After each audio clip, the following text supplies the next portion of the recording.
Good afternoon, ladies and gentlemen. I will call to order this regular meeting of the Board of Trustees for Tuesday, September 10th. And Nathan Noble, would you lead us in the Pledge of Allegiance? We'll come to roll call next.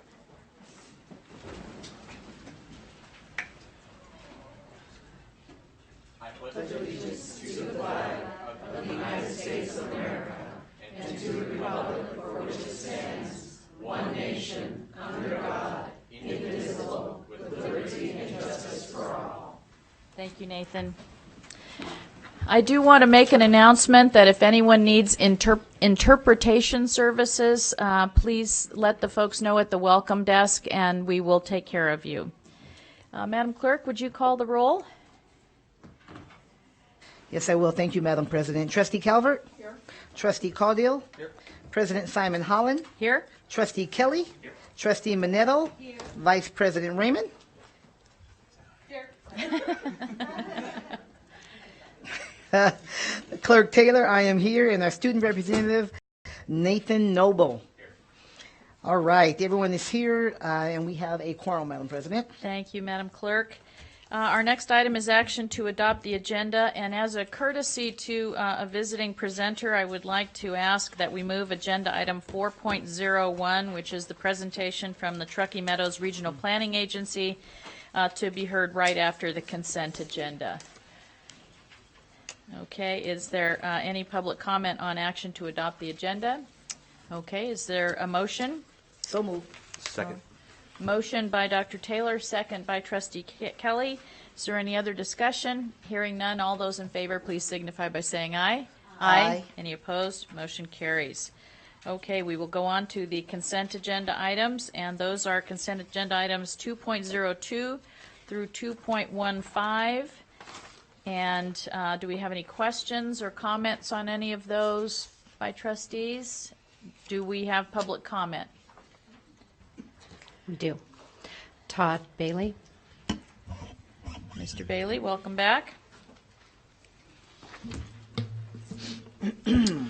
Thank you very much, Madam President. Today we're on the consent agenda. We're speaking about item number 205, the Master Servants Agreement with Renaissance, a pre-K through 12 reading and math assessment practice software in the amount of $250,000. We do support the motion. We also have a public information request as we are trying to get a picture of what the district has spent on computer adaptive testing of this nature over the last 10 years. And so whichever account or accounts of the district's being paid out to this vendor, that is the account we'd like to look at, or any other account that is used to pay for computer adaptive testing software that is administered throughout the district.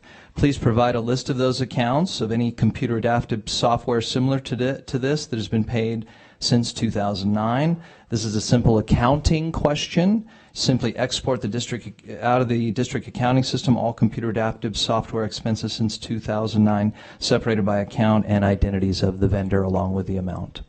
Thank you very much, Madam President. Thank you, Mr. Bailey.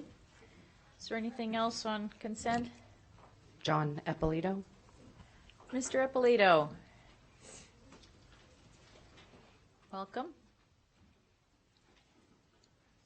Thank you. My name is John Ippolito. I'm the president of Protect Nevada Children. I wanted to talk briefly about item 2.07, the IT department, and how most of the recommendations, I shouldn't say most, 6 of the recommendations from 2016 still haven't been implemented. 3 haven't been implemented at all.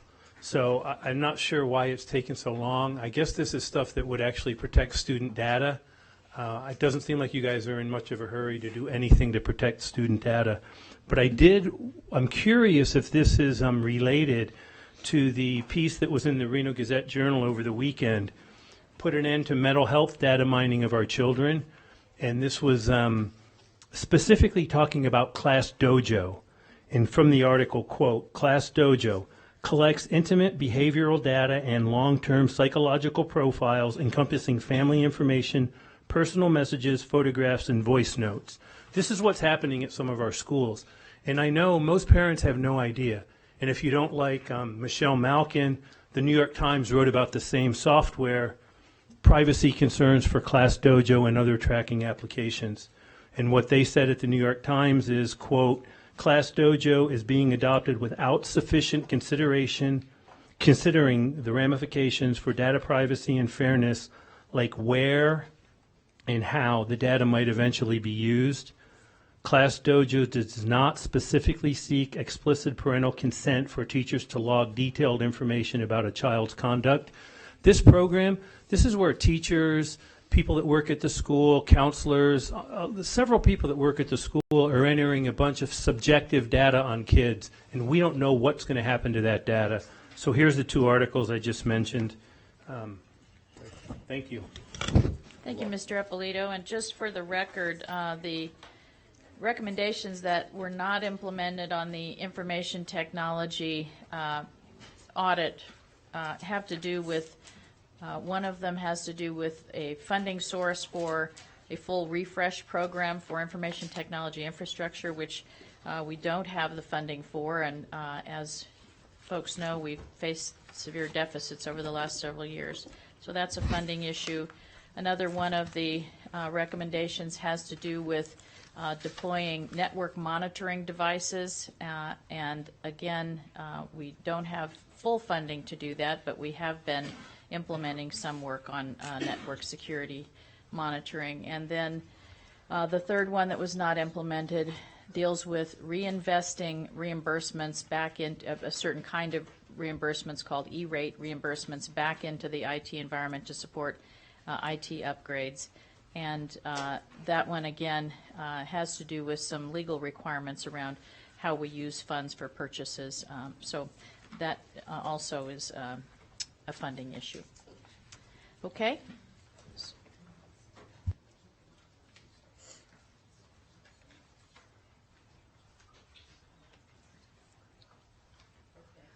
Mr. Bailey, I know you've put in another request to speak, and we don't typically allow people two requests to speak, but because you're talking about a different item, I'll allow it. Correct, Madam President. Just real briefly, when it comes to the items that Mr. Ippolito are talking about, I did review the documents that staff provided under this particular item, and one of them was FERPA.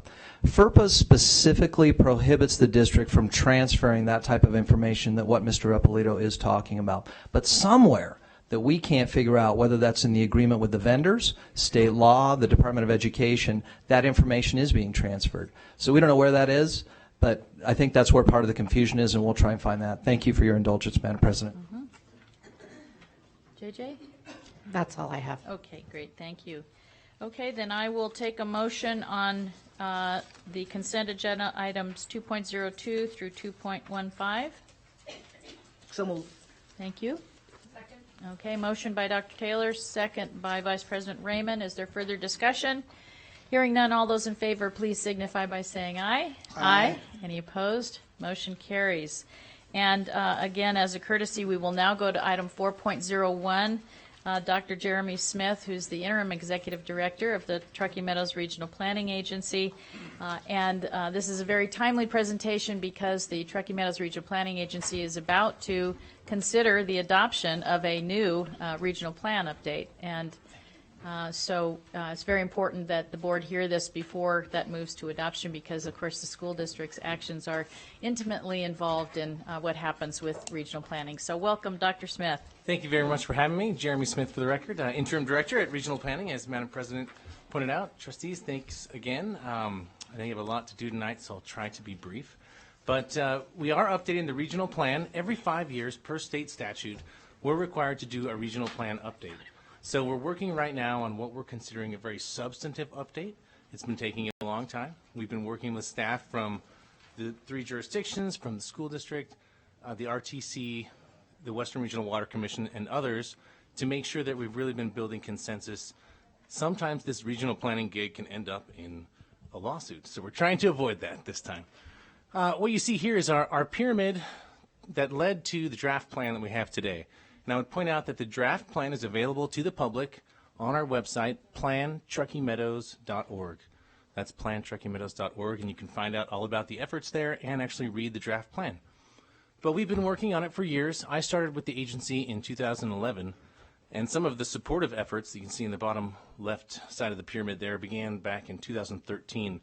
Notably, our industrial land needs analysis, and then followed by, in 2016, our Truckee Meadows housing study, where we looked at a couple scenarios of future housing and sort of costs that we would incur to build one way versus another. Further, we went on and did foundational work as part of a program at Portland State University, their Urban Accelerator series, Urban Sustainability Accelerator. Took a deep dive in looking at regional planning across the country, looking at topics like transit-oriented development and how that fits in. So we were building a base, a support base, and also honing our skills in terms of data collection and data analysis to lead to that next section, which is the gray section, where we implemented for the plan itself 4 different scenarios of the future, and then we measured 14 differential impacts. So basically growing our community in 4 different ways over the next 20 years. And what did that do in terms of traffic, or say which schools might be more affected depending on where we grow, right, and what kind of housing products we build as well. So that scenario planning aspect informed the next part, which was our policy evaluation and development. Our current plan has about 140 goals and policies in it, and it's a very technical document. It's pretty much designed for robots. And so this new plan is something that we're trying to make more approachable. And to do that, we greatly reduced about half the number of policies and sort of worked on the language and tried to make them, understandable. And that's what's led us to that draft plan that's available at plantruckymeadows.org. Some key overall changes, I mentioned some, but the structure and look obviously is improved. We now have this scenario planning tool, which allows us to measure potential impacts and how that might change depending on the decisions we make. We plan to use that in terms of trying to understand when we're faced with master plan land use decisions, because that's what the regional plan is really all about, coordinating and creating the conformance environment for master planning for our jurisdictions here. And to add to that, we plan to provide a data-driven annual report. So you will be able to go to our website, see a dashboard of things that we're tracking that are related to the master planning process, things like land utilization, the absorption of housing units, the types of units that are built, and the like. That'll be available, and then we'll probably do an event annually to kind of report on the summarization of the year. And then I talked about the policies. One thing we also focused on was embedding ourselves back in our statute. We are a creature of the state statute, and there's a very clear Nevada Revised Statute 278.0274 that describes the contents of the regional plan. As I alluded to, there were some legal settlements that sort of led to the regional planning framework we have today. And those kind of veered from what state law is sort of looking at. So we've really tried to re-embed in these points that are very clear. We should be doing population projections. We need to be focused on policies that limit premature expansion, so basically sprawl, and try to direct growth to infill areas. We want to try to conserve our natural resources. We want to make sure that there's an efficient provision of public facilities and services that works in lockstep with the master planning process, and that we foster and facilitate intergovernmental coordination among the jurisdictions and what we call affected entities, such as this body. So just quickly, I'm going to walk you through the sections of the plan. It's organized basically around 3 main chapters. In between chapters are little interludes, we're calling them, and then there's a set of appendices. Chapter 1, setting the stage. This is where you go to find background information. What is the authority and role of regional planning? Here you can find the exact NRS statute I was referencing, and kind of talks about what the regional plan intends to do. After that, we have our first interlude called Looking Back. This is a little bit of a storytelling moment. We had some monies given to us by a City of Reno council person. We hired a person to kind of go and interview folks that were involved with the creation of regional planning back in the late 80s. And so you'll find quotes in that story in there, as well as a history of development in our region from basically around the 70s. Then we go to chapter 2. This was kind of Jeremy's chapter, where I created these 4 scenarios and did a bunch of GIS work and wrote the story. It looks at a set of regional goals.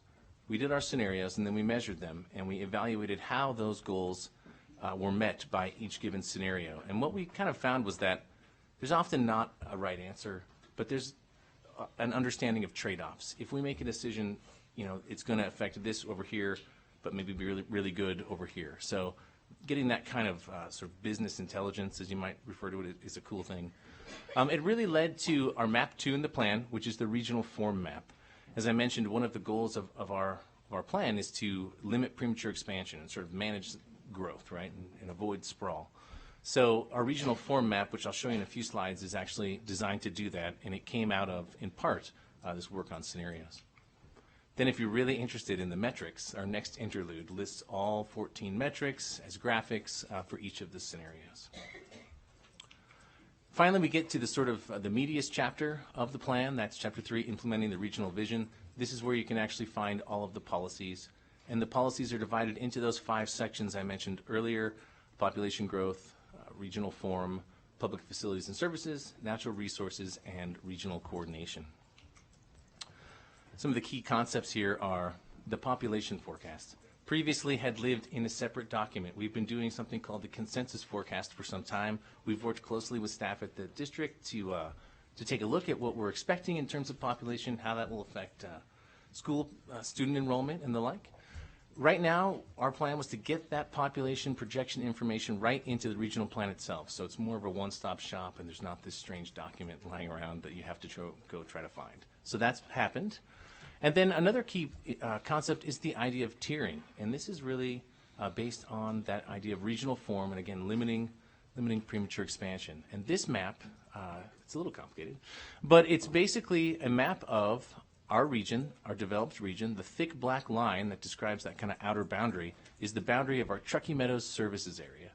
That's an area within which you would expect to find, or expect that we could provide, facilities and services in a 20-year time frame, which is the time frame of the plan. Through our research with GIS, we've found that inside that boundary, we probably have closer to about 40 years of growth potential in terms of ability to build dwelling units on vacant land, often already entitled vacant land where we have a subdivision entitlement or a planned unit development.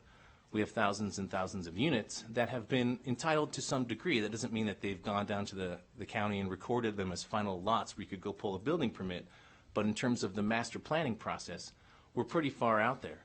So what we were trying to do was identify areas of priority for investment and for growth, and also to identify areas that maybe we want to hold to some degree in reserve until we actually need them and we can make a really good decision about them. So that's what this color scheme kind of indicates. In the very center of town, we have a very dark blue color, kind of a backwards 7. That's what we're calling the mixed-use core. That corresponds to the cities of Sparks and Reno's master plans, where they have their mixed-use districts and urban corridors. So that's really where we want to see the most intense development. And we want to see a prioritization of investment in infrastructure to support that intensity. Then that's followed by the next dark blue color called Tier 1. That's an area where we don't have any minimum densities rather than what's existing there, but it's kind of an unlimited thing. So it follows the McCarran Ring, roughly, the Legends area in Sparks, the industrial area up there, and then the old transit-oriented development corridors, which to some degree have been rolled back in the existing or new master plans at the cities. Following that is the Tier 2. That's the kind of lighter blue shade. That is kind of a suburban density where you would expect to see things like Somerset or Damani Ranch, that sort of kind of development. And that really encompasses the entire incorporated areas of both cities, as well as some targeted Washoe County unincorporated areas where previously they would have been probably sort of tamped down in terms of what development could happen there, but now have been opened up to some degree. And finally, there is the kind of grayish area inside there. These are lands that are either already developed at a fairly low density usually, or probably sagebrush. And so, out there to the northeast. And those are areas that we want to hold on to probably before we go entitling more units, given that we've already identified that we have a lot of capacity already identified. That said, for any of these layers, they can be moved. It would require a regional plan amendment, which is a bit of a change, but there is a path. So if you can make your case to us and to the decision makers, then there's the potential to open these areas up. And that kind of leads to the next component, which is trying to match why we would want to open up an area for development that isn't already, in terms of how well we feel we understand the facilities planning in that area. To date, there's been kind of a trust us, we've got a handled mentality often, and in so many ways, I do trust the engineers in this region. Every time I've dug deep, they really do have a good handle on what's going on. But often it is subject focused, and somewhere we need to bring all of this together. So in this plan, what we're looking to do is look at those regional facilities and services and bring all that information about where we're planning to put facility upgrades and pipes in the ground and update whatever in one spot. And we're calling that the Public Infrastructure Investment Plan. It's an initiative that we'll take on after adoption, where we think it will probably take a year or two or more to get all of that data understood and brought into a common framework, a GIS framework, ideally, where we can understand things like what kind of improvement is planned, where is it going to go, what area will it serve, and what is that capacity in that area. And start looking at all of those layers for schools, roads, water, wastewater, and floods. Those are the areas that we're focused on right now. So that PIP, as we're calling it, will be a major initiative coming post-adoption. But we have also beefed up our sort of criteria for conformance for any given project or master plan land use change that comes across our agency. Also, we have beefed up the natural resources policies in our plan because to date they have been kind of wishy-washy. We've made them a little stronger because we do want to meet that NRS requirement to preserve our natural resources, but we feel like we do need more information. One of the things the NRS asked us to do is provide a map of areas that are sensitive to development, kind of a sliding scale map where areas that are suitable for development down to where maybe we want to think about protecting. We have a very strict constraints map, federal lands, wetlands, places like that where building is not allowed. But there's that margin where there's sensitive areas that we need to identify. So we're going to work as well with regional partners to bring together that information as well. So we have these two major initiatives. We're looking to work with everyone to understand what they're planning for in terms of facilities and services, and also work with natural resource folks to understand the work that's already been done and bring that to bear on the regional plan policies. I mentioned the annual report, so I'll skip that for you. So that's basically Chapter 3. That's where you can find most of the meat of the policies. If you're not interested in any of the background, go right to Chapter 3. And then the last interlude is moving forward. This is one that kind of recognizes that we're part of an even broader region. Our authority is limited to Washoe County, and actually not the Tahoe Basin and not the tribal lands, but the rest of Washoe County. But obviously we have impacts happening from the Tri-Center, from what's going on in Fernley, stuff that happens in Carson City, stuff that happens at the lake, whatever happens to be. So this is an acknowledgement that we're part of a broader region, and we need to continue that coordination as well. Finally, appendices, everyone's favorite, right? But we'll have things like a glossary that's in there. Our projects of regional significance guidelines, so that controls kind of when we get involved at the project level. And that consensus forecast document that I mentioned is also going to be an appendix. I think this is almost done here. Throughout the plan, right, this is for humans, so you'll find these neat kind of graphic elements and call-out boxes and little quotes, and, we coined a term called scenarrative, a combination of scenario and narrative, so we're pretty proud of that. So you'll see some of that in there, kind of silly. But really just trying to, again, make it approachable so folks can dig in and engage. So next steps, moving forward, probably the biggest thing that's happening in the near term is next Wednesday night, September 18th, at the Discovery Museum. We're hosting a community conversation about the plan. Should be about an hour and a half or 2 hours. We'll have some exhibits. We'll do a small presentation, and folks will be able to report on what they think, give comments, give impact about the plan thus far. After that, we'll have 3 Regional Planning Commission meetings at the end of September. That's our state law requires that we go to each jurisdiction physically and actually hold the meeting. So we'll be doing one in the city of Reno, one in the city of Sparks, and one in Washoe County to hear any more public testimony about the plan draft. I mean, we've been working on this and engaging the public for about 2 years now. So definitely trying to wrap it up, and the work's never done. But get to a milestone, right? Get to like a fence post and then move on.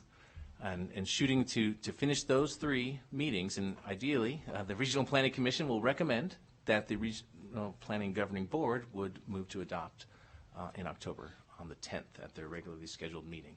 So that would be another meeting, another chance to weigh in if you have comments, but hopefully that will happen, and then I will cut off all of my hair because that is the deal, and then we'll move on to the next level.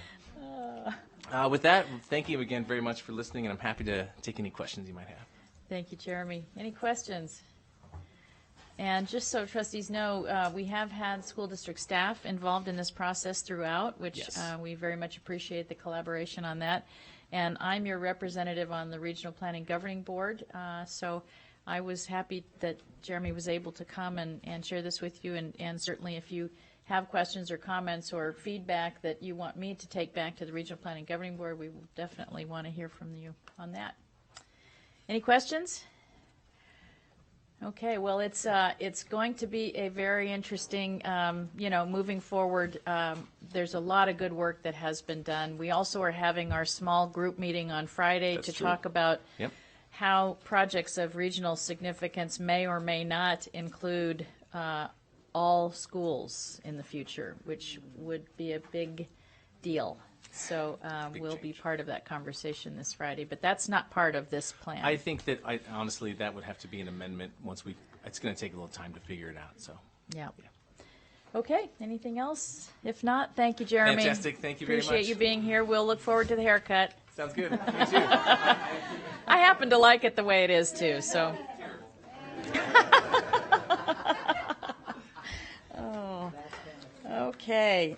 So we will go back to our general public comment, and this is for folks who are wishing to speak on topics that are not on the agenda or who are absolutely unable to stay until their item is called. We certainly want to give you the courtesy of being able to be heard, but again, this is not for everyone who wants to speak on a particular item that is listed on the agenda. JJ, do we have anyone for general public comment? Todd Bailey.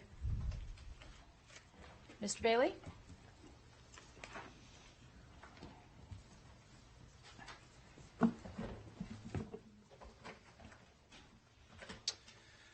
Thank you, Madam President. We have some important information for the student representative on the school board. First of all, thank you. Someday you and the other interested and engaged students in government will be running our country. So your experience you're about to have is going to be like no other. Second, this board 1 week ago voted to strip you of your constitutional rights with their unanimous approval of Policy 1500. Section 2, subsection H allows school police or administrators to hold a student indefinitely for questioning without informing them of their constitutional rights. The right to remain silent, no Miranda warnings, and they are allowed to do it with any district employee who is an administrator or the police. Also, under Section 3, subsection E, any district employee is allowed to confiscate your electronic device without a warrant and even keep it. There is no language for returning your property. Now, we were told the student can leave any time. However, I have a post from a Nevada legislator, William Horn. His own son was held indefinitely. 4 police officers questioned him, and the parents were never called, so I'll submit that as part of the public record.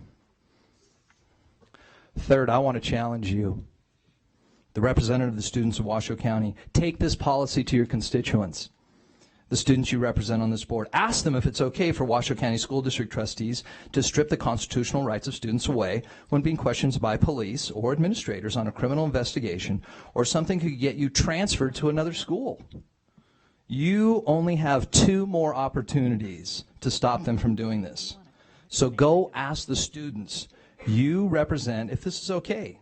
Get them to this microphone so that they can express their will about their constitutional rights and maybe losing them. It will be the best moment of your government education. I have all the information you need right here, the policy, the instructions. Good luck. May the force be with you always.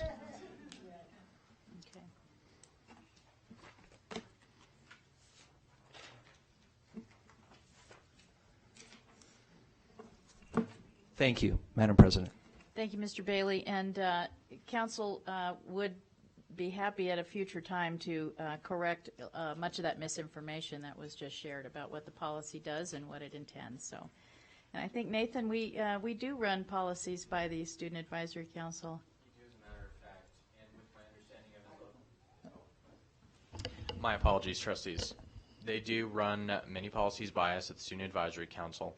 And my current understanding of the law in locum parentis does afford schools certain abilities to question or confiscate property just based on my own personal limited knowledge of the law. Thank you, Nathan. Appreciate that. Okay, we will, is there more general public comment? Thank you, sorry. John Eppolito. Yes, Mr. Eppolito.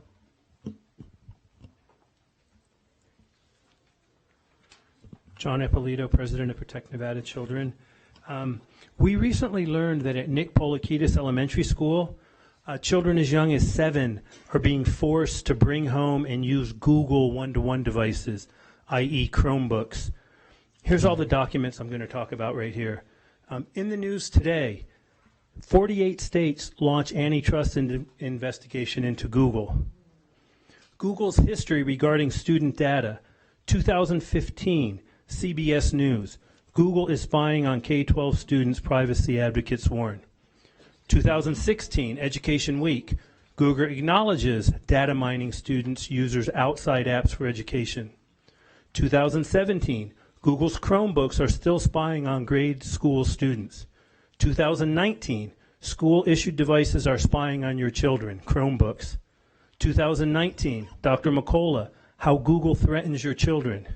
2019, U.S. Senator Josh Haley told Google during an interview in D.C., a hearing in D.C., quote, "And for somebody who has 2 small kids at home, the idea that your company is sweeping up information to build a user profile on them that will track every step, every movement, and monetize that, and they can't do anything about it, and I can't do anything about it, that's a big problem that this Congress needs to address," end quote. September 2019, Google's fined $170 million for violating children's privacy on YouTube. Washoe County may be the only district in the state to force students to share data with Google and numerous other free education vendors via Chromebooks. Washoe County School District was the only entity in the state to oppose one of our bills, SB 403, which would have allowed parents to say no thank you to Google.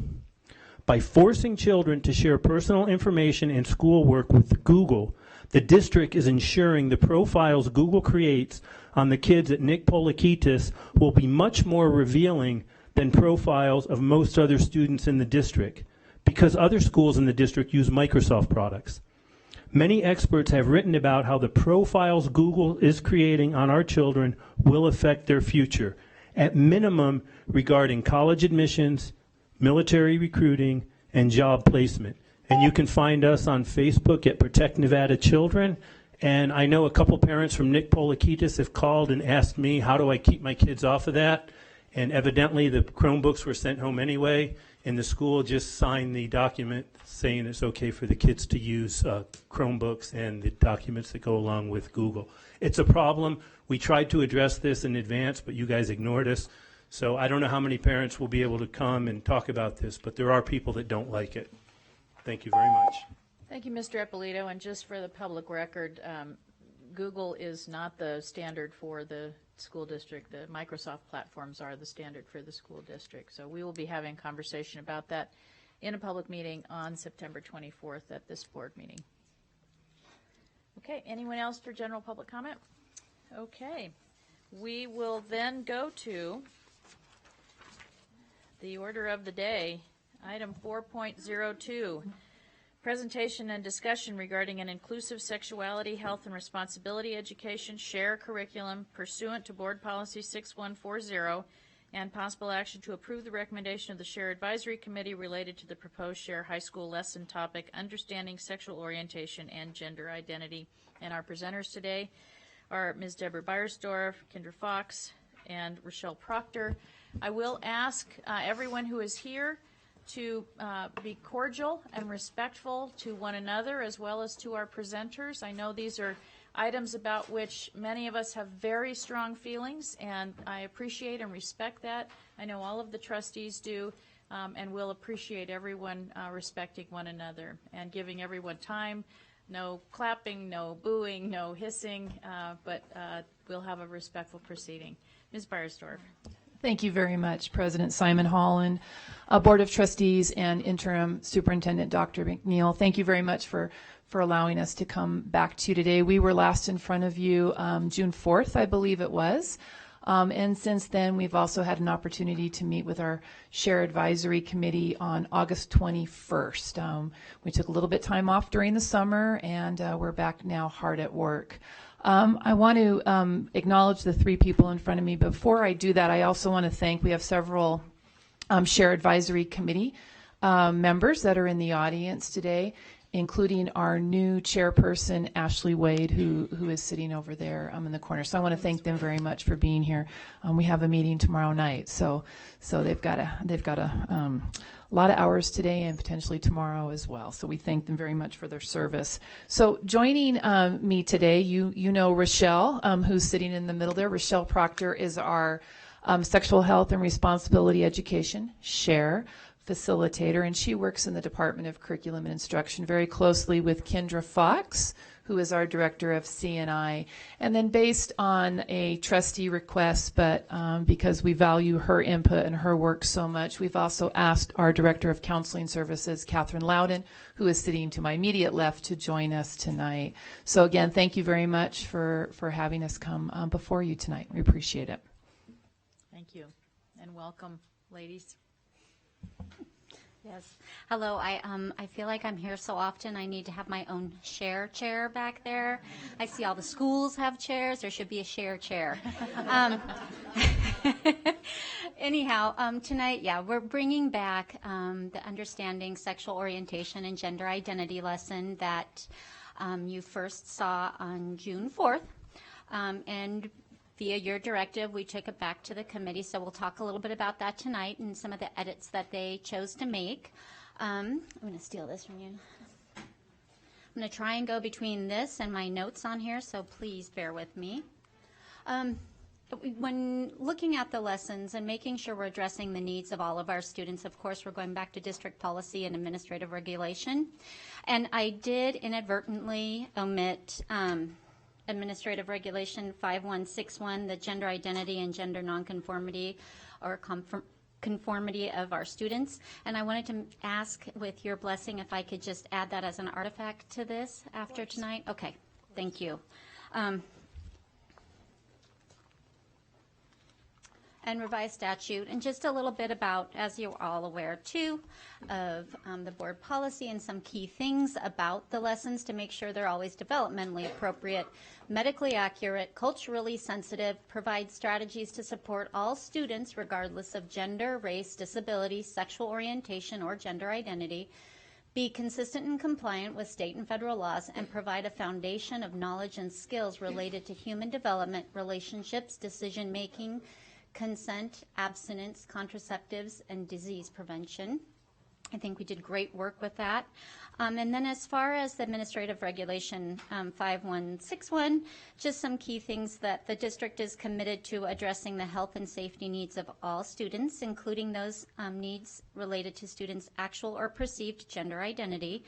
And in all cases, the goal is to foster the safe and healthy development of the transgender or gender nonconforming student while maximizing the student's social integration into the school setting and minimizing stigmatization of the student. So that was the piece that I actually omitted. So that being said, moving forward, this was the motion that that was a directive from you all, moving forward, bringing the lesson back to the committee. And there was discussion on the 21st when I brought the lesson back to the committee that some of the members thought that you had requested some other pieces in this motion, returning with a balanced curriculum. And I had to remind our committee that the key was that you sent the lesson topic, Understanding Sexual Orientation and Gender, back to the Share Advisory Committee for additional review, and that was your sole motion. So I had to bring back the committee to that focus instead of side conversation that they thought they heard. That was part of the motion, and this being the true motion. You also requested that we removed the resource Scarletine, which we did, and all materials are now translated into Spanish, and they're posted on the district website. We're currently working on the elementary curriculum too. since we won't make that update probably until the end of this year, beginning of next school year, just being honest with our timeline and how this does roll out. But we are making sure those are translated as well until we do update. And just a little side note on that, as we are working on middle school, we will begin rolling that out. We will keep that translated as we're providing changes so that we never get stuck in this place that we were before. We want to address all of our families and make sure that they're aware of what's going on. And Rochelle, just to that point, how Yes. long has it been since this high school curriculum was updated? Oh my goodness, it was shortly after our board meeting on the 4th, I want to say. No, I mean, Oh. prior to that, Oh, the high school share curriculum was adopted in the early 2000s. Oh, yes. So early 2000s was the last, so when we're talking about a rehaul or whatever, it's been a while. Thank you. This was, or is the lesson topic that's on the table for discussion tonight, understanding sexual orientation and gender identity. The key objectives explain the meanings of gender, gender identity, and sexual orientation, describe the 3 components of sexual orientation, those being orientation, behavior, and identity, define different gender expectations in our culture, and identify where students receive messages about gender. These were the community resources that I used when, and the district used when we were developing the curriculum, and just some shout outs. They were great. I continue to work closely with them as we move forward. Washoe County Health District, Northern Nevada Hopes, Nevada Public Health Foundation, UNR's Human Development and Family Studies Department, TMCC's Equity and Diversity Department, Transgender Allies Group, Planned Parenthood, and a local medical provider, an OBGYN, graciously volunteered to review all of the lessons to make sure they were medically accurate and scientifically based. So, and something important to note too is we are constantly reminding families that we have to have active permission or opt-in for their students to participate in the share lessons. If we do not have that permission, they do not participate in share lessons. They're provided a different activity, something to do that's going to enhance their whatever's happening in their health class or OTC, and then sent to a different location at the school. So this is the motion, and it's kind of lengthy, so bear with me. We have quite a few new committee members, and we had great discussion. But this was the motion from August 21st. On motion by Andrea Thompson and seconded by Lydia Del Florio, the Share Advisory Committee recommend forwarding draft lesson topic Understanding Sexual Orientation and Gender Identity to the Board of Trustees for adoption with the following revisions. 1, add 1 slide which states the definition of cisgender and transgender as outlined as in the current presented lesson. 2, add additional language in the myth versus fact activity, question number 4, in the section that starts with that is different from sitting down and trying to change the way you feel, as referenced by member Sarah Kaiser. Conversion therapies do not work and can end up doing real psychological and emotional harm. In 2017, the Nevada legislature passed Senate Bill 201. The purpose of SB 201 is to protect the well-being of children who are under 18 years of age by prohibiting such licensed healthcare professionals from providing children with conversion therapy and any practices or treatments that seek to change the sexual orientation or gender identity of the children. Continuing, the next sentence was revised to read, in Nevada, the 2017 legislature enacted SB 201 related to conversion therapies, which prohibit certain healthcare professionals from providing sexual orientation and gender identity conversion therapy to a minor and providing other matters properly relating thereto. Conversion therapy is defined in Nevada state law under NRS 629.600, conversion therapy prohibited. A friendly amendment was requested by member Kelly Roper to add a slide after the myth versus fact. Lesson part 2, replace writing the word gender on the board with a slide asking what does gender mean. Andrea Thompson and Lydia both accepted the friendly amendment, and the final vote was 7-2, so the motion carried. This is the long motion that I just read to you, summarized. Adding slides for the terms gender, cisgender, and transgender in part 2 of the lesson. And in the myth versus fact, question 4, remove mention of church and include language about SB 201 and reference to conversion therapy and the dangers it poses. A little bit easier to read. This was the myth versus fact activity, and just so you could see the actual language, the original posting is obviously under original. We removed the print in blue at the bottom for just lack of not rereading all of it. So we removed from the original post or from going to therapy or to church to try to influence your feelings. It doesn't work and can end up doing real psychological and emotional harm. And we replaced that with conversion therapies do not work and can end up doing real psychological and emotional harm, and exactly what I read in the previous slide. So that's how that activity had changed just in wording. So the importance of an inclusive curriculum, and the reason we're here with this lesson, is the LGBTQ youth to experience comparable health benefits to their non-LGBTQ peers. Sex education programs must be inclusive. And inclusive programs are those that help youth understand gender identity and sexual orientation with age-appropriate, medically accurate information, incorporate positive examples of LGBTQ individuals, romantic relationships, and families, emphasize the need for protection during sex for people of all identities, and dispel common myths and stereotypes about behavior and identity. And I pulled that information from the Human Rights Campaign. So our lesbian, gay, and bisexual youth and unintended pregnancy, we do tend to have conversations around that for all of our students. But looking at these students in particular, several factors may contribute to the rather unexpected higher risk of pregnancy involvement among our LGBTQ teens. And so we're going to talk a little bit about that. So LGB youth use contraception less frequently than their heterosexual peers when engaging in sexual behaviors that can lead to pregnancy. For some youth, the camouflage of heterosexual dating may be an attempt to avoid discrimination and stigma. Connectedness to family or school have been linked to lower rates of teen pregnancy, and many of our LGBTQ youth feel less connected to family and school than their heterosexual peers.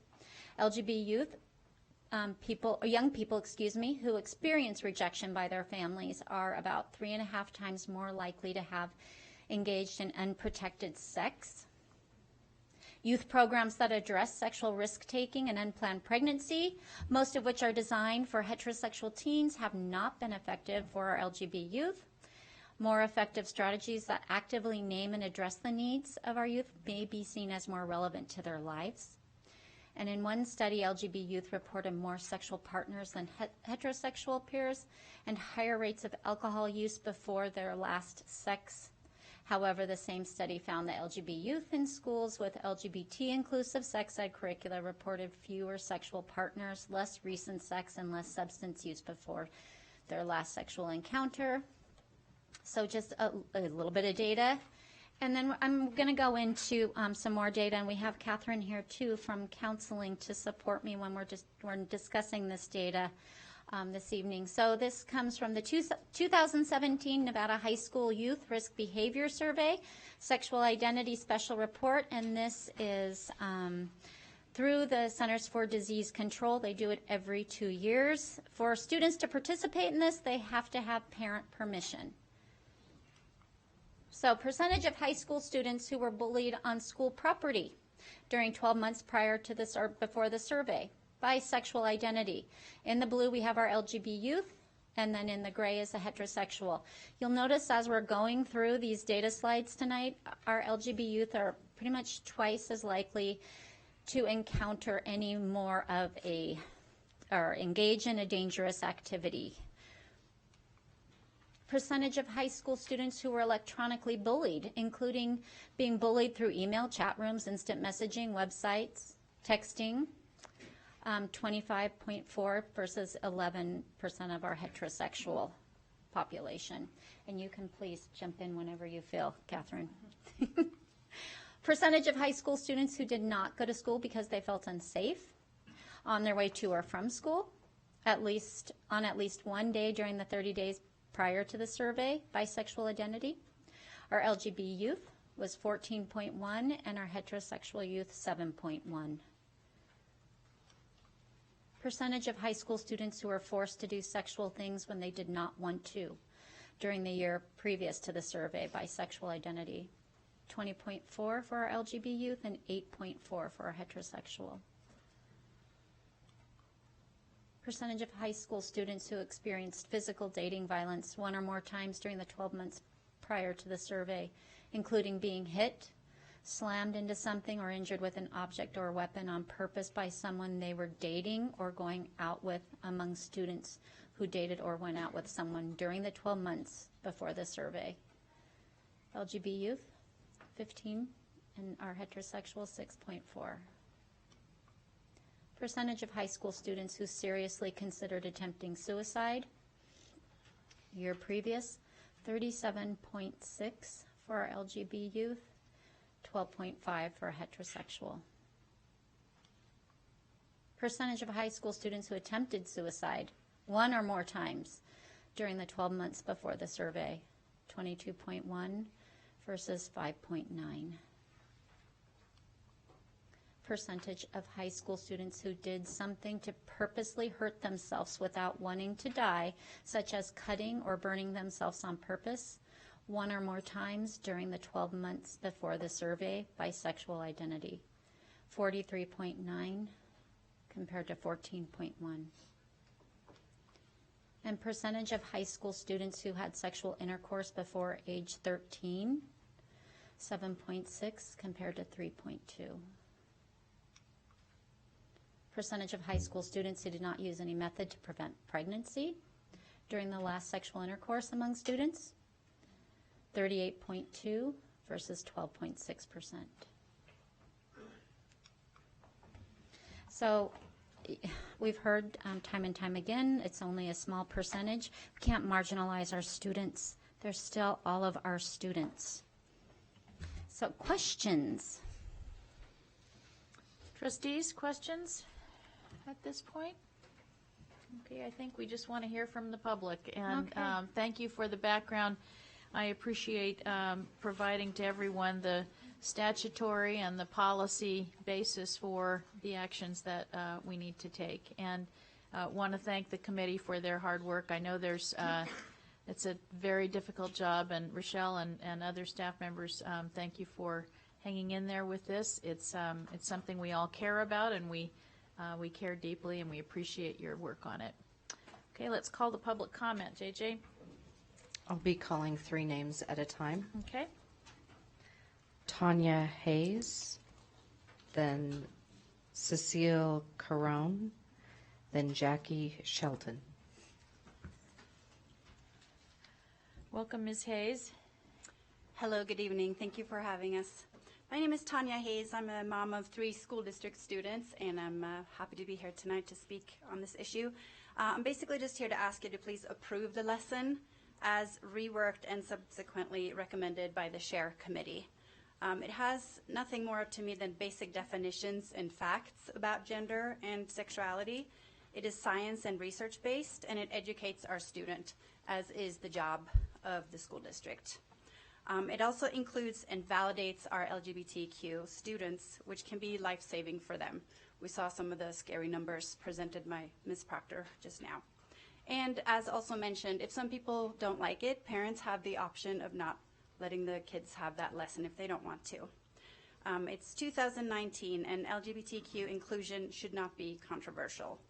Please be on the right side of history and approve this lesson. I also want to speak briefly to any LGBTQ youth that might be listening tonight, because I think that can be hard for them depending on the remaining comments that we have in front of us. So I just want to say to them, you are beautiful, and You are enough just the way you are, and keep being exactly who you are. If you hear anything hurtful here tonight, I'm very sorry for you. That is not right. But the people that might say hurtful things, they don't know you. They don't know your heart, your passion, your beauty, your intelligence, and that's too bad for them. I say to our LGBTQ youth, just keep being you. There's a whole great world out there, and the future is bright. The future is yours, and hopefully we'll pass this lesson tonight. Thank you. Thank you, Ms. Hayes. Cecile Caron, Jackie Shelton, Christine Wilson.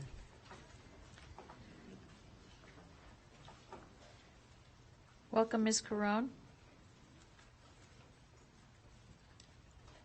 Thank you very much. I want to thank you all for just being here and everyone just not arguing and getting along. I've come here just to let people know that the main person we have to ask is God. I don't know if anybody's considered God. But ask him, because he'll answer you. Because one time when I lived in Berkeley, California, there were many different gods, and I said, who are you? Because I don't know who you are. Are you Hare Krishna? Are you Maharishi Yoga? Are you Sanyam Moon? Who are you? And one day he did come to me, and he said, how can I tell you I love you? If I told you I love you, would you believe me? And I said, no. He said, but if I showed you, would you believe me? I said, yes. He says, I, God, died for you. He loves you. And he said, there's no big sin you've done, no little sin. You've hurt me. So please just ask him, consider him, and ask him who he is and who you are, because he loves you. So that is what I have to say to this whole committee, and I love you. Thank you, Ms. Caron. Jackie Shelton, Christine Wilson, Yvonne Allen. Welcome, Hi. Ms. Shelton. Thank you. My name is Jackie Shelton. I am the parent of 2 Washoe County School District graduates. And I just want to echo, thank you so much. I know how hard this is, and I know how hard you've all worked, and thank you for everything that you're doing to be, to think about all the different sides. 2 years ago, my youngest came out transgender at school, and I thank God every single day that she had intelligent, caring, informed adults to help her and her peers. I found out several months later when she came out to me, and I asked her at that time if she had ever considered suicide, and she said not anymore. This was 2 years ago, and today my daughter is healthy, she is working, she is happy, and she is alive. And I am so grateful that the people at her school were the people who she had to help her through that, because I didn't know. All of these kids need access to rational, science-based information. There are parents who will choose to deny their children that, and that is their choice. But they do not have the right to deny my child and other children like my child access to this information and to feel like they are included and that they are part of just like with everybody else. And I really, really pray. I know that the Share Committee has already made the decision or the recommendation to do the right thing, and I really implore you to do as well. Thank you. Thank you, Ms. Shelton. Christine Wilson, Yvonne Allen, Kathy Baldock. Welcome, Ms. Wilson. Hi, thank you so much for having me and listening today.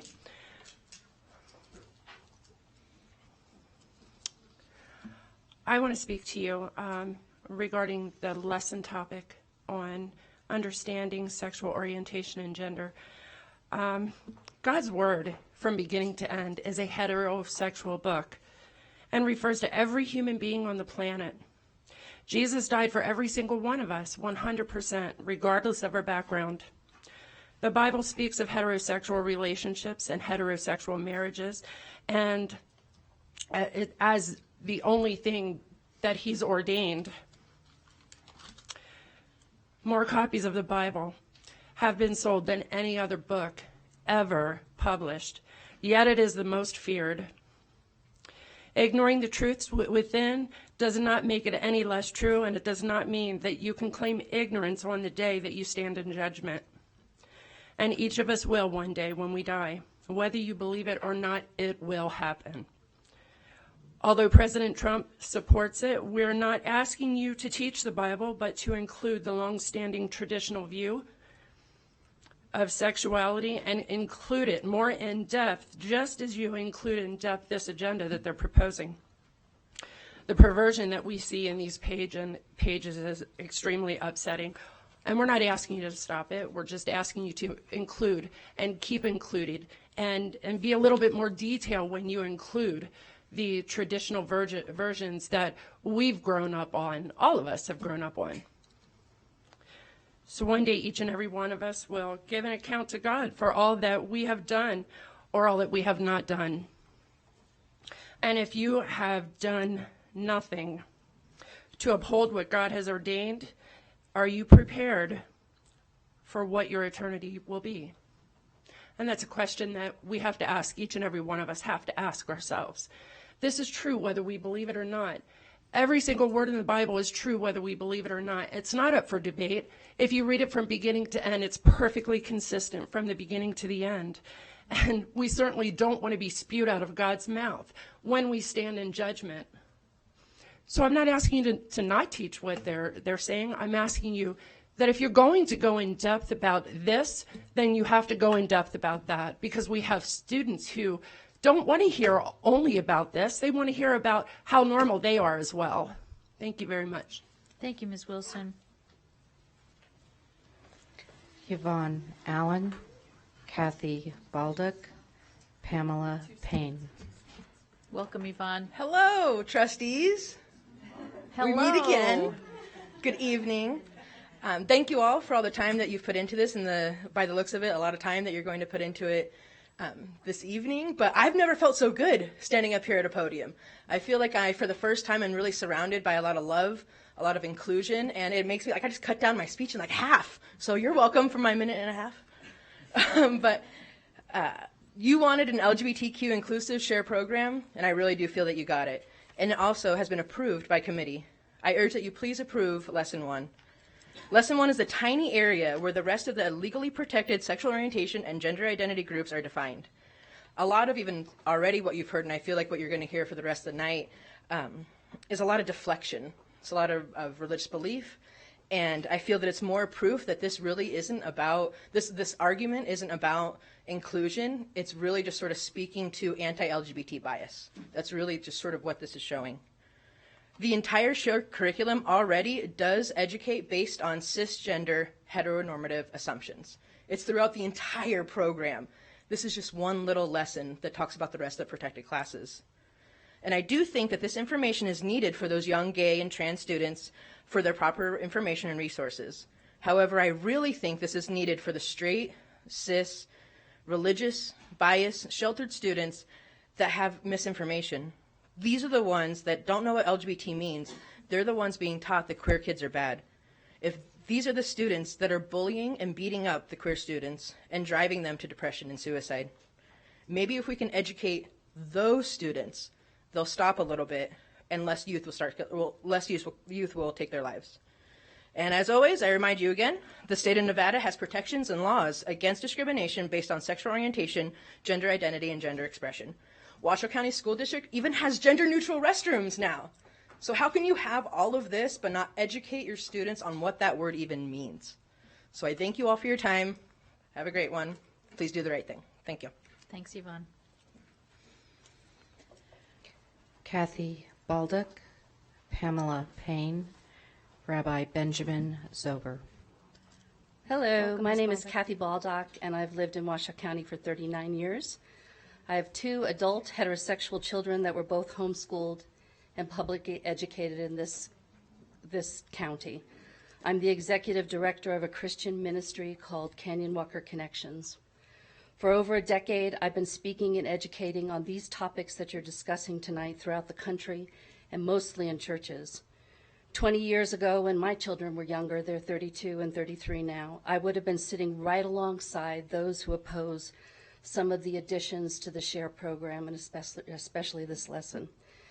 But you may not, and I'm talking to those who are opposed, you may not want your children educated on these topics today, and you may even be fearful that they will be introduced to information outside your biblical worldview. But you can love and honor God and diversity. I do. I'm an evangelical Christian. Today, I fully support inclusive education and this lesson as it's been given to you in Washoe County. Often schools are the only place for children to be accurately educated about sexual orientation and gender identity. And some people are clearly opposed to the expansive teaching in the SHARE program. But I want to remind them that your own children are amongst this expansive and natural spectrum of human sexuality, orientation, and gender identity. If they are not, they need to be taught to respect those who are by allowing for safe and informed conversations offered in SHARE. There is a today price and there's a tomorrow price for not educating children accurately. In my work, I witness the tomorrow price of people who are not educated about diversity and orientation and gender identity. I interact with people, both the children and the adults, that have not had this education. And there are several online communities of Christian parents who have found out too late when their children finally come out. One of the communities has 7,000 people in it. At some point, your kids or one of their friends are going to come out, and you may find yourself in need of education that your children are offered in these programs. And I want to tell you that there's a link that I've made for an hour-long presentation on sex, gender, and orientation from a Christian perspective. I encourage you to go and listen to it online. It's from my book. And if you're a parent here that's a Christian parent that wants a Christian perspective of an inclusive gender identity and sexual orientation perspective, please just talk to me and ask me for this book. I go around and I educate all over the country. It's informed and it's educated. Nobody wants to or can make your straight kids or your straight kids gay or your cisgender kids trans. We just want them to survive and thrive. Please include this lesson. Thank you, Kathy. Pamela Payne, Rabbi Benjamin Zober, Kirk Woodliff. Welcome, Ms. Payne. Hi. My name is Pamela Payne. I have a PhD in Human Development Family Studies, and I'm a certified family life educator. I am a faculty member at UNR, and I urge you strongly to approve this curriculum. It's too late. We've already missed the boat. You saw the data. Our kids are at risk. Our kids are killing themselves. They're hurting themselves. They don't feel safe in their schools. This needs to go to our young people. You were charged, and the board was charged with an inclusive, medically accurate, developmentally appropriate curriculum. The lesson you have in front of you does all of that. There is an argument that religious views, the quote, traditional views, are not being espoused here because only a man and a woman should be able to be in a relationship. I'm not Christian. My kid is a school district student. That doesn't represent us either, whether or not she is a cisgender child. You have to include all of us. We don't go to religious schools at Washoe County. If I want a religious education, I can do that in the privacy of my own home or at the religious institution of my choice. This school district needs an inclusive, medically accurate, developmentally appropriate curriculum. You've been given that. The advisory board supports that. Please, make our schools safe for their children, right? We shouldn't have to worry that our kids are committing suicide or they're being bullied or that they won't have a teacher or a safe adult to turn to because they don't feel like they're included. This shouldn't be that hard. We already need to update the curriculum. It's outdated. It needs to go now so that we can keep it accurate, so that as our world changes, our kids are getting that information that's science-based, research-based, not from fringe groups, right? The American Medical Academy, American Psychological Academy, not small conservative groups that are hate-mongering and trying to say that our kids aren't safe and they're not right. Pass this lesson, okay? We need it. Our kids need it. They deserve this. Thank you. Thank you, Ms. Payne. Rabbi Benjamin Zober, Kirk Woodliff, Edwin Munoz. Welcome, Rabbi. Thank you.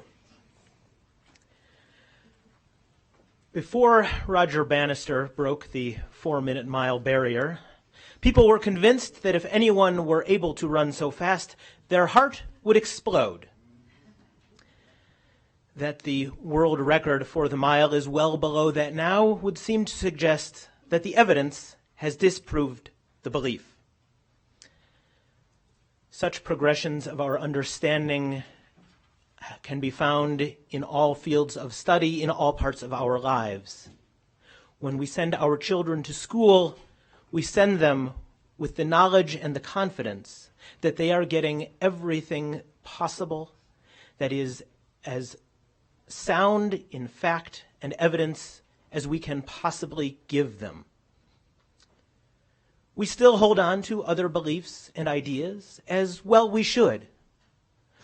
But we put those in a different place, and we use them very differently. We may dislike the fact that a student brings home or certain things they learn, just like we dislike the fact that it is raining. But it does not mean that we should leave our umbrellas at home. We stand at a remarkable time when our understanding of so much is accessible and available, and we can give it to our children, to the students, to empower them to do great and wonderful things, things in the name of science and progress, of tolerance and understanding. And we do best for them when we entrust them with all of the facts and the power and the wisdom that we have collected. And we allow them to make the decisions based on those facts, based on that understanding, to do the good work that they will do. They can take in other ideas.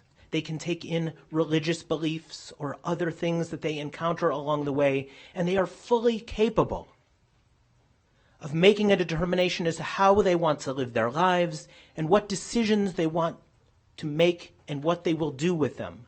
But they cannot do that when the facts themselves are clouded with belief or myth or superstition or opinion.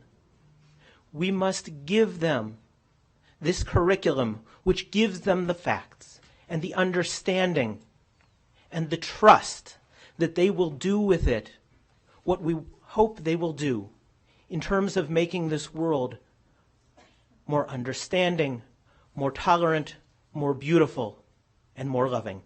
Thank you. Thank you, Rabbi. Kirk Woodliff, Edwin Munoz, Yolanda Amaya.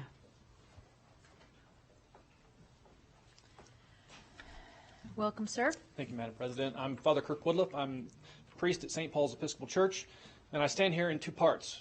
First, I am a parent of children, one who has graduated just this past year. Congratulations. Yes, amen to that. And he's now at UNR, and amen to that too. And I have a fifth grader as well at Beasley Elementary School.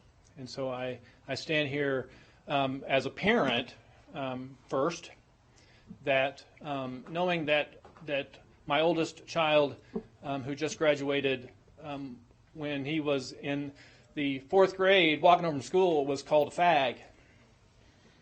He hadn't even come out yet. It wasn't until he was 13. And my fears went back to my fears as what he would have experienced coming out at 13, where I grew up in the Midwest. And the panic was the fear. It was the love of him, and he just knew it was a safe household in which to come out to. But knowing that even at that age, the bullying started, and it did continue. Luckily, he moved into a program where at the Gifted and Talented program, where who he was surrounded with actually became a core group of friends, and it was wonderful, and actually kept him from all kinds of trauma, I think, if he'd have stayed in a different path. So I know that the need for education is there, and it needs to be starting way before the high school level, because the bullying starts as early as they're influenced and directed that way. My current student will be experiencing this shared curriculum and this particular unit if you all approve it. She needs to hear it. Her friends need to hear it as well. I also stand here as a pastor, as a Christian, and as a leader in this community.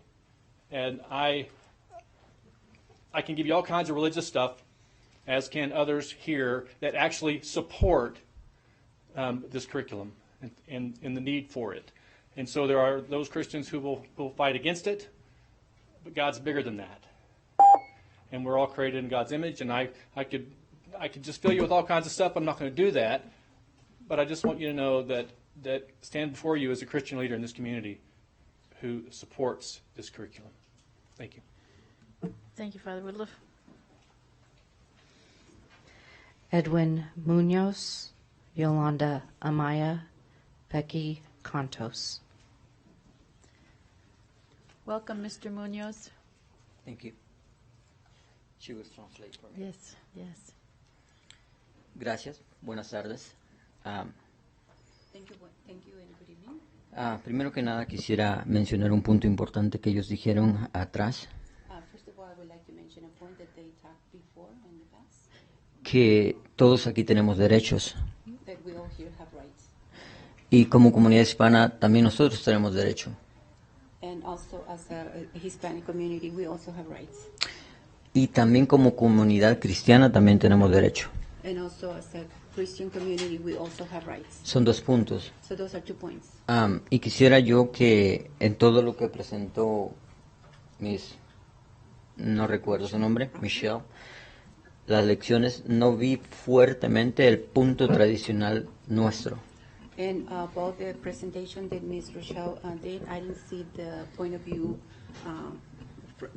from our point of view. Y todos saben cuál es el punto tradicional nuestro, hombre, mujer. And you all know which is the traditional point from our traditional point, men and women. Para multiplicarse. To multiply. Y eso no lo vi fuertemente. And I didn't see that strongly addressed. Mi pregunta es, ¿lo van a incluir? Porque eso es lo que yo quiero. Como padre, And my question is that going to be included? Because me as a parent y como representante de muchos otros and as a representative from many others en mi iglesia, en mi comunidad, in my church and my community, es el punto que nosotros queremos que se incluya fuertemente, no por encima.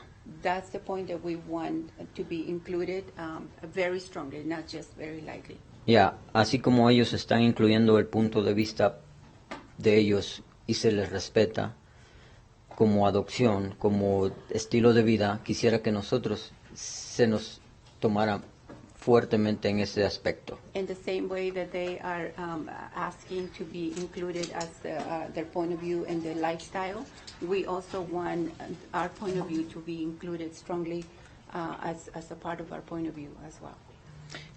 Es todo. Gracias por su atención y por su arduo trabajo. Se les aprecia mucho. And that is it. Thank you all for your very hard work, and it's very appreciated. Gracias. Thank you, Mr. Munoz. Yolanda Amaya, Becky Contos, Jesse Prisco. Gracias por la oportunidad. Thanks for the opportunity. Mi nombre es Yolanda Amaya My name is Yolanda Maya, y soy uno de los pastores del área acá de Reno. and I'm one of the pastors from here, Reno. Por el trabajo que yo tengo, Because of the work I do, tengo la oportunidad de escuchar a muchas personas I have the opportunity to listen to a lot of people, y en representación de ellos, and representing them.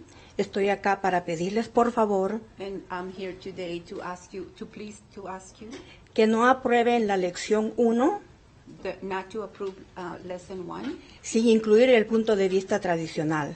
without including the traditional point of view. Gracias por la oportunidad. Thanks for the opportunity. Thank you, Ms. Amaya.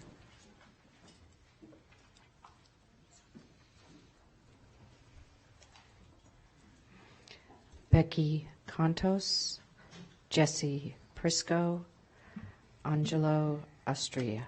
Welcome, Ms. Contos. Hi. Everybody, deep breath. Me, mostly. Okay. So my name is Becky Contos. My son was born in Reno. He's currently attending high school in the district and is part of the LGBTQ community. I'm respectfully asking that you approve the share curriculum exactly as it has been presented. There are several reasons why. First, in regards to individuals requesting to include religious-based traditional information within this program, in reality, this isn't even a legal option in a public school according to the laws of our country under separation of church and state. Further, since 1999, Nevada state law has protected LGBTQ people from discrimination on the basis of sexual orientation. That law was expanded to include gender identity and expression. And as already been stated, this is current state law, and the Washoe County School District is in no way exempt from the laws of our country or our state. But even without the legality of it, what about the human and personal perspective? Some of those numbers we saw tonight were frightening, and they're real. As all parents, I can certainly opt my son out of participating in the school district share program if it doesn't accurately include information regarding LGBTQ, or if it includes opinions that are in clear contrast to scientific and medical fact. However, what he and I can't do is affect all the kids that do participate in that class, as they are taught that my child's feelings and his humanity are not as important as theirs. If you do not include who he is in this curriculum, each of you is responsible for endorsing and supporting that my son and everyone in the LGBTQ community is irrelevant and can be treated as such. And not just by the students. You're endorsing that administrators and teachers can also treat our children like this. And it happens every day in our school district.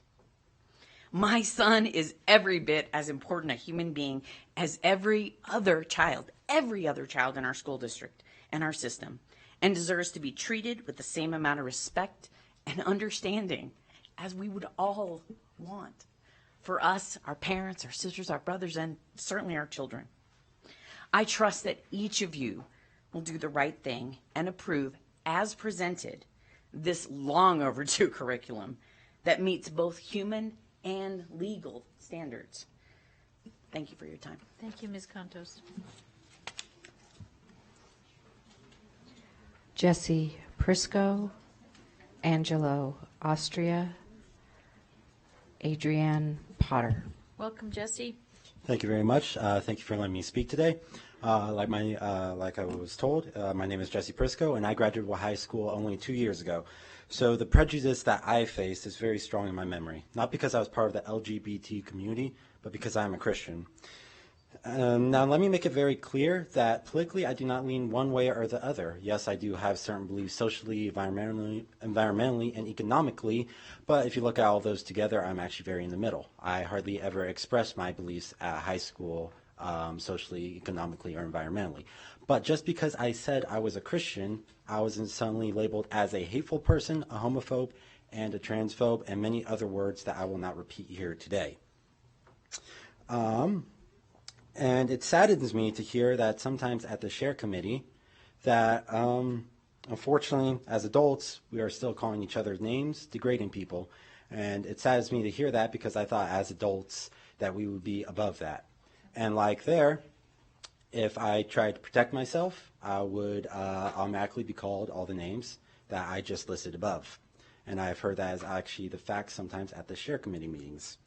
Moving on over to the statistics, I would like to point out some things. Many people I knew in high school consider themselves either gay, lesbian, bi, and so on. But after graduating, most of these people are now in heterosexual relationships. And upon asking them if they were really part of the LGBT community, they either denied or admitted that they just wanted to be part of the in crowd. So while filling out the papers these statistics are based on, they might have said they were part of the LGBTQ community, but in reality they were not, making a majority of the statistics flawed. Also, multiple times the statistics is implied often that being LGBTQ is the cause of bullying, sexual harassment, and such. But let's all for a moment think of a situation where a younger female is bullied or sexually harassed by a male or older female, or older male. This could quite possibly make them more attracted to the same sex since they have had negative experiences with the other sex. I've personally heard this from multiple friends. It was quite impactful. The possibility of this increases if the harassment was from an adult. And as I have mentioned above, people, in fact, can very easily choose what they want to identify as. Even if they don't truly believe it in mind, they can put it on paper because that's what they personally believe. So statistically, we do not have enough data because maybe if that person wanted to commit suicide, it was not because they were LGBTQ, but maybe they lost a family member. Lastly, 90% of the population still holds traditional views. My fear is that if you exclude the church and traditional views in the curriculum, that you will state that that is supposed to be all-inclusive, that includes the church, that you will see increase in young adults like me facing the same prejudice. Thank you. Thank you, Mr. Briscoe. Angelo Austria, Adrienne Potter, Jackie Binus. Welcome, Pastor Austria. Good evening. Thank you so much for just allowing me to speak on this matter. I had been here, living here for 30 years, and 3 children that were Washoe School District students, and 20 years pastoring. And I would like to say this as a pastor. Everyone is valuable. And I value every person in spite of their beliefs, in spite of the lifestyle they choose to live. And I believe that many of my colleagues feel the same thing. We're not here hating anybody. That's just a conviction that there's just no way that we would live by. And but I believe that this is actually just a matter in my own personal why I'm up here today. Is what I'm asking is to really consider keeping the curriculum balanced by including a traditional view, because this really represents many of us in Washoe County. And the Share Committee has failed to follow the directives of the board to produce a more balanced curriculum, which is inclusive of a traditional view of sexuality. As a result, as you know, that they have forwarded Lesson 1 to you for approval. I'm respectfully asking you, the board, to follow through with what you have directed the committee to do. A fully inclusive curriculum that includes a traditional view of sexuality. This represents really a lot of us. And if you don't allow this part of what we believe and what we stand for, I think there's just that sense of being exclusive. And so it represents many of us. I have, a church folks that believes in traditional, and I'm just one church with many other churches that really is just desiring, or not just desiring, but asking you to consider to allow this traditional view of sexuality. So thank you so much. Appreciate it. Thank you, Pastor Austria. Adrienne Potter, Jackie Vines, Chuck Grimm. Welcome, Ms. Potter. I'm Adrienne Potter. I'm the founder of Kids in Danger. I've been a child safety activist since 1986.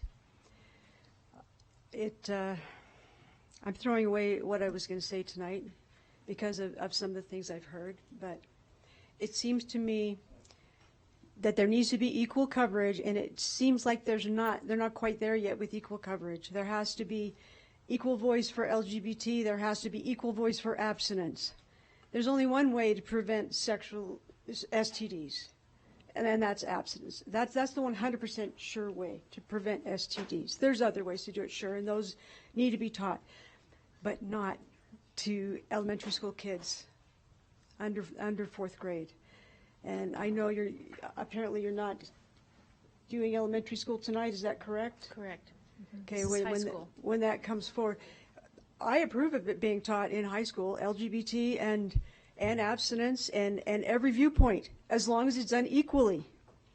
I totally oppose bullying of anybody, race, gender, height. It doesn't matter. Nobody should ever be bullied.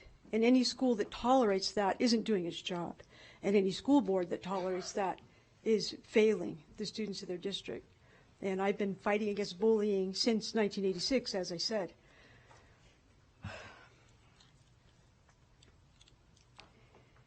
But just quickly, I want to tell you that this isn't appropriate for kids K through 3. They're too young. They don't understand it. They get confused. They're innocent and helpless, and they don't have a voice.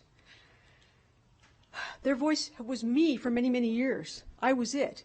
My committee works internationally to fight bureaucratic abuse of kids and child pornography and sex trafficking. And we've, believe it or not, we've faced opposition in doing that. And I'm certain everybody here is opposed to that sort of pernicious, hideous nonsense. But kids K through 3 don't understand that. So when it comes time to consider curriculum for them, teach them not to bully. That's important. But don't be teaching them how to do safe oral sex. Don't be teaching them things that just confuse them, that they don't understand.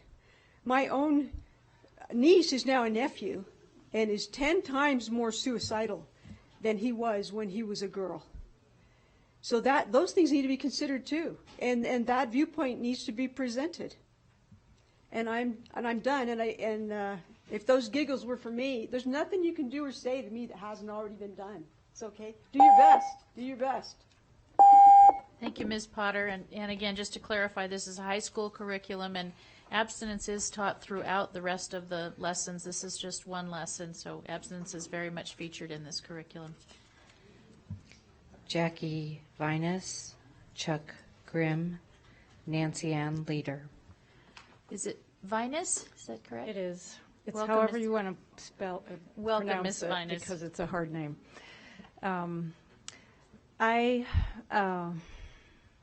I've heard a lot of comments about this. I appreciate the ladies that spoke about their curriculum. It was good to know that it's not mandatory, that parents have a say. That was one of my concerns. I also support not giving the SHARE program to younger children. I was a third grade teacher for better part of 30 years in this district, and developmentally, they don't care about this right now. And I think it is appropriate for high school. But again, you've heard many voices saying they want the other side of the culture to be expressed. And I am an advocate for abstinence. I'm a Christian, and I know that God loves all of his children. And as a teacher, I was very strict when it came to anybody in my class or on recess duty being bullied. So that's important. But do I understand? I have a question. Do I understand that next year you're going to be giving it K through 12, or was that just something that I heard someplace Ms. Finance, else? we don't do dialogue, but no, this curriculum is not going K through 12. This is a high Ever? school curriculum. Okay. And they will begin working on the curriculum for elementary school next year. Okay, so next year we might have elementary kids knowing this stuff. Not this stuff. they will have statutorily required sex education, but I don't want to take away from your time. Go ahead and finish, and then I'll answer your questions. Well, that's what I wanted to say. I know several people that are, if I can use the old term, gay, and I have friends, and I have friends that have children that are grown children that have issues like that, and I know they feel unloved a lot of the time. And I think the biggest thing that we can all do to help these people fit into and be accepted is to love them.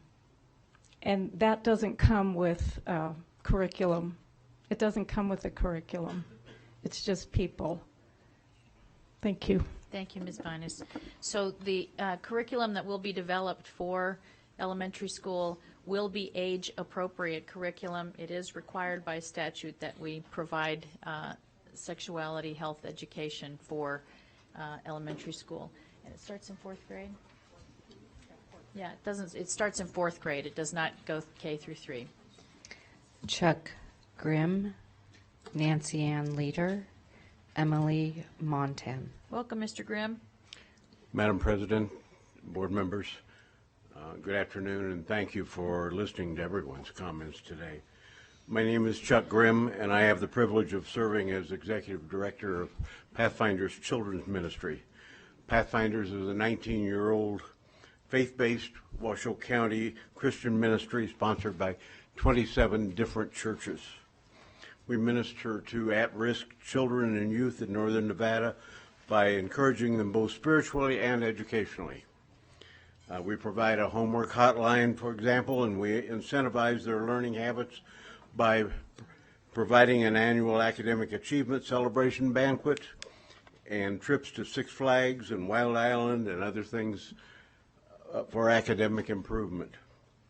I'm here today because I'm distressed by the possible direction this board may take. It's no secret to those of us who have lived here a long time that the board's reputation, right or wrong, has taken a number of serious hits in the past few years. I'm not here to discuss the merits of those criticisms, but rather to hopefully encourage you from taking a step that could potentially dwarf any mistakes of the past.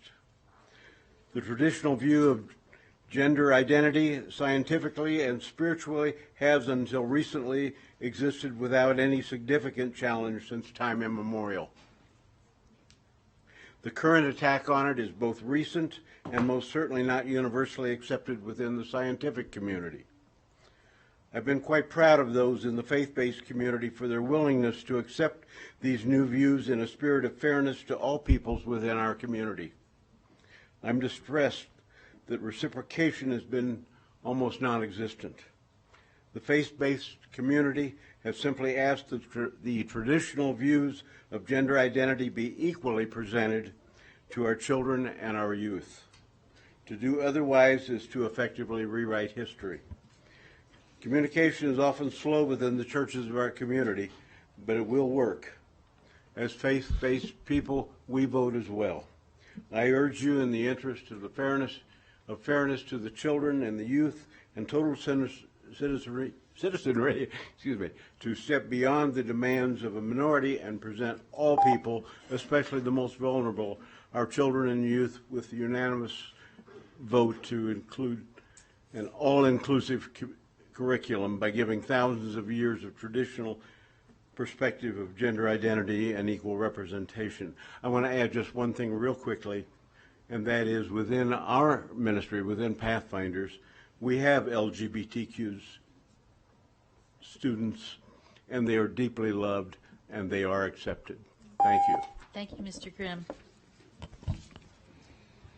Nancy Ann Leader, Emily Montan, Reverend Richard Dalton. Welcome, Ms. Leader. Hi, I am Nancy Ann Leader. I'm here in a couple of capacities. The Nevada Women's Lobby discussed this issue, and unanimously the steering committee voted that we would support Lesson 1 which is currently under review. And I'm the recorder. I was to send a letter to that effect to the share committee. Okay, so I did that and I emailed it so that it would get there in time. I found out very recently that it didn't get there because apparently the email I sent it to was over quota.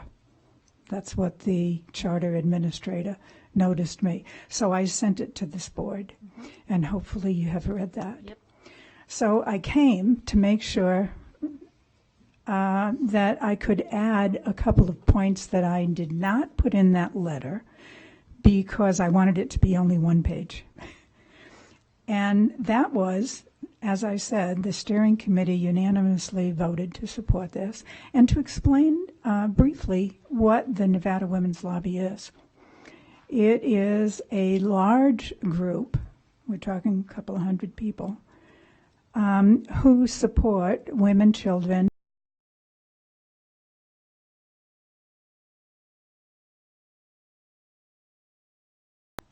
we represent the voiceless. We are the voice for the voiceless, is what we usually say. So we regulations and what governmental bodies do that might affect those people. I also thought that, especially in view of what I've heard today and the stats, that I would say something as an individual. I have 3 sons, 3 daughters-in-law, 11 grandchildren, 11 great-grandchildren, the youngest of whom is only 3. All of the others, all of them, are products of Washoe County School District. One of them was bullied herself, cut herself, dropped out of school, and was able to recoup because she has a large supportive family. And that seems to be the difference. But it is critical that this lesson pass. It's critical not only for the children who are intimately affected themselves, but also for others so that they know this is a normal type of human person on the spectrum. Thank you. Just one thing, I know I'm almost out of time. You need to stop, Ms. Later. Thank you. Okay. Thank you. Emily Montan, Reverend Richard Dalton, Sherry Fred. Welcome, Emily. Hi, thank you. Sorry, this is my second of 3 meetings today. So hi, I'm Emily Montan. I used to be an elementary school teacher in our nation's capital. I lived next door to Anderson Elementary School, and I was a counselor for the Sexual Minority Youth Assistance League, which is still in existence in Washington, D.C. Excuse me. The SMILE was developed to help kids in high school. It was about AIDS education this was back in the 80s, so that tells you how old I am. Back in the 80s, and about being in an area, a place of acceptance. Things have changed since then. I'd also like to add that I'm an evangelical Unitarian Universalist.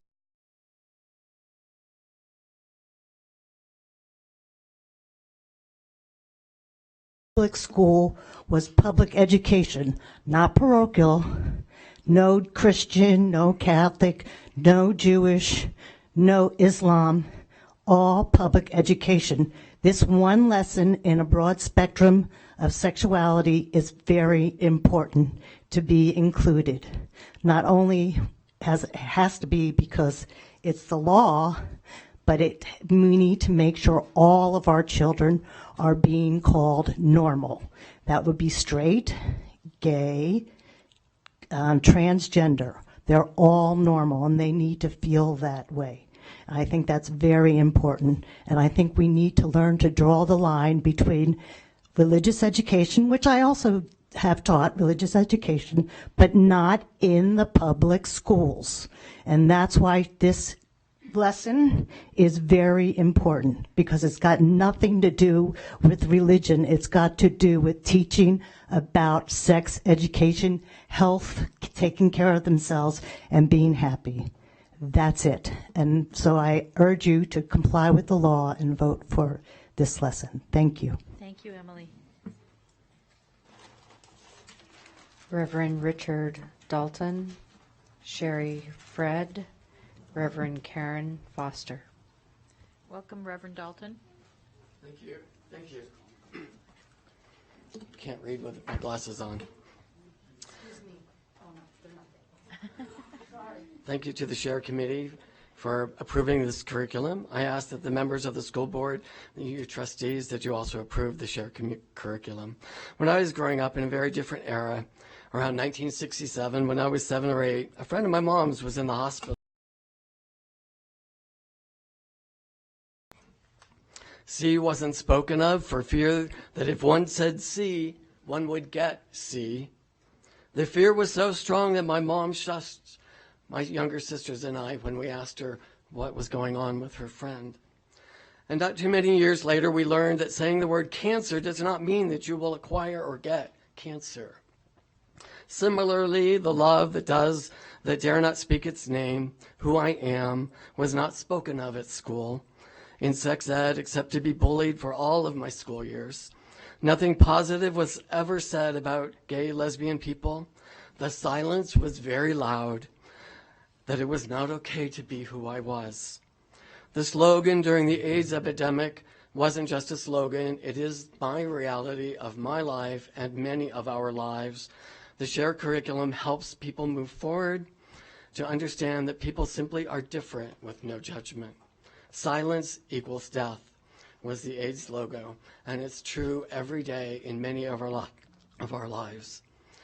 It exemplifies the reality of many GLBT people and is one of the complex realities facing youth in our schools and why some still choose death because of the pain and suffering they are going through, mostly unnoticed because more likely than not, they have not heard that it is okay to be who they are. And because of this, because of fear, or possibly because of being thrown away, they are afraid to even have a conversation. It is our responsibility to make and create safe places in the schools for the youth of today to be who they are. Inclusion of LGBT sex education in this Share curriculum is vitally important in terms of education, healthcare, mental health, and for all of society. Inclusion gives that voice, so there is less silence equaling death. Action does equal life. It's appropriate and not metaphorical for the lives of the students in Washoe County schools. When you talk about these young people, who these young people are, they can identify and they can say, oh, that's me. And that gives them life. What greater gift can you give to a young person than to affirm who they are in this world? Acknowledging and affirming people also helps to stop bullying. It doesn't stop it, but it helps to relinquish it. And I urge you to continue all of those things so that inclusion gives a voice so that there is less silence equaling death. Action equals life. Thank you. Approve the curriculum. Thank you, Reverend Dalton. Sherry Fred, Reverend Karen Foster, Jan Beeman. Welcome, Sherry.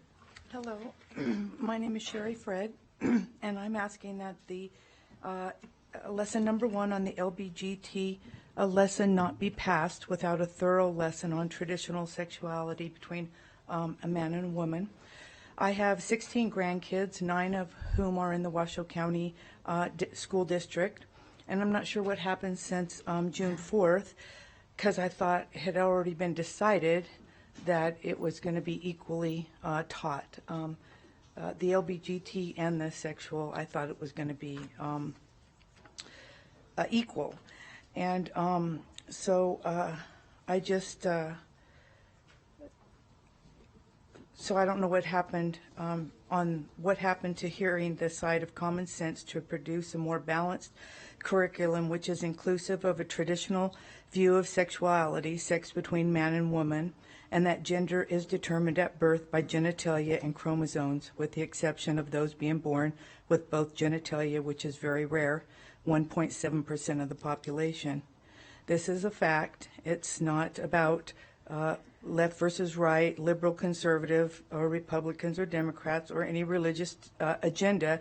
This is just about being inclusive of all of us on both sides, and to be fair in that way.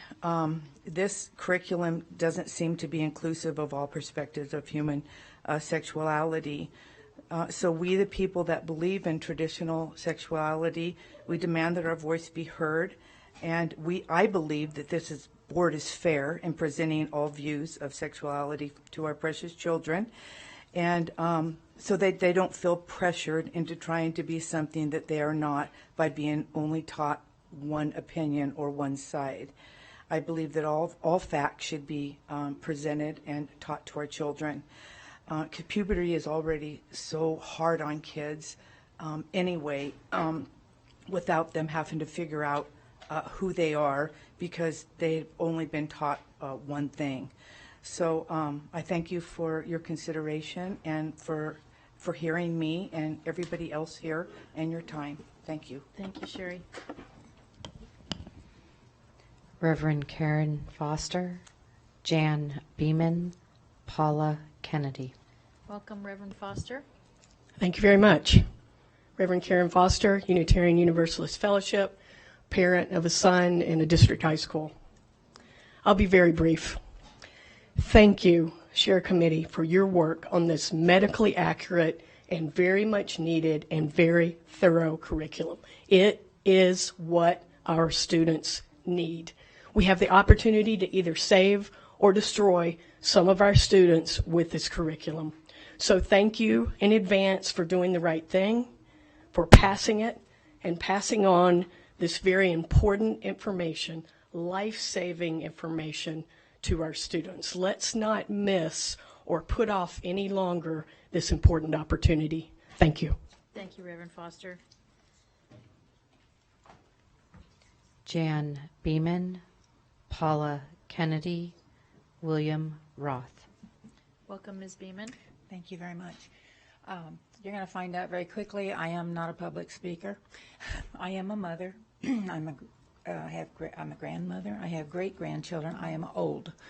So I don't have anybody in the school right now in this system here. I will have a great-grandson next year. I feel like the pastor that was up here earlier. It's not equal. I don't have any problem. In fact, I feel, in my family, we have members of the gay community. I love them with all my heart, unconditionally. And yes, I think they maybe need this. But so do the regular kids. They're being left out. I just feel like they're now being left out. And bullying goes on not just here, but in all areas of the school system. We just went through it with our family in the Wausau School District with a terrible thing. It was just awful. And it seems to me like they say that it's not tolerated, but it is. They tolerate it all the time. I don't know what you're going to do about it, but it's there, and it's there for all the kids, anybody who might be just a tiny bit different. So I have no problem with this program. I have a problem with it not being equal. I mean, the other kids should be represented as well. They are normal too. So thank you very much. Thank you, Ms. Beeman. And I'm sure Ms. Loudon here, who's the counseling director, would be happy to hear any specifics. Ms. Beeman, if you wanted to share with our counseling director any specifics about the bullying incident that you're talking about. I'm sorry, welcome. Paula Kennedy, William Roth, Rita Manera. Welcome, Ms. Kennedy. Hi, thank you. My name is Paula Kennedy, and I too am not a public speaker, and I didn't even plan on speaking tonight. Just through the grapevine early in June, I had heard about the sheriff's program. They were going to be inclusive of the LGBT, and that also they were going to still keep the traditional. So I thought, okay, great, this and that. And first, I just took notes here. And the last time I probably even said the word shares in the reference that it was is back when my children were in their 6-week program. My kids are 41 and 38. Okay, I do have grandchildren coming up in the Washoe County School District. We talked about what they were taught. I don't remember what that was, and I don't even know if there was religious stuff in it. So forgive me if there's ignorance here on what's going on. Kathy Baldock had made a good reference in including this. I think this is great. The statistics that they showed were disturbing to me. And with my grandkids coming up, I mean, I want to educate them on all the biases, not just the LGBTQ. When they ask about our color, the race, and someone even mentioned the height. When somebody is different, okay, they're going to come, and I want to be able to teach them. And from a spiritual perspective, these are God's children. So I put an against on that, not because I'm against this being taught, but for the equal presentation of the traditional views. So with that stated, kids are going to make their own decisions. They're going to get the viewpoints. They're going to be involved in hearing both sides, both views. So that is what I'm addressing here, is to consider equally both views, a balanced view of the presentation. So thank you very much. Thank you, Ms. Kennedy. William Roth, Rita Manera, Cesar Manera. Welcome, Mr. Roth. I'm not in front of the microphone, now I am. I wasn't going to talk a lot, and I'm still not going to, but I wanted to just mention, listening to everyone here today, I'm impressed that people are showing compassion. I've had to show a lot of compassion in my life as I've had to learn about different people's situations in life, their religions. I've worked with people of all sorts of different beliefs, and I myself don't have any beliefs. I'm a scientist. I'm now retired. And one thing I wanted to share with you is that growing up in Ohio in the 1960s and early 70s, I felt in retrospect for many years that we had pretty good sex education starting in the 3rd grade and then more in the 6th grade and more in the 9th grade and in high school. But it was mostly about biology and mechanics. And there was nothing about all the social aspects that we're talking about here. And yet that seems to be what young people struggle with the most and adults struggle with the most. So I think it's very important that we're at least committing to have a lecture for older students about the social aspects, because I don't think anybody at high school level has any difficulty with the mechanical aspects of it, or even the biology. I know a lot of scientists still don't understand the biology, and I'm learning a lot, and that's part of why I'm here, is that I'm learning that there's a very broad spectrum of things that survive in the population, and they contribute to the population, and we should all appreciate that and not feel like the way that we were taught is the only way things work, because we're learning more and more as scientists that a lot of the things that happen to us in life are a result of genetics, and it's not because there's a perfection and pattern. It's because sex is all about repairing damage. It's all about doing the best we can for the species to survive, and if there are variations and they survive, that's all it's about. It's not about religion. It's not about personal belief. It's not about my relationship with my brother or sister. So with that, I'll let you go. Thank you. Thank you, Mr. Roth. JJ, before you call, how big is the stack remaining? I want to be sensitive to my colleagues who have been sitting here for 2 hours and 20 minutes. Trustees, would you need a short break?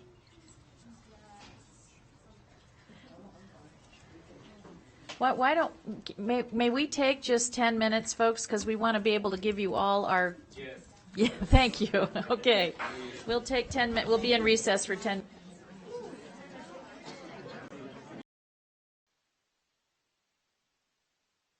Right. Okay, we will we'll call the meeting back to order. Thank you all for your patience in allowing the trustees. Excuse me, we're back in session now. Thank you. Okay, that's okay. Thank you. Thanks for indulging us to have a little break so we can make good decisions on your behalf. Okay, I believe Rita Manera is next. Rita Manera, Cesar Manera, James Bentham. Welcome, Ms. Manera. Thank you. President Holland, board members, my name is Rita Minera, and I am a citizen of Washoe County. And I don't come here to demand, but humbly ask you to include the traditional point of view of sexuality and gender identity, as it was said or agreed in the June 4th meeting. And for that purpose, I have the video of what was said, and I would like to play it. I don't think this board would ever support curriculum that didn't include a traditional view of human sexuality. That would not be fully informative. If we say that it's the only way, that would be exclusive. But we are saying that is part of what people express their sexuality as is other gender expression that is non-traditional. And I think that's what we're striving for, is to be inclusive of gender expression that is traditional, gender expression that is non-traditional, and to honor and respect and validate our wonderful 64,000 students and their choices that they have to make about their own lives and about their own identity. So I appreciate your support for that. And I would like for this to be followed, and I thank you very much. Thank you, Ms. Manera. And I do want to just caution the board that that was not the motion of the board. That was my personal expression of opinion, but that was not what the motion was that the board approved.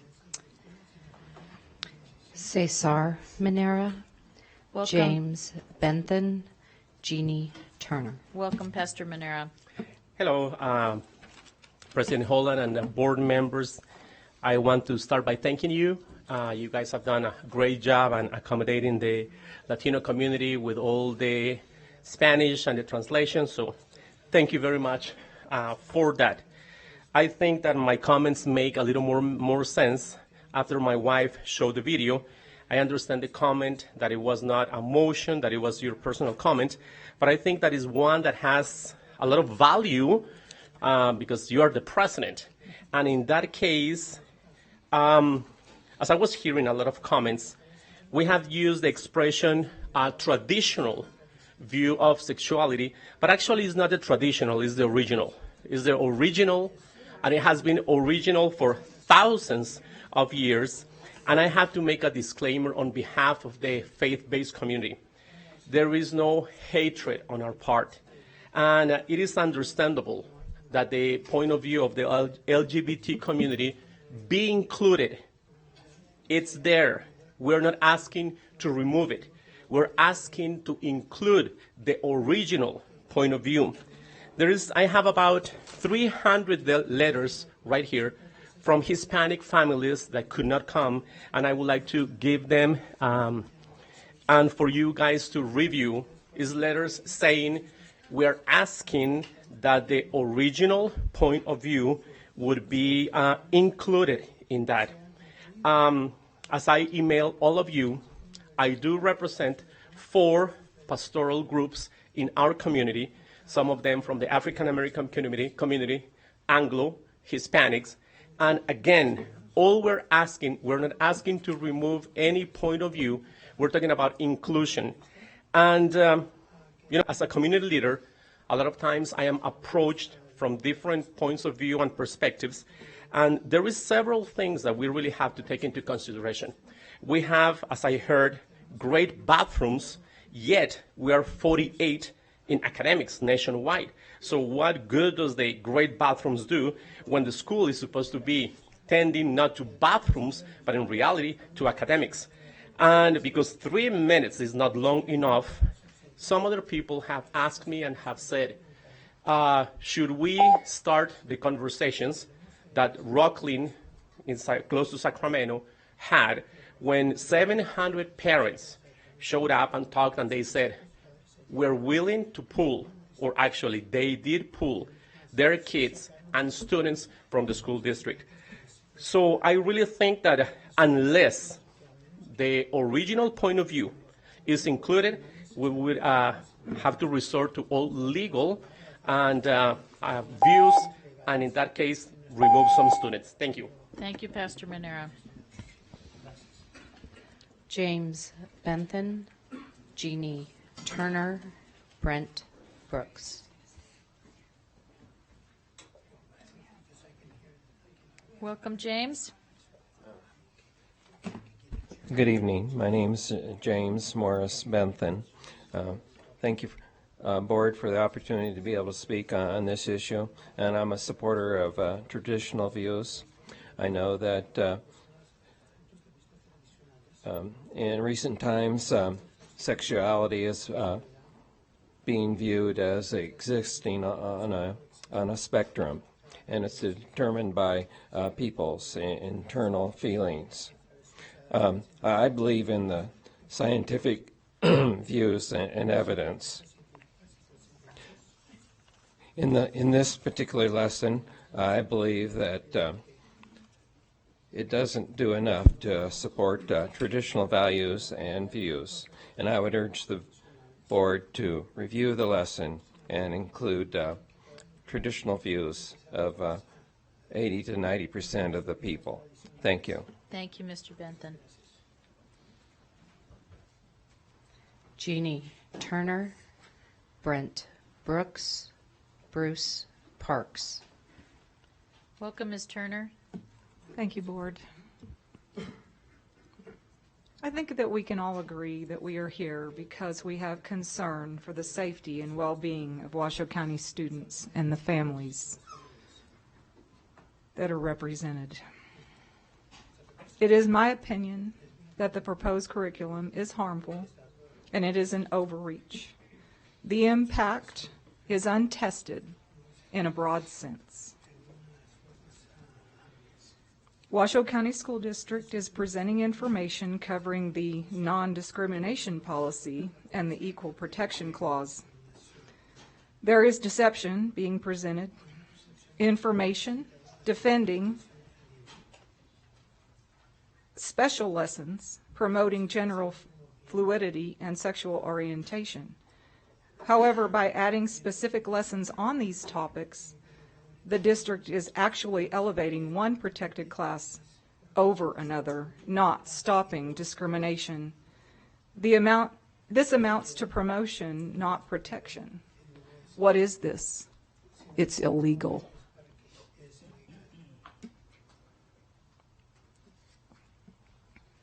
For instance, race, ethnicity, religious beliefs, disabilities are all included in the Equal Protection Clause, and not just through jurisprudence, but in our Constitution. I have not seen the same special lesson plans proposed by the district that cover any of these other protected classes. Using the district's interpretation of what needs to be included in the curriculum in order to be non-discriminatory would mean lessons on all of the protected classes and sexuality equally.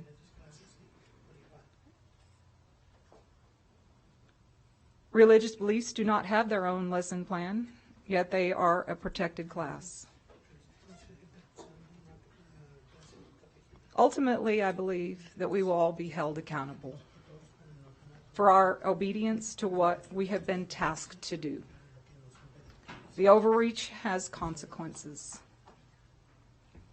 I believe that flawed information has been presented here in the surveys, that it is opinion and being proposed as fact.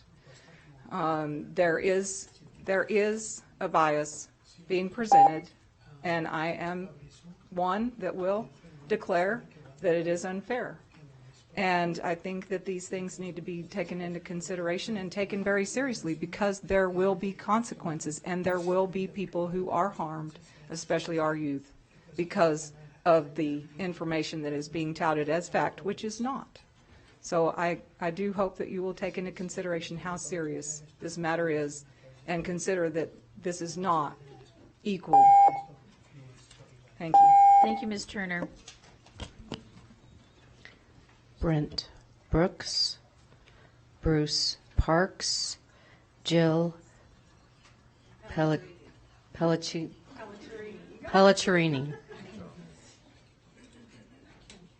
Pastor Brooks?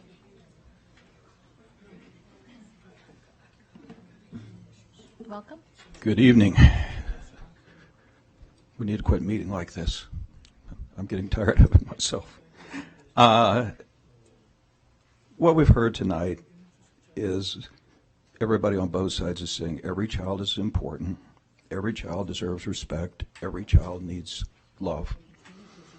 One side is saying that the other side's opinion is not entitled to be heard, and only their opinion is entitled to be heard. The other side is saying, let's hear both opinions. Why can't both sides be heard? One side has used terms like bigotry and hate-mongering. I've had obscenities yelled at me in meetings. We're not doing that. Those of us arguing for the traditional view are simply saying, can we be included? Can we have a seat at the table? One side argues that that science and facts are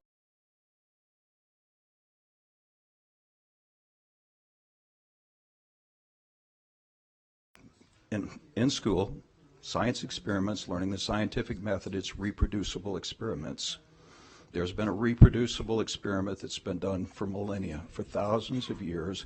Male parts fit with female parts, they reproduce. That's why we're all here. That is science. That's not fiction. That's not something that's made up. All we're asking is that that view be included. Clearly, there are people here of faith, that faith-based gets thrown around a lot. There are people faith-based on both sides of the issue. One side is being represented in trying to squelch the other side and ask that the other side not be heard. All we're asking is that both sides be heard. We represent a large part of the population of this community. Why can't both sides be heard? Why are we being asked to discriminate against one side? Why is one side being told, keep your faith to yourself, keep your beliefs in the closet, you can opt out? Why can't we both opt in? Why can't both sides be included? All I'm asking you to do tonight is to do what you said in the meeting on June 4th. Many of you said, I know it wasn't in the final motion, but many of you said, this isn't balanced. I can remember the faces, the names. This isn't balanced. We need something that's more in balance. I heard at one point this board will not accept a view, it will not accept a sex education curriculum that doesn't include the traditional view. That's all we're asking for. Can we be included too? The discrimination is happening from one side to the other. You're not hearing people on the traditional side saying you're not entitled, you can't be included. We're all saying yes, you can. We understand it needs to be inclusive. Why can't both sides be presented? Thank you. Thank you, Pastor Brooks. Bruce Parks, Jill Pelletrini, Connor McQuivy. Welcome, Mr. Parks. Thank you. Madam President, appreciate it. Board members. You know, I'm sitting here listening a lot about science and religion tonight. And we don't often consider that they're both often wrong. It wasn't until the 1920s that science accepted that there's more than just the Milky Way galaxy in the universe. By the same token, it wasn't until 1992 that the Vatican accepted Galileo was right. The Earth does revolve around the sun. We're sitting here beating up this single issue. The question I think we need to be asking ourselves,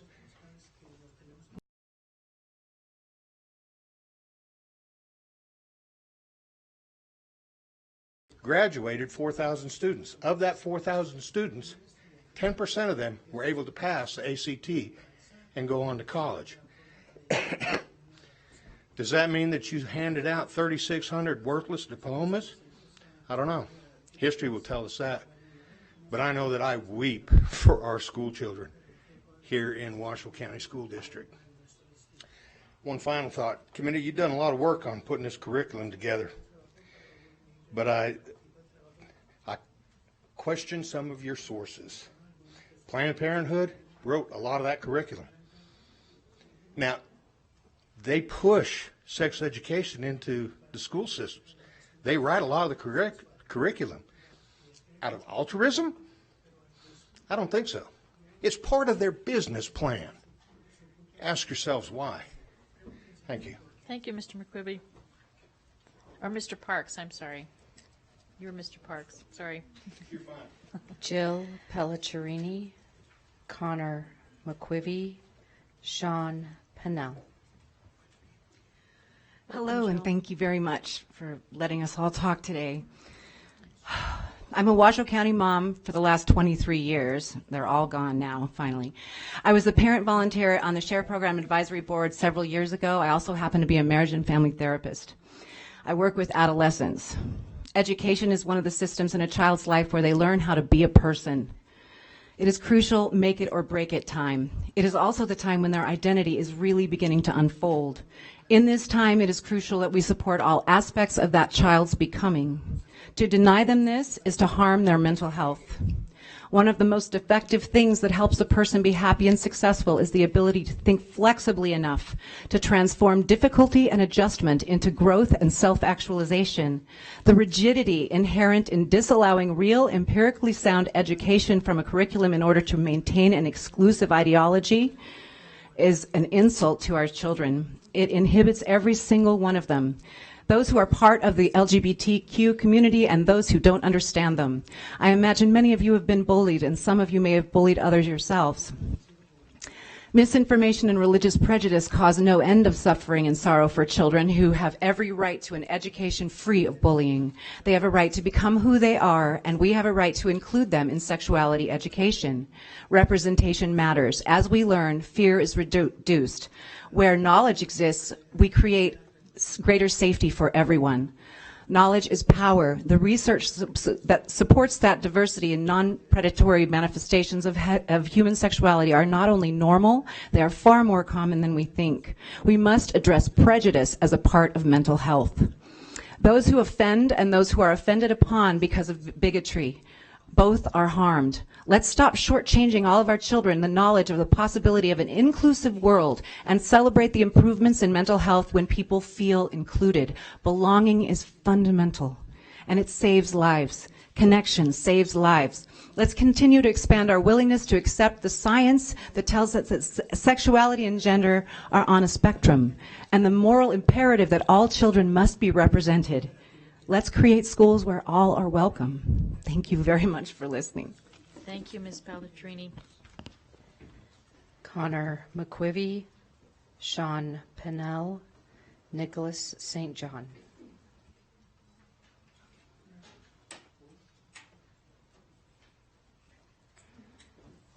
Sean.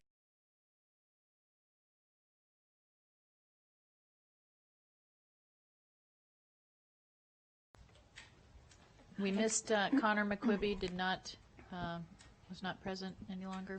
Okay, all right, Ms. Pennell. Hi, thank you. Thank you, President. Thank you, Board of Trustees, for allowing me time and space to speak.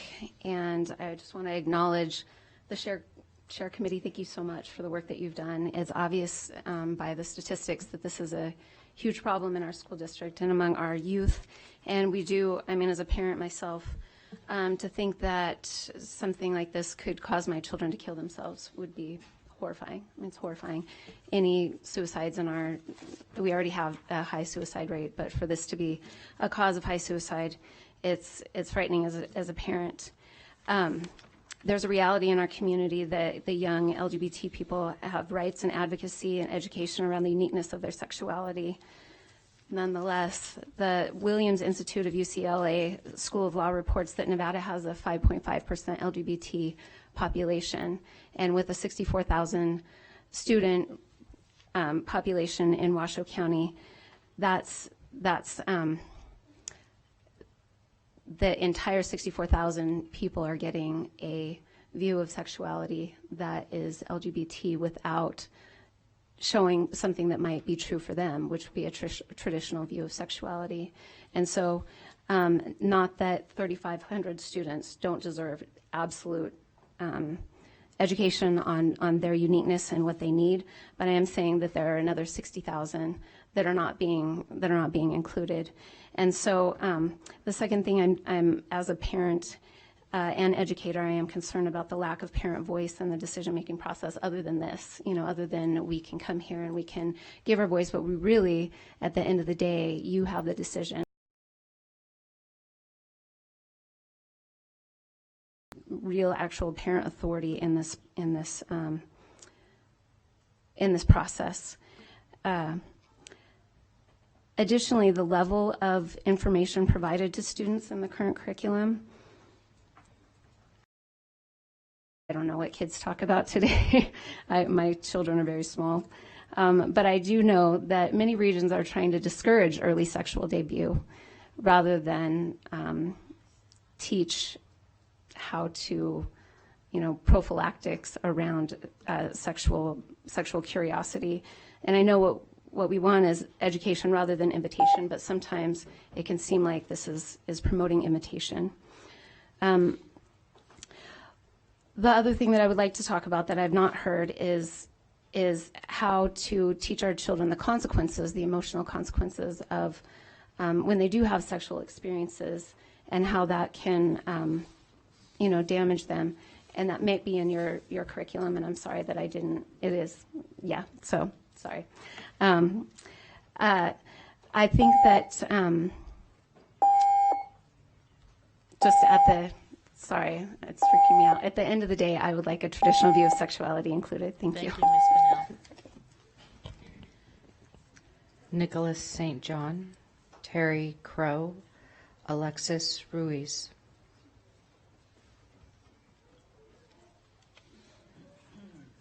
Nicholas, are you here?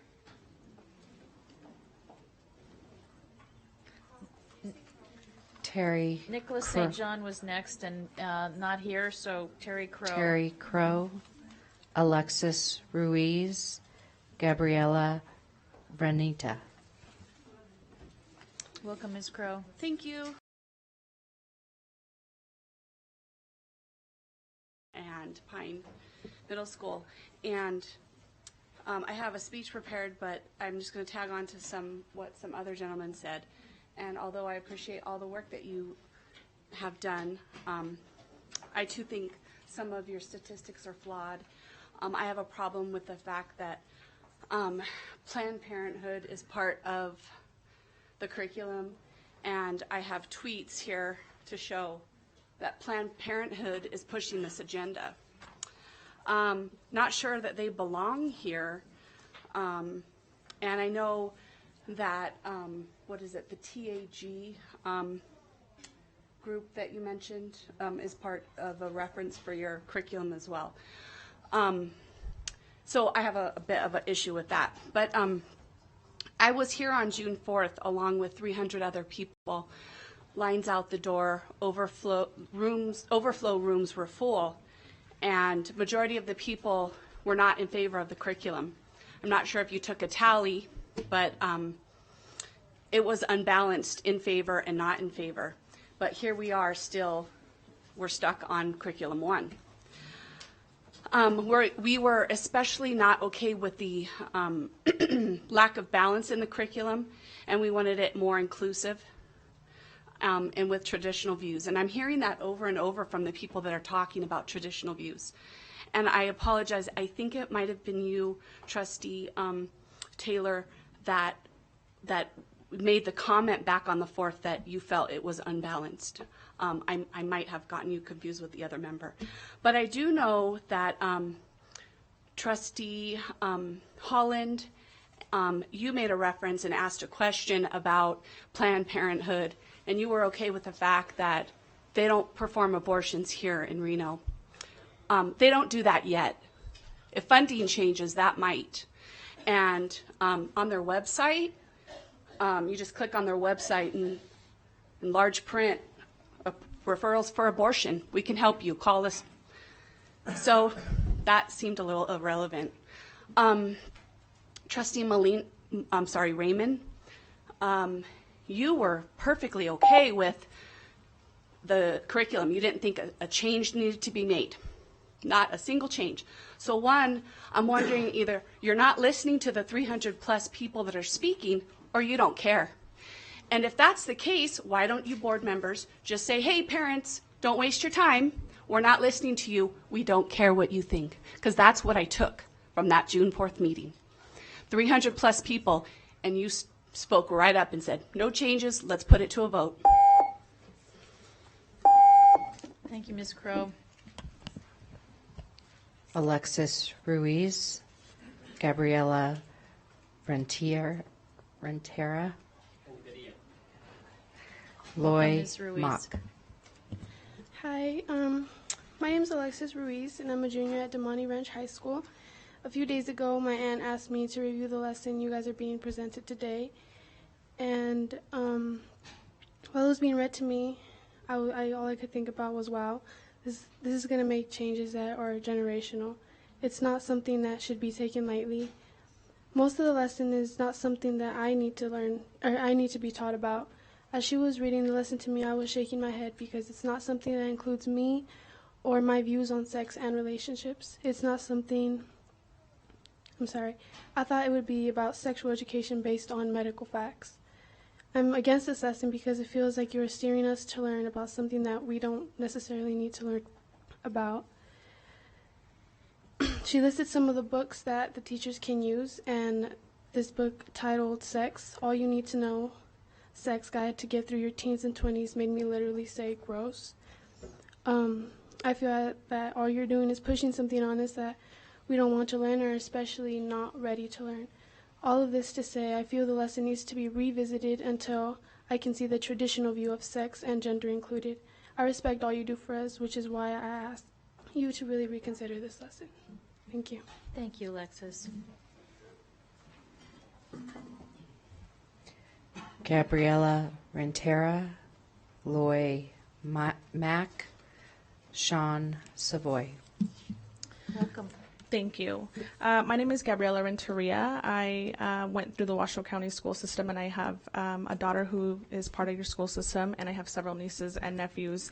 I've been here before, and I've talked about what I'd like to see, but I really wanted to have a conversation with the students that I know in the school district.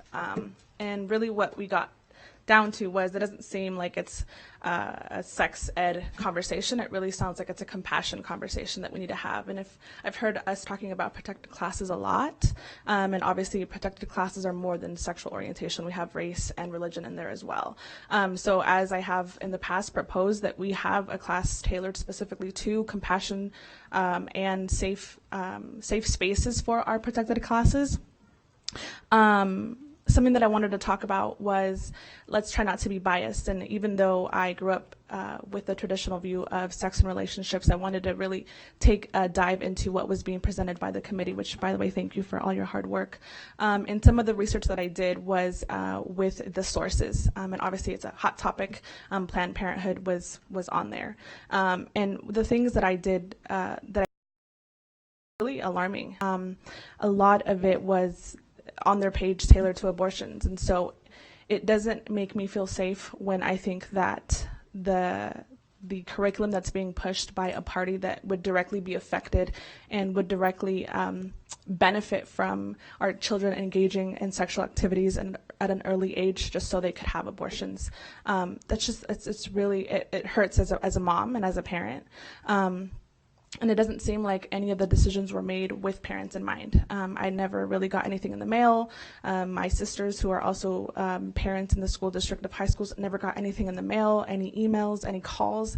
What we're asked to do is to come here after the fact and make a decision and have 3 minutes, really, to say what we feel that our children are going to learn. And I know that people have talked about that opt-in, opt-out option.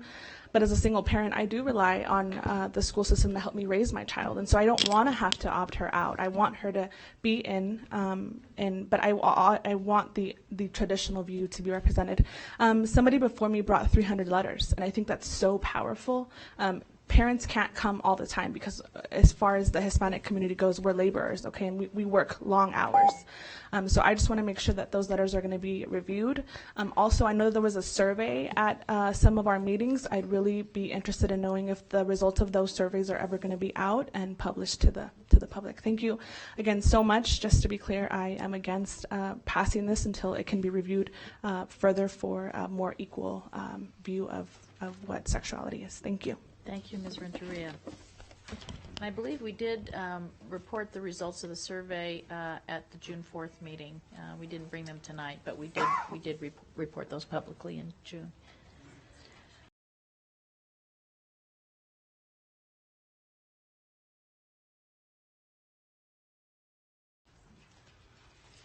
Thank you for letting me speak. You're welcome, Ms. Mack. I'm here as a concerned mom, grandmother, and member of this community. I hold nothing personally against any member of the LGBT community. Everyone should be free to live their lives as they please, as they desire, without being bullied, and have access to the information and support that they need. I'm also here to stand up for the overwhelmingly great majority of young people in our public schools who do not question their sexual identity. There's no reason to create anxiety and confusion by including so much of the SHARE committee curriculum that may interfere with normal development of a secure sense of male and female identity. I understand that the traditional view is included, but it seems like it's being downplayed. I think that's what a lot of people have noticed. It seems that the agenda is seeking to destroy everything our children have been taught, and people throughout the centuries as well. I've done my homework and have been studying the articles from both sides that have been published. And that's where I go back. I've written all over my papers, so it might be a little bit disjointed. Referring to the article in the journal Science that was published on August 29th, Scientific American published an article with the title, "Massive Study Finds No Single Genetic Cause of Same-Sex Sexual Behavior," and the subhead was analysis of 500,000 people suggests genetics may have a limited contribution to sexual orientation. I found many articles that raised questions such as these on the studies. I don't think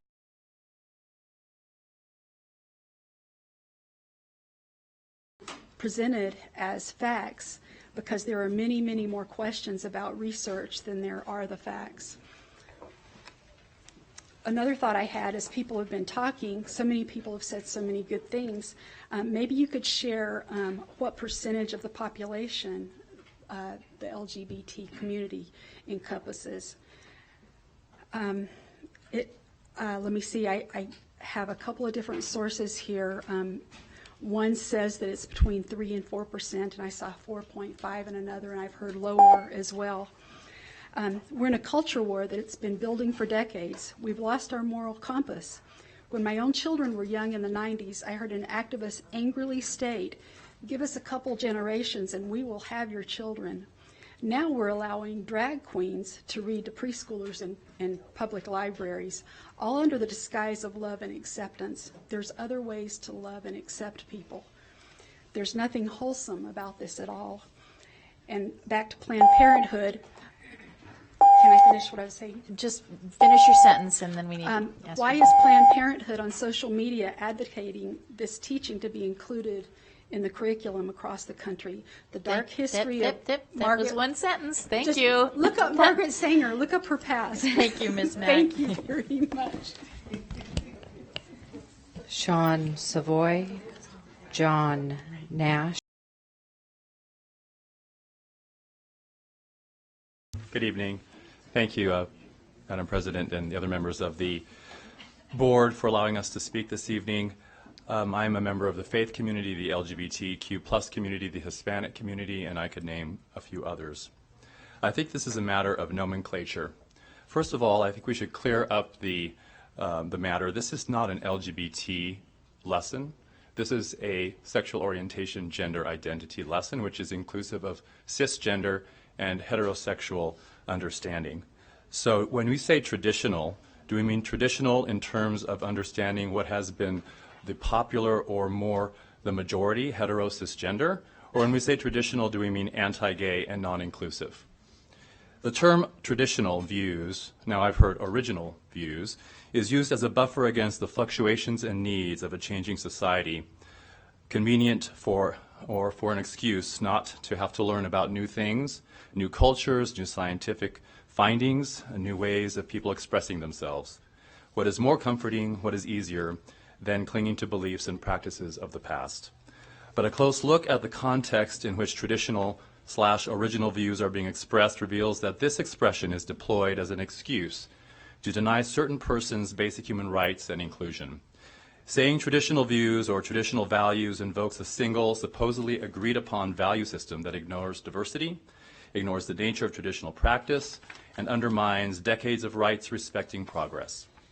In the early 1990s, traditional values was introduced as a rallying cry by Pat Robertson in his culture war of opposition to LGBTQ and women's rights that he claimed as undermining to so-called family values. It has been used to oppose gay marriage as well as oppose the truth regarding gender identity. It has been used even in this country to support female genital mutilation and conversion therapy, practices that are banned by the law in the state of Nevada. Use of the term in the context of the Washoe County School District sex education curriculum pushed by a narrow portion of the religious community is clearly an attempt to justify discrimination and limit the rights of certain members of this community. No custom or tradition, no values or beliefs can justify depriving rights. The LGBTQ plus community is not opposed to law, religion, or tradition. It is opposed to the violation of rights. There are district board policies that support rights for LGBTQ students. There are Nevada statutes that support non-discrimination. And as board members, you are compelled to follow both policy and the law. Please approve Lesson 1 as recommended by the Share Curriculum Committee, and thank you for your work. Thank you. Thank you, Sean. John Nash, Stephen Page, Brianna Sanchez. Welcome, Mr. Nash. Thank you very much for the platform.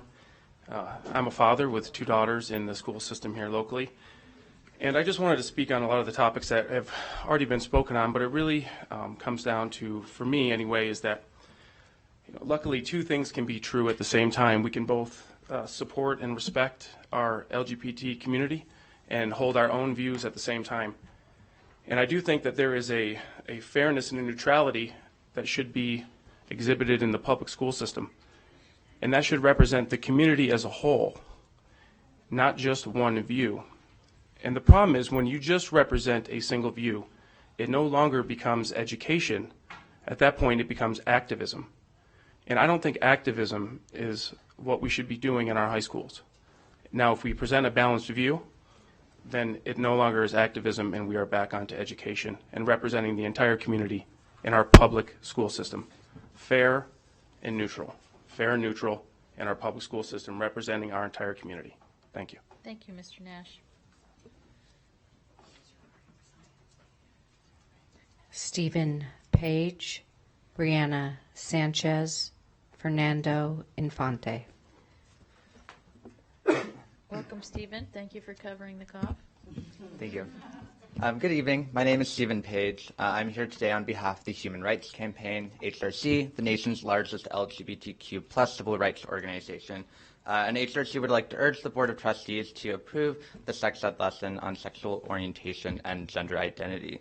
As we know, the school district has a legal obligation to have inclusive sex ed under Board Policy 6140, but also a moral obligation to students to offer an education that is relevant and beneficial for all. The district's failure to implement such curriculum is discriminatory and has endangered students and will continue to sacrifice students' physical and mental well-being until an inclusive curriculum is implemented. Many people here in opposition are arguing that this lesson is not balanced and does not represent traditional views. In reality, nothing in the curriculum invalidates those who identify as cisgender or heterosexual. When looking at the curriculum, you can see that a good portion of the curriculum is definitions, including a definition of both heterosexuality and of the word cisgender. Aside from that, if the traditional belief here is that LGBTQ people or that sexual orientation is not a spectrum, I have proof that that is wrong, and that proof is me.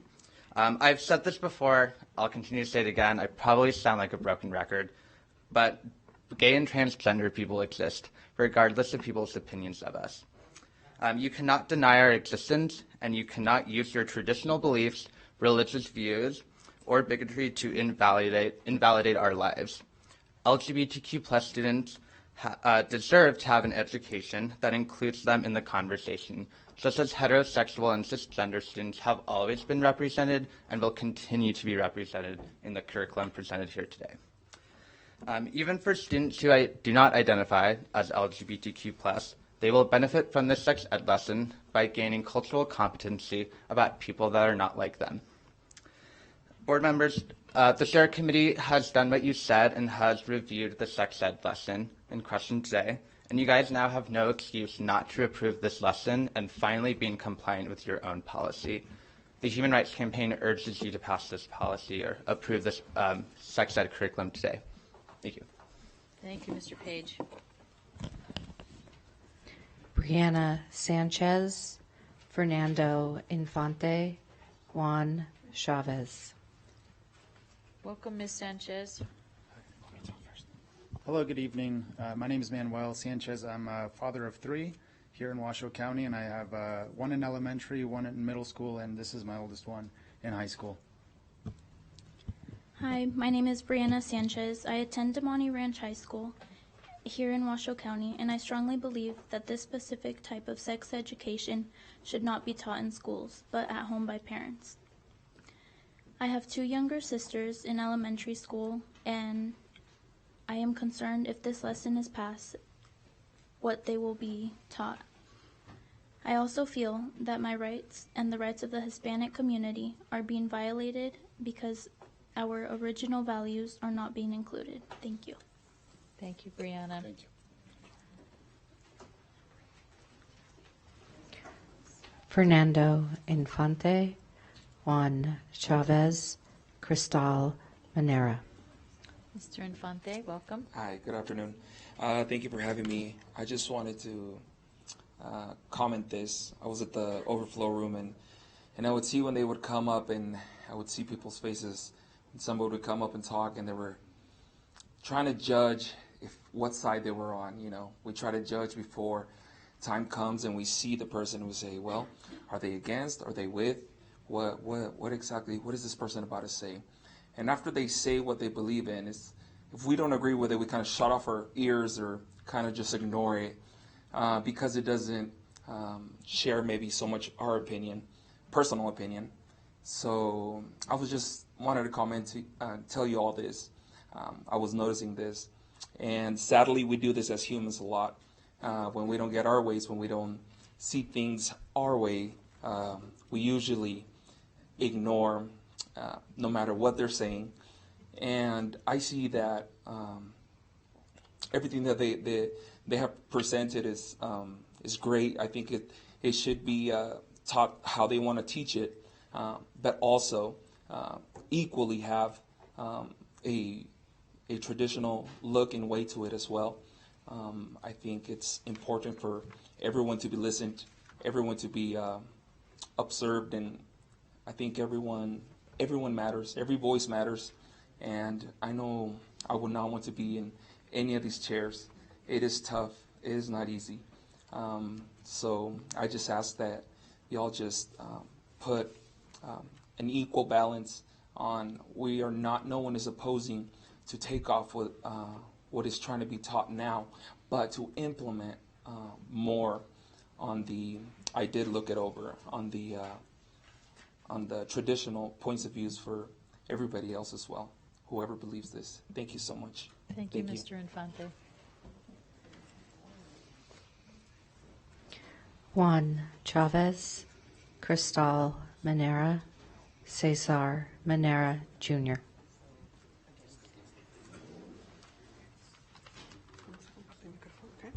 Welcome, Mr. Chavez. Buenas noches a todos. Good evening, everyone. Gracias por el espacio. Thanks for the space.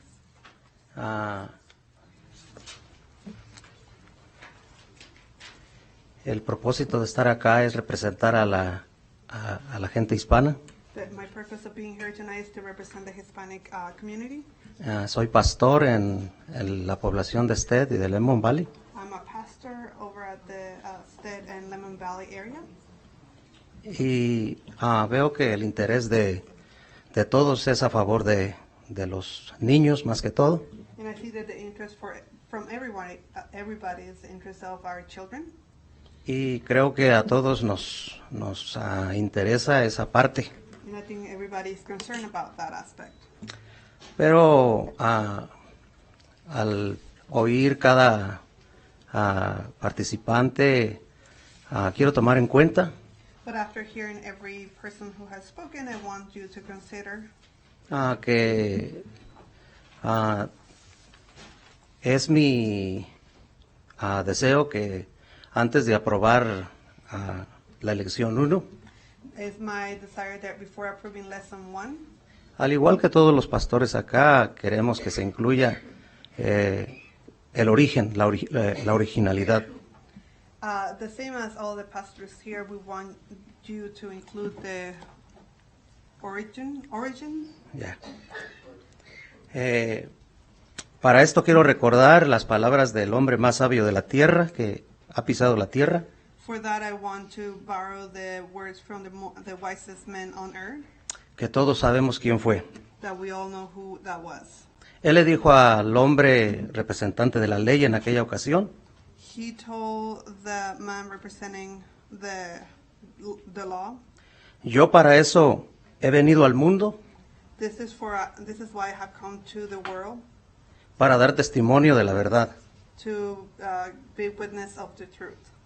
Entonces debemos de trabajar por amor y con la verdad. And that's why we need to work for love and with the truth. No se puede separar el amor y la verdad, You cannot take apart love from the truth, porque si lo separamos estamos perdidos. because if you do that, then we are lost. Así es de que ese es mi consejo.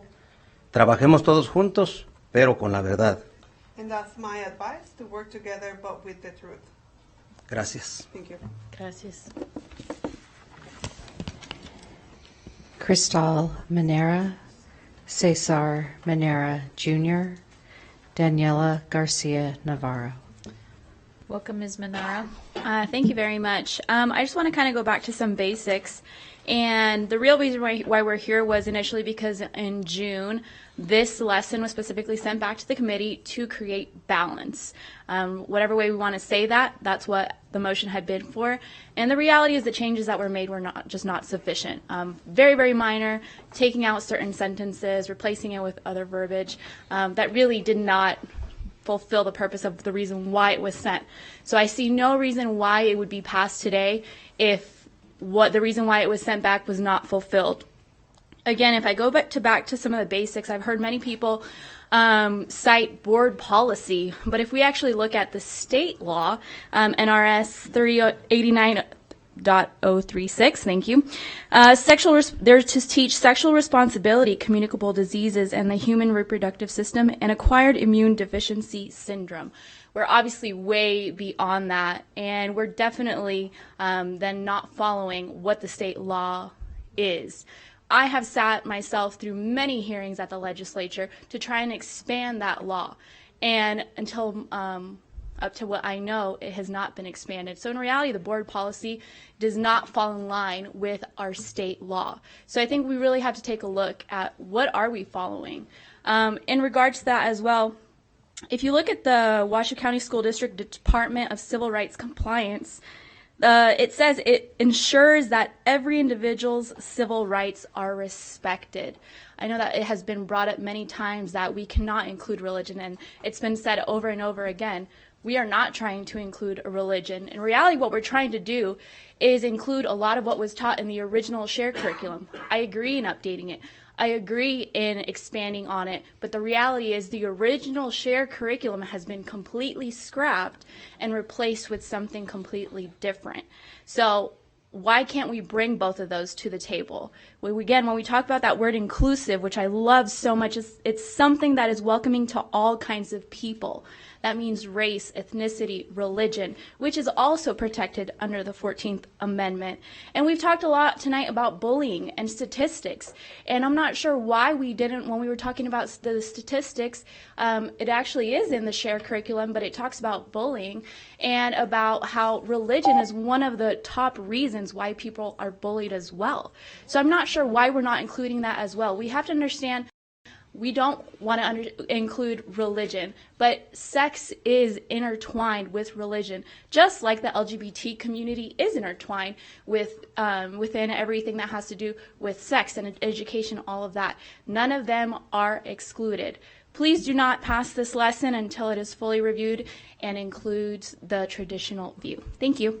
Thank you, Ms. Manera. Cesar Manera Jr., Daniela Garcia Navarro, Tim McGivney. Welcome, Mr. Manera. Thank you.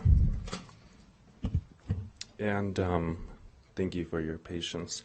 I'm here to ask you not to pass the lesson or curriculum that is being presented before you today on June 4th. As my sister just mentioned, we asked some form of balance to be brought to the class or to the lesson. And I was speaking with someone just a second ago, and they said, well, it's just one lesson. I said, well, right, that one lesson should be equal to the rest of them. So I'm asking that we please keep it balanced. No one is trying to, at least there shouldn't be any hatred towards anyone, but I'm not trying to exclude anyone or raise someone up higher. Again, we're just asking for a balance, including the traditional, original, whatever you would like to call it, views. Thank you. Thank you, Mr. Manera. Daniela Garcia Navarro, Tim McGivney, Tom and Sherry Weiss. Hi, good afternoon. My name is Daniela Garcia Navarro. Welcome. I am a high school student. I attend Spanish Springs High School. The reason why I am here is to let you know how I feel about the shared curriculum. As a high school student, I hope that you will not pass it. Let me start off by telling you, you may be unaware of how difficult it may be to be a Hispanic girl in high school. Now, on top of that, to be a Christian Hispanic girl in high school is 1,000,000 times more difficult. I understand we all want the students to feel comfortable and accepted. But I think by passing this curriculum, it will only lead to students like myself who believe in the traditional view of sexuality to be bullied.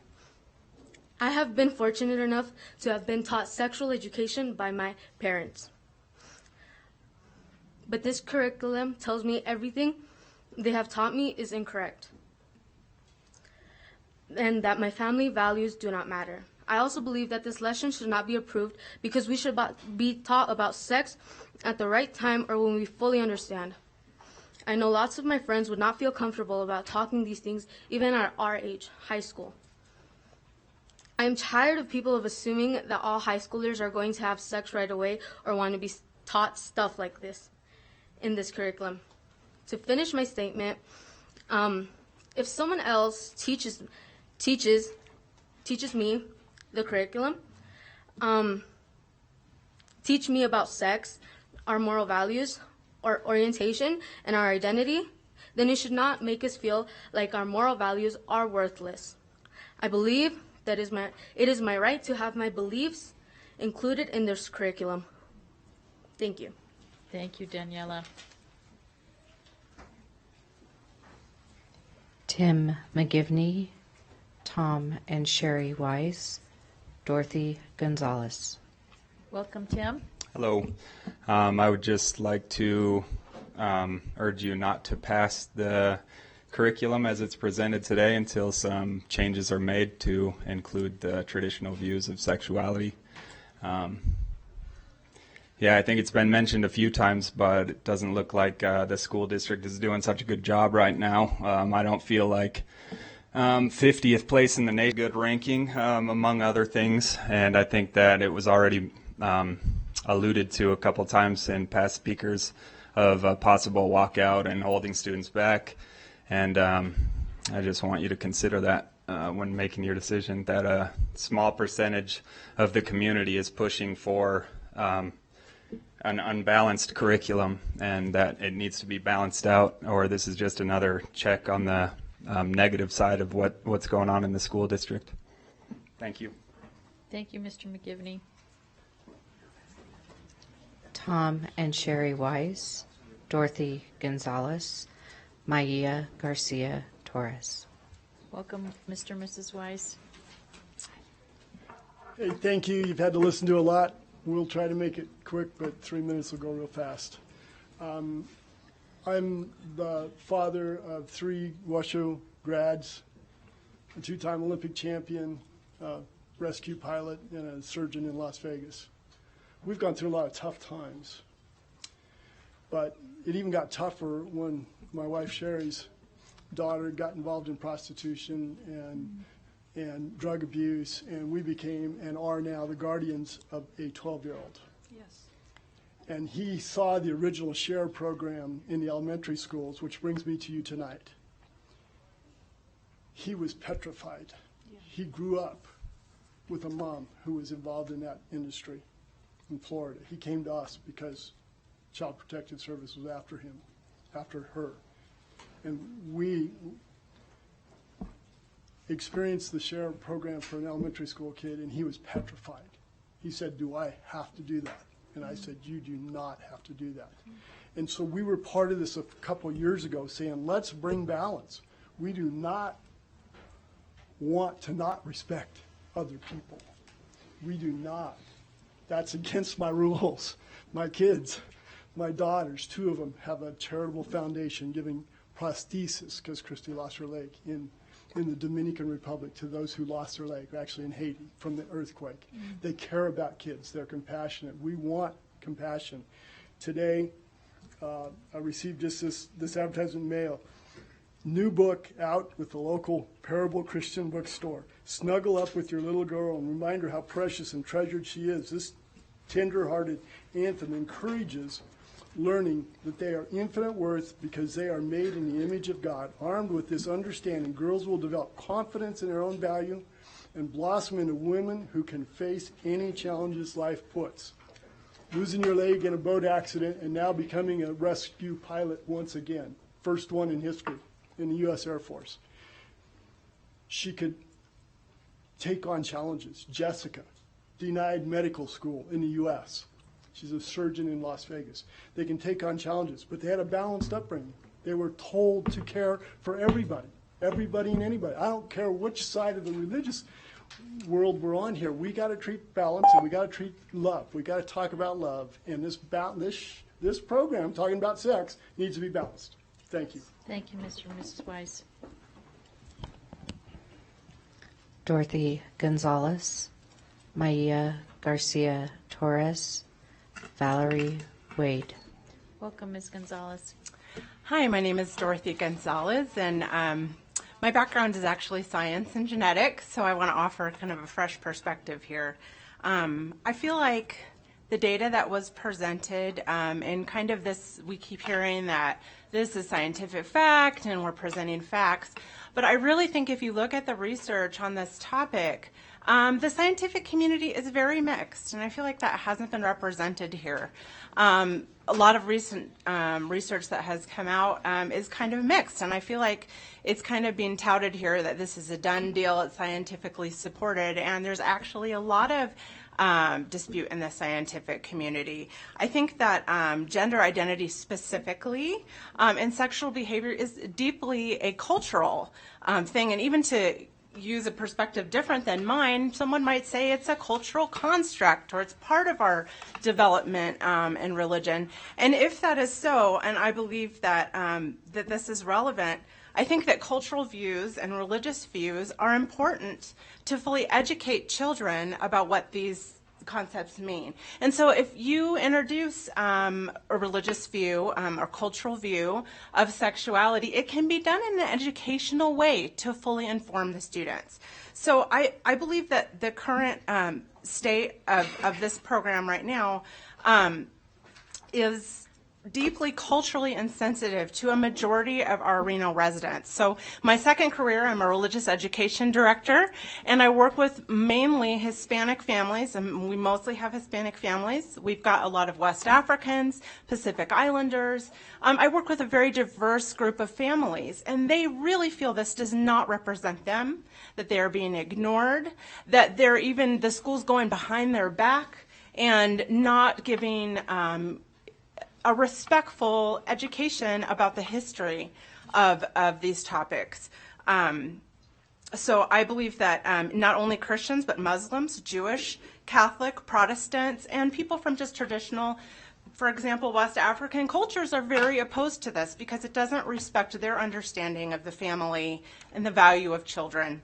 I also, back to the science, I'm deeply concerned that Planned Parenthood, an organization that's profiting off of sexual promiscuity, would be used as a reference. I'd like to see like the American Academy of Pediatrics referenced, or other scientific organizations that are more concerned with the well-being of children and not how they can profit off of confusion and our kids. And I'm also a mother of Washoe County School District students and a member of the PTO. Thank you. Thank you, Ms. Gonzalez. Maia Garcia Torres, Valerie Wade, Denise Prevey. Welcome, Good evening, Maria. everyone. Thank you for allowing us this platform to talk to you and allow us to let you know how we feel about this. I'm a parent of a 4-year-old who will be going into the school district next year. And as a parent, I feel like it's my job to be proactive and be involved in the education of my child. And just hearing everybody's views tonight, I think what everybody's advocating for is just a balanced curriculum. We're not trying to exclude anybody. We're not here to say somebody's more important or less important. We all are here. We should teach our children kindness and how to love each other and be kind to each other. I think that's the primary thing that we should be teaching our kids. With that said, I would like to not have this first lesson plan until we feel that it's balanced and it speaks to everybody. We've been talking about making sure that everybody feels included, and so that's exactly what I'm asking here as a parent, that everybody's views are included and everybody's beliefs, I guess, are included in this. It's not about religion. It's just about being a human, decent human and just being kind to each other. I saw that somebody brought 300 letters. That's 300 families that took time to partake in this. I don't know if there's anything ever, I don't know, in the history of the school district, if you had that much involvement of parents, specifically coming from Hispanic parents. So that's what I'm here for tonight. I'm just advocating that it's a balanced thing. We're not here, nobody's less than anybody else. We just want kindness, and that spread around the entire school district. Thank you. Ms. Torres. Valerie Wade, Denise Prevey, Jamie Knoll. Welcome, Ms. Wade. Thank you. My name is Valerie Wade.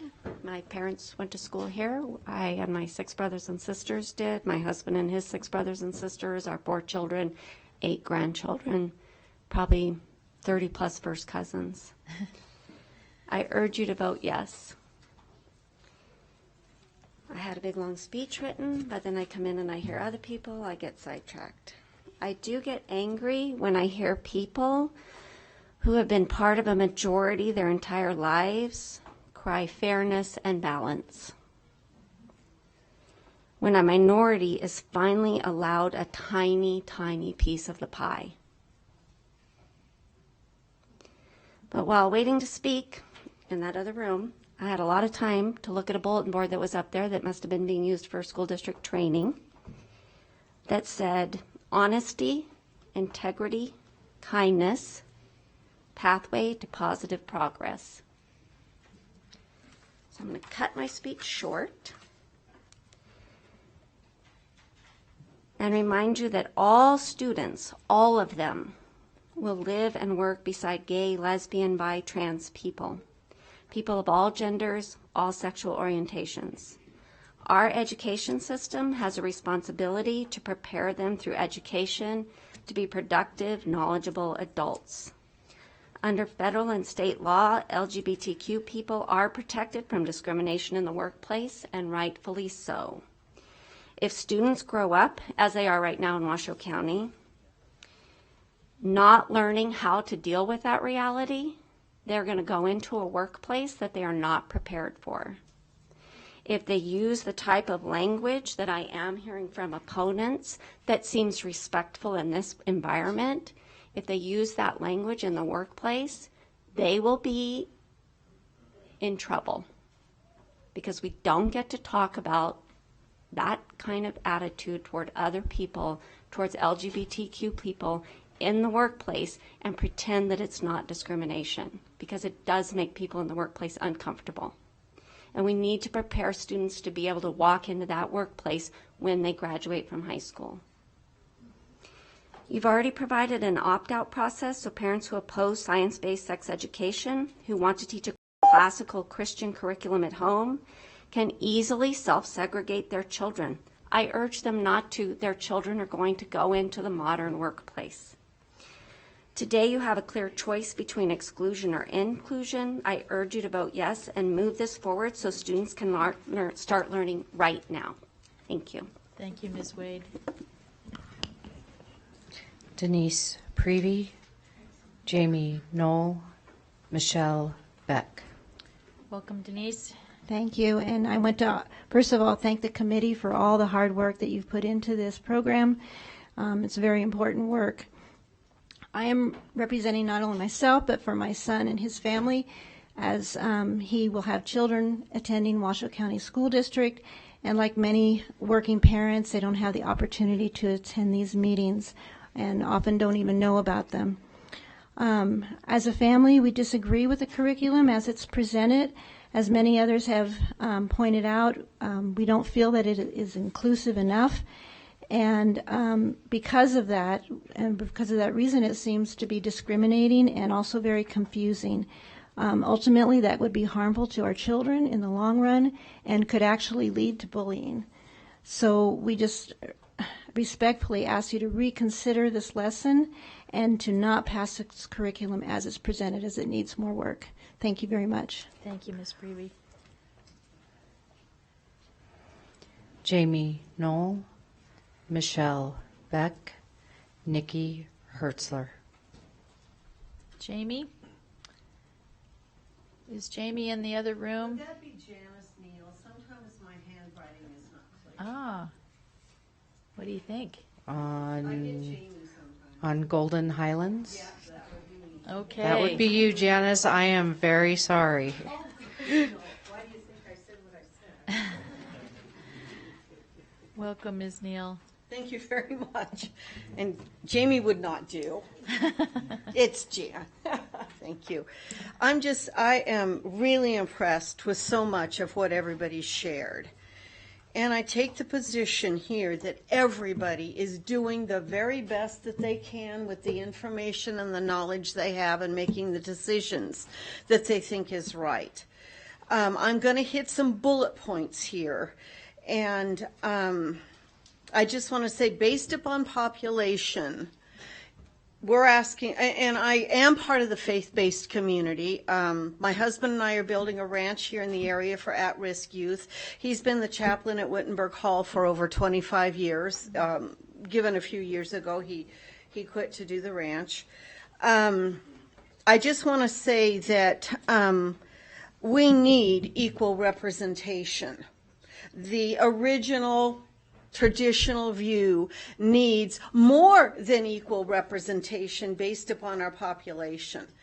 There's also a mentality that's taking root in Reno, Washoe County, the United States, okay, that's being carried off in other parts of the world. Tens and thousands and hundreds of thousands of Christians, just like me, if I lived there and said I was a Christian, would be tortured, jailed, and executed. Okay? And I don't mean to, be overly dramatic here, but there's a mentality that's taking root against Christianity.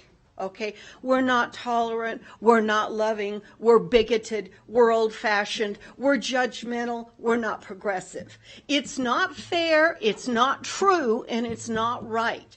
And it needs to be protected. And as our society grows and continues to go along this progressive movement, if you will, we're getting more and more. Less and less tolerated, less and less accepted. When I go to the workplace and I say I'm a Christian, I can feel it sometimes. What happens with people's attitudes and their perceptions based upon lies and based upon non-truth. I am really for And I believe in equal value. God created every single one of us equal and valuable, and we are to be treated as if we are equal and valuable. And I don't want to take anything away from the LBG community or anything like that. It needs to be taught. It's where we are as a culture. It's where we're going. But don't exclude the traditional and the original. Give it equal, if not more, value. This stuff being presented, okay, whether it's giving kids a choice, they have a choice. Sometimes they may not be taught as a choice, but they have a choice of who I'm going to be, what sex I want to be, what activities I want to be, and the traditional needs to be included in that. Thank you, Okay, Mrs. sorry. Neal. Oh, bye. Thank you. Thank you. Michelle Beck, Nikki Hertzler, Mark Fenner. Welcome, Michelle. Hi. Thank you, trustees. Yes, my name is Michelle Beck. Thank you for having me this evening. Good evening. My husband and I are Washoe County School District alumni, and my son is a 2014 Reed alumni, and my daughter will be the class of 2024 at Spanish Springs High School. Both my son, who is actually LGBTQ, and my daughter, who is not, had and still have friends and fellow students who knew or were aware of their gender identities, orientations as early as 6th grade. It is too late for my son's generation to see themselves represented in sex education, but it is not too late for my daughters. Even in the 80s, students bullied and abused those who they thought were queer. One of my childhood friends is in prison for killing a man because he thought he made a pass at him, and 2 lives were destroyed. I've personally lost friends to suicide. Children are still using gender and orientation to abuse and bully each other. I often wonder if my friends would have grown to be productive members of society and parents themselves had they been taught to love and understand each other like the current lesson proposes. It's too late for my friends and even the friends my son has lost. Trustees, I implore you that it is time to pass this lesson. Religion is not a scientific or medical fact and legally has no place in this curriculum. Estranged from the religion I grew up in, I assure you the traditional perspective is being taught ad nauseum to those students whose parents put them in outside classes like seminary, CCD, etc. I took seminary in high school. Religious beliefs are incredibly diverse, making it impossible to cover all beliefs equally. This is why scientific and medically accurate information is the only information that should be included. Religion can and should be taught by parents and their chosen religious institutions outside of the public school system, as beliefs can vary. Plus, this is only a lesson on understanding gender and orientation. It is mostly definitions. Heterosexual and cisgender is the supposed traditional view, and it is included in this lesson. Out of the 7 lessons, actually, it is the only lesson that covers LGBTQ youth. Ms. Calvert, as my trustee, I am asking you to protect my child and her fellow classmates from future bullying and abuse by passing this lesson. We need to finally teach our students to understand and love one another, and we can do this by finally passing the proposed shared curriculum. Thank you, and I appreciate your time. Thank you, Ms. Beck. Nikki Hertzler, Mark Fenner, Andrea Thompson. Hi, you all have a very hard job. I appreciate that. Thank you for being here. All of us here want the best for the kids. It's been awesome seeing how everyone is sticking up for the children and how they think is the best way. I can assure you that teachers spend a lot of time teaching the kids in their class how to show respect to each other, to be kind to each other. And teachers who are worth their salt, they don't allow bullying, but it will still go on. That is human nature. People who are against these lessons here, they're the lessons that are showing that LGBT is normal behavior. We're not hate mongering, as someone said.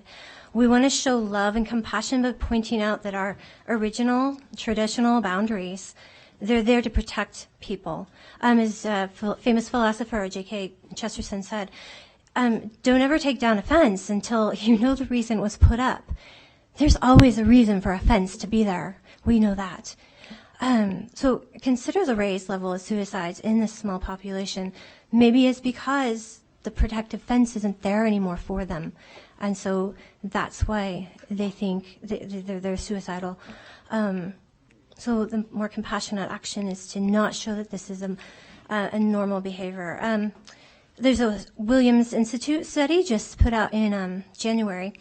It shows that LGBT behavior still is a minority. The highest in any state is 5.6%.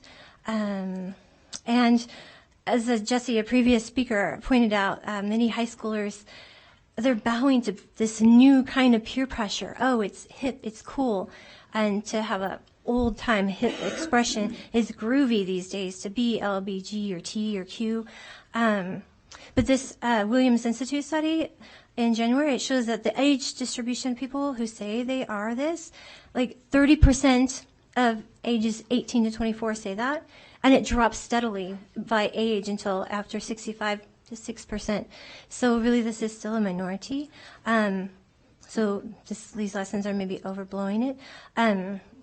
Anyways, if you do pass this lesson 1, please take out the part that says, do not talk to your church, do not talk to a therapist.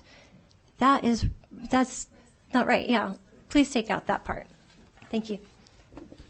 Thank you, Ms. Hertzler. Mark Fenner, Andrea Thompson, Jahia Mazarigo. Welcome, Mark. Welcome. I'm not a speaker, but this did catch my heart. I heard about it just recently about this deal. And I guess confession would be to start off with. Here, my son had a son, and he needed some blood, transfusion or whatever.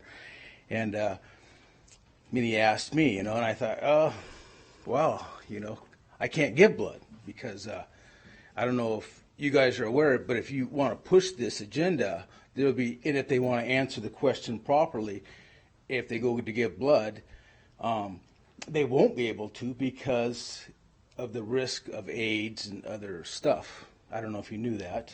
Has anybody? Anyhow. I just want to bring that up. It was embarrassing, I care for the kids, so I wouldn't want you guys to push something that could be dangerous for them. Like I want to say I smoke cigars. I started to. I haven't been. I've been doing it for about 6 months, and there's kids that, so I kind of hide it, and I got to give it up because I don't want to. I may enjoy it, but I don't want to get them to where it'll destroy them, their lives. So it's basically kind of what I want to share is just there are some stuff that needs to be addressed, in that area. Like I don't know, in the suicide thing, I'm seeing a connection between the military. There's 23 men commit suicide per day that are out there fighting force, and I'm trying to figure out why, Lord, why is this going on? Is it they come back, no work, or is it just don't ask, don't tell policy? Maybe someone, has anybody seen the movie? What is that? Billy? What is that? The one that jumped off the bridge? There are some dangers with homosexual, is what I'm getting at. I've been a part of it. I've been around it, and I think promoting it is we got to be very, very. We got to share the truth that it is a dangerous lifestyle. It's not. It is. There's more people that die. Anyhow, I'm trying to just talk and share my heart and be honest. I know God loves them. He's pulled me out of it. He loves us all. And thank you for listening to me. And you guys got a tough job. That's all. Anyhow. Thank you, Mark. Thank you. Andrea Thompson, Jahia Mazarigo, John Salmon. Welcome, Ms. Thompson. Good evening. My name is Andrea Thompson. I'm a family nurse practitioner. I'm about 9 months away from being a also board certified psychiatric nurse practitioner, and I serve on your current share committee. I had my first meeting August 21st, and I'm looking forward to working with you in the future. My role, of course, as the medical provider is to look at medical accuracy. That's something that is important to me. I like definitions as well. Something that I pointed out at the last share meeting that I really wanted to hone in on is what are these definitions of traditional values? There were a few committee members who certainly I said, let's talk about what's the concern. How can we make this balanced, or what does this really mean explicitly? And I still have not been able to find a definition for what this means, right? Traditional to me means something different to you or to someone behind me, right? And so my concern is certainly a traditional value, belief, whether it's personal or religious, compromises medical accuracy, right? So a definition of medical accuracy, just for the record, this is from the California State Definition of Medical Accuracy. Verified or supported by research conducted in compliance with scientific methods and published in peer-reviewed journals, where appropriate and recognized as accurate and objective by professional organizations and agencies with expertise in the relevant field, such as the Center for Disease Control, American Public Health Association, the American Academy of Pediatrics, and the American College of Obstetricians and Gynecologists. That has no one's personal belief, right? And so as medical providers, our goal is to provide a medically accurate education for our young people, which we know is grossly lacking, because I see these young people in my clinic every single day who tell me, I can't tell my mom, and they're pregnant, or they don't know what they're doing, and I have to give them that in a 15-minute appointment. Okay, this is almost impossible. So it's very clear. My personal beliefs are not in this lesson plan. It is medically accurate. It is sound. It is definitions. And if the traditional view is heterosexual sex, that is clearly defined in this lesson plan. And really, lessons 2 through 6 cover mostly heterosexual sex, right?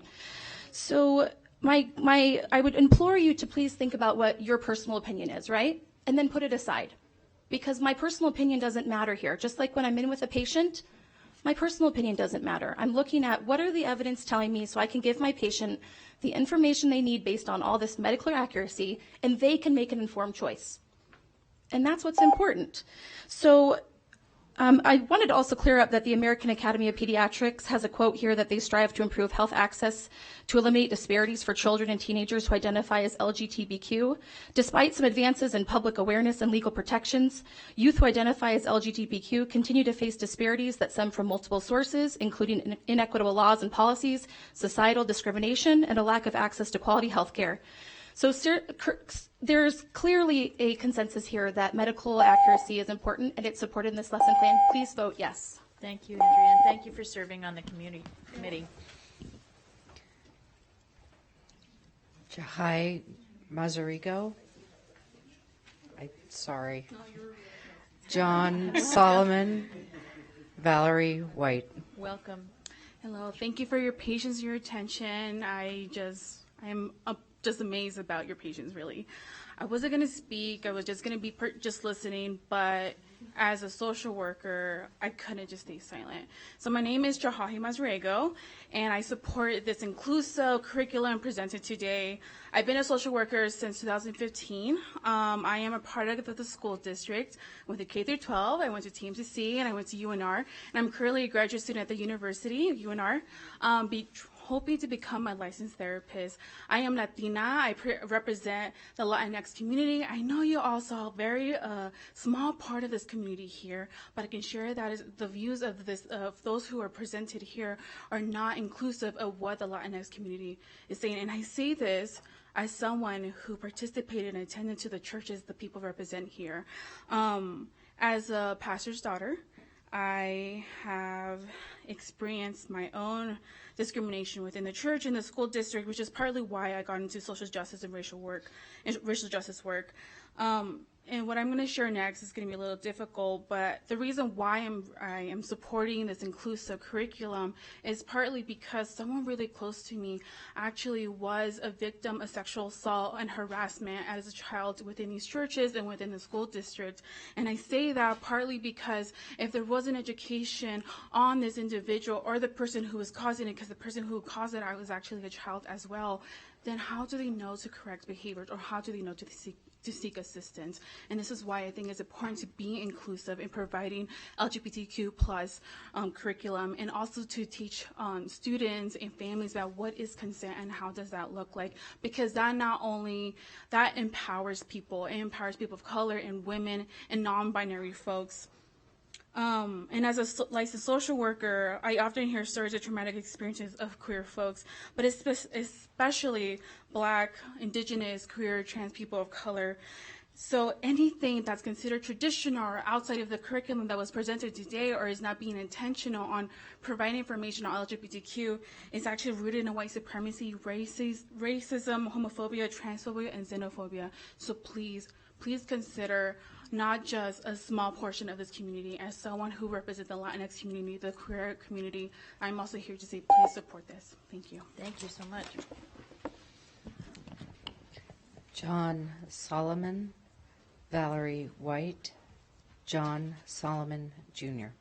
Oh, I'm assuming one of those cards is probably doesn't need it yet because I messed up my address. Okay. Welcome, Mr. Solomon. Hello. I'm currently a student at UNR and a sophomore at UNR. But back in 2017, when you guys came to study, I was I'm bisexual and I was suicidal in 2017 here in Nevada. A large part of it was because I felt ostracized because of my sexuality. I felt like I couldn't share it with people I was close to. I lost a couple friends when I came out. And a big portion of fear when I decided before coming out was nowhere in my school curriculum had I ever had anyone talk to me about anyone who was sexually the same as me. I never heard anything in my sex ed class about gay or anything like LGBT, and it made me afraid to be who I was. And I had to go into therapy during my senior year of high school and my freshman year of college. And luckily, I'm still here today, and I'm feeling a lot better.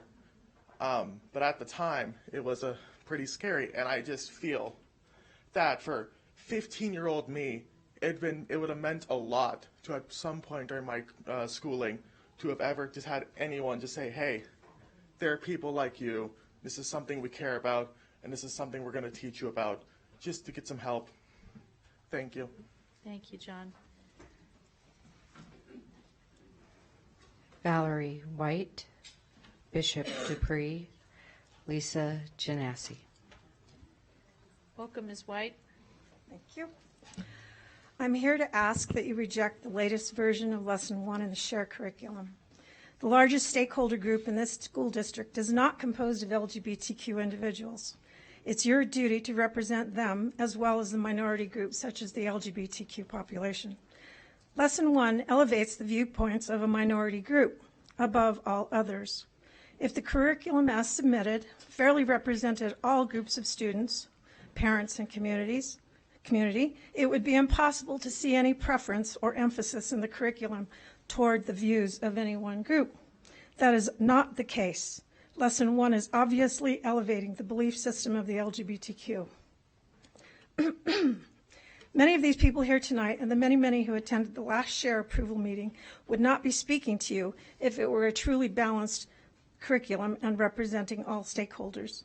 Since this board regularly cites quite often best practices and research-based justification for their actions, I'd like to view the research or statistics you have that lead you to believe that the negative life experiences of the LGBTQ in schools, including suicide, are solely due to bullying. Mental illness cannot be simply or wholly attributed to bullying. The rationale that this curriculum is to prevent bullying doesn't tell the entire story. In the most recent Healthy Schools Survey of California, gender issues came in a distant third. Yet I don't see that the board is equally concerned with addressing those forms of bullying ahead of it, religion and race. What's really behind this curriculum is a political agenda by a very active, vocal, and political LGBTQ group, including a recent speaker representing the Human Rights Campaign, which just happens to be a George Soros-funded organization. This is screaming evidence that this is a political campaign. Should you approve Lesson 1, without guaranteeing that the curriculum present a balanced view of all belief systems, you are telling the largest stakeholder group that we are second-class citizens undeserving of equal and fair representation and treatment. You are supporting a political agenda, not representing constituents. And just to clarify, it is absolutely not settled science that there are infinite types of gender, no matter how many times speakers falsely claim that it is. Last, I've heard too often how important inclusion is, Yet it appears that those demanding inclusion believe that only a select few are entitled to it. I've also seen that any voice critical of the curriculum is bigoted. The definition of bigotry is intolerance towards those who hold different opinions from oneself. The hypocrisy coming from the supporters of Lesson 1 is beyond belief. Please do not approve this Lesson 1 curriculum. Thank you, Ms. White. I believe he might have left, but Bishop Dupree?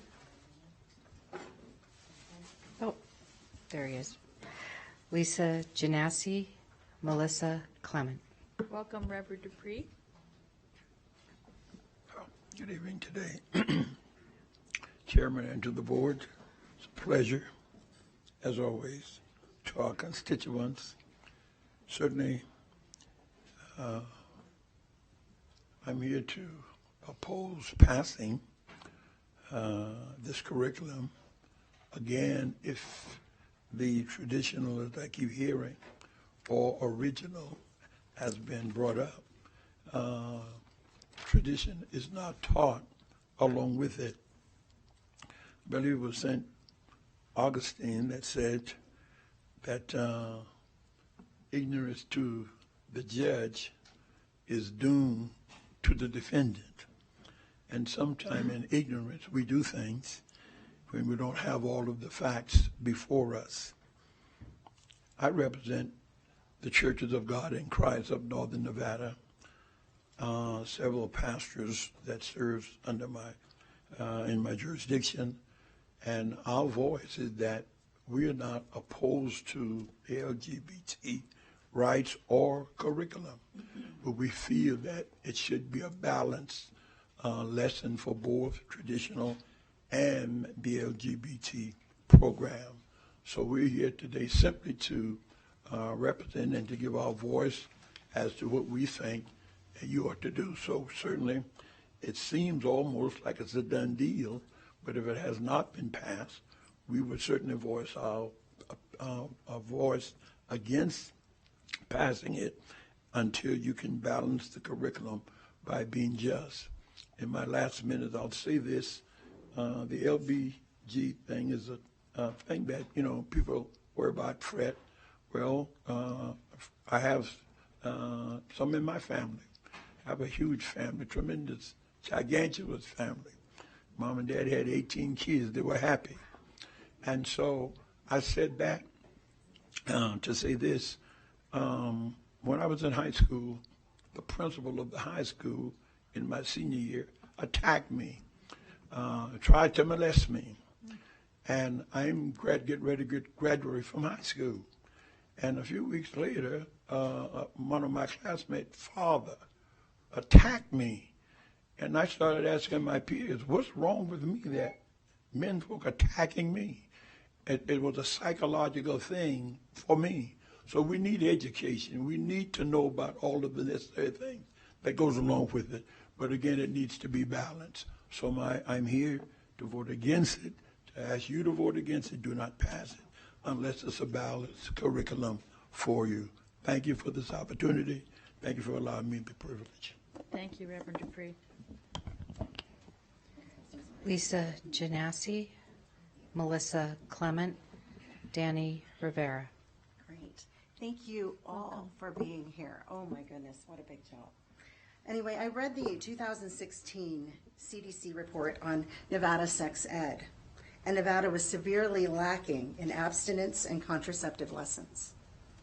Our SHARE committee has addressed this and now, and then some. Anyway, thank you for finally creating a balanced and more up-to-date curriculum that includes abstinence, heterosexuality, and contraceptives, as well as LGBTQ plus definitions with critical thinking about implicit bias.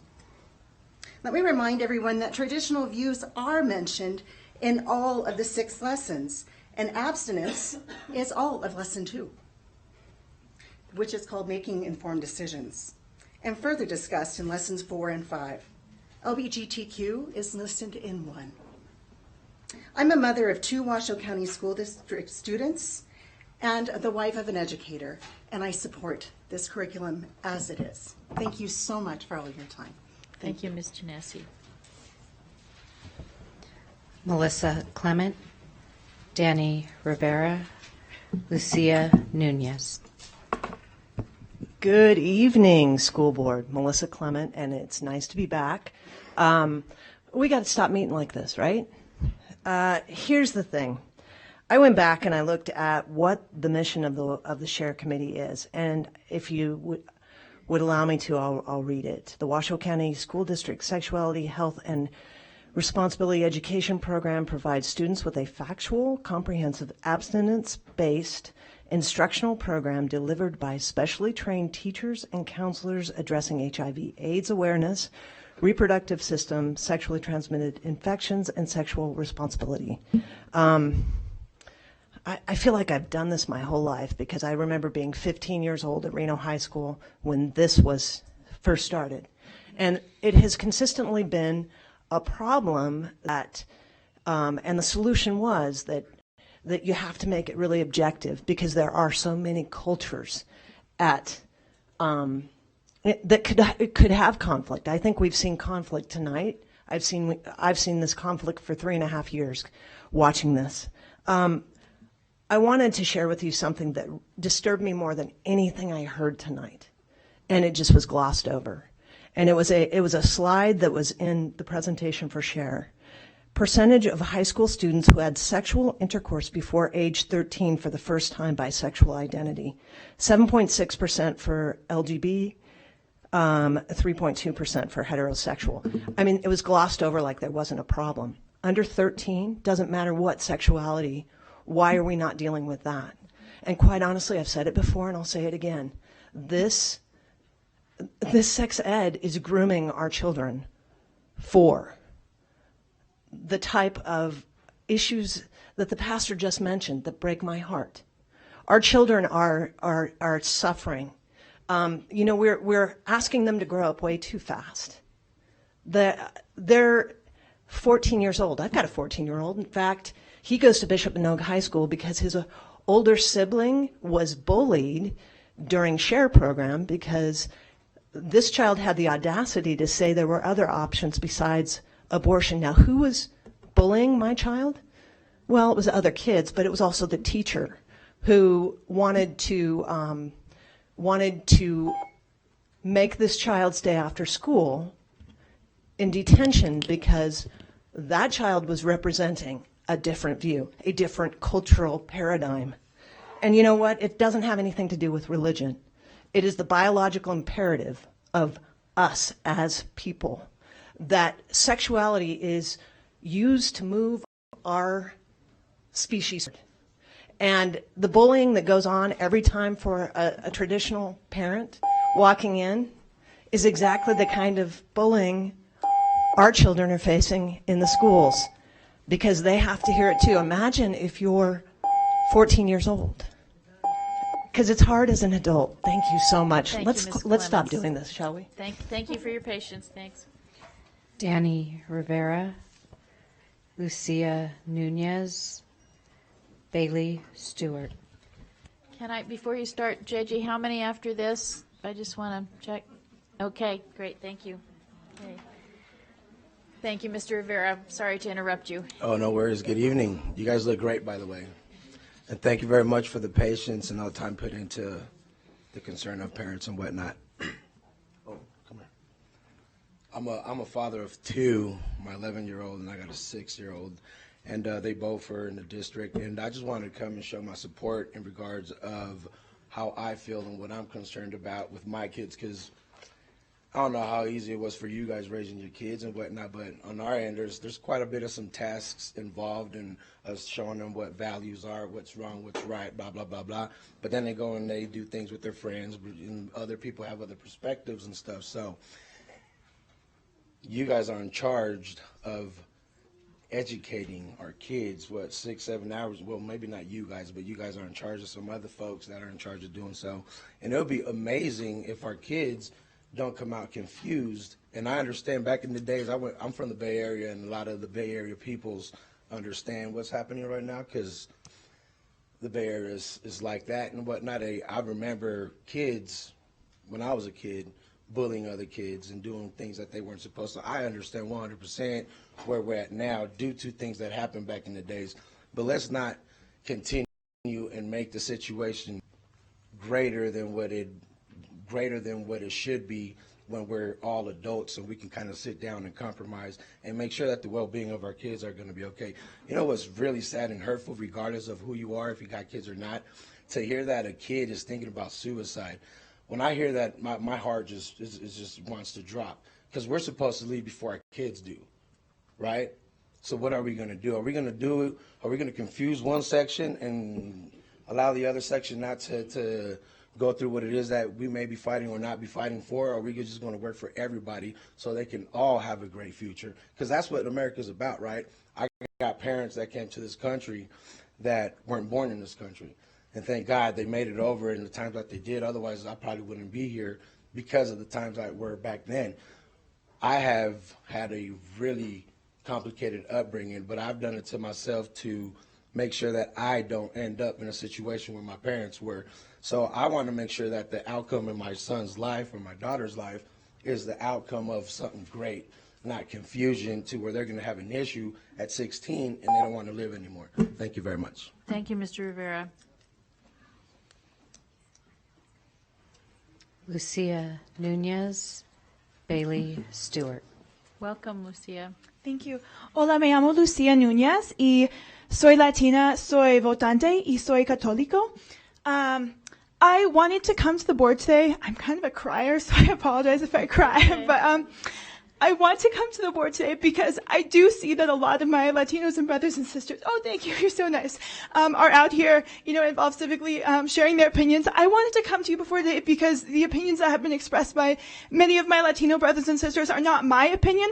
I want to show you that there are Latinos, there are Catholics. I'm a baptized, confirmed Catholic, and there are voters from Sparks who do support this curriculum. I very strongly support this curriculum. I think it fulfills what was legally necessary to be age appropriate, to be medically accurate, and to be inclusive. And I think that's so important. I think that there are some folks today who have expressed that they feel their traditional values are not being, given their fair share. I mean, I'm kind of confused by that because this is one lesson out of 6. And, everything else that they read in school and see and watch does model to them what heterosexual relationships are like.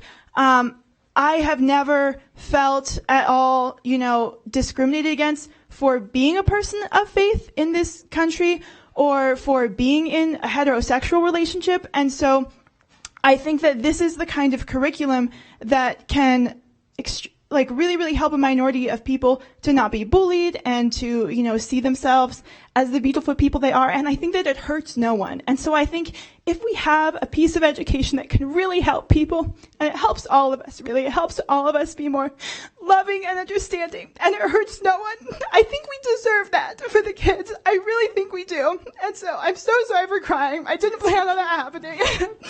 And thank you so much for staying this late and for hearing us. I really appreciate when our government hears what people have to say. And I do urge you to pass this curriculum as it is. Thank you for your time. Thank you, Lucia, and you're great to cry. And thank you, everyone, for staying this late. It's really you we thank. Bailey Stewart. Ms. Stewart, welcome. Thank you. So sorry to prolong this experience for all of us. No. I promise not to waste your time. My name is Bailey Stewart. I took SHARE as a student in this district. I now teach SHARE to students in 4th, 5th, and 6th grade at a district-sponsored charter elementary school. I am the first adult who talks about sex and sexuality for many of my students, and that is an honor and a responsibility that I take very, very seriously. Obviously, my kids are younger than the high schoolers who would be taking this lesson specifically, but just speaking from my experience in a school and in a classroom, I have students who are LGBTQ, including gay students, bisexual students, transgender, non-binary, gender expansive, gender creative students. They are in my classroom, and they are important to me, and I will stake my career and my life on defending their right to be who they are in this space. And present in my classroom when we talk about share. Speaking about the balance of the traditional viewpoint, I have Latinx Catholic students in my classroom as well. They bring that traditional viewpoint into my class, and I welcome it. It opens a dialogue. We're able to have thoughtful discussions where people share their values, their ideas. It's not my job to impart my values on those students, but to facilitate a discussion where they are able to do that themselves, to hear from each other. Statistics suggest that most of my students are straight and cisgender, and that's awesome. But they approach these issues with curiosity and compassion. They're not afraid. They don't seem belittled, or they don't shrink away from it. They're eager to listen and to learn more. They have family members. They watch TV. They listen to music. This is something that's in their lives, and they care about it, and they want to know more. They want to be educated. And I am so grateful to have the opportunity to share that education with them. Goodness gracious, I had more to say. But that was the most important stuff. We're going to get this over with. I don't need my whole 3 minutes. Thank you so much for your time. Rochelle, thank you so much for your work. I urge you to pass this lesson as it's presented. Thank you. Good night. Thank you, Ms. Stewart. That's all the cards I have. Okay. Is there anyone else who has not, I have to do this. I want to welcome everyone. Is there anyone else who has not spoken that would like to at this time? Are the other rooms, do we still have folks in the other rooms, Fatima? Okay, just, I want to make sure they have a chance to come in if they would like to speak. Anyone making the move? Okay. Okay, we have been sitting a long time, and I would like to give the trustees the option. Would you like to take a break now and then come back for our discussion and debate? What's your pleasure, or would you rather just power through? Power through. Okay, we got the power through signal. Okay, I guess I want, first of all, to thank everyone for staying, for contributing to our information and our perspectives. There have been some great thoughts that have been shared with us, and I know I speak for all the trustees in thanking all of you for coming out and for being part of this process. We know that this is a very individual set of decisions, not only for everyone out there, but for the trustees as well. And so I know that you will all be respectful of us as we struggle through this. But thank you all for contributing to our knowledge and our information. And thank you to the Share Advisory Committee for their diligence and their earnest dedication to what was asked of them. We're very grateful for that. At this time, I'd open it up to trustees for comments and discussion.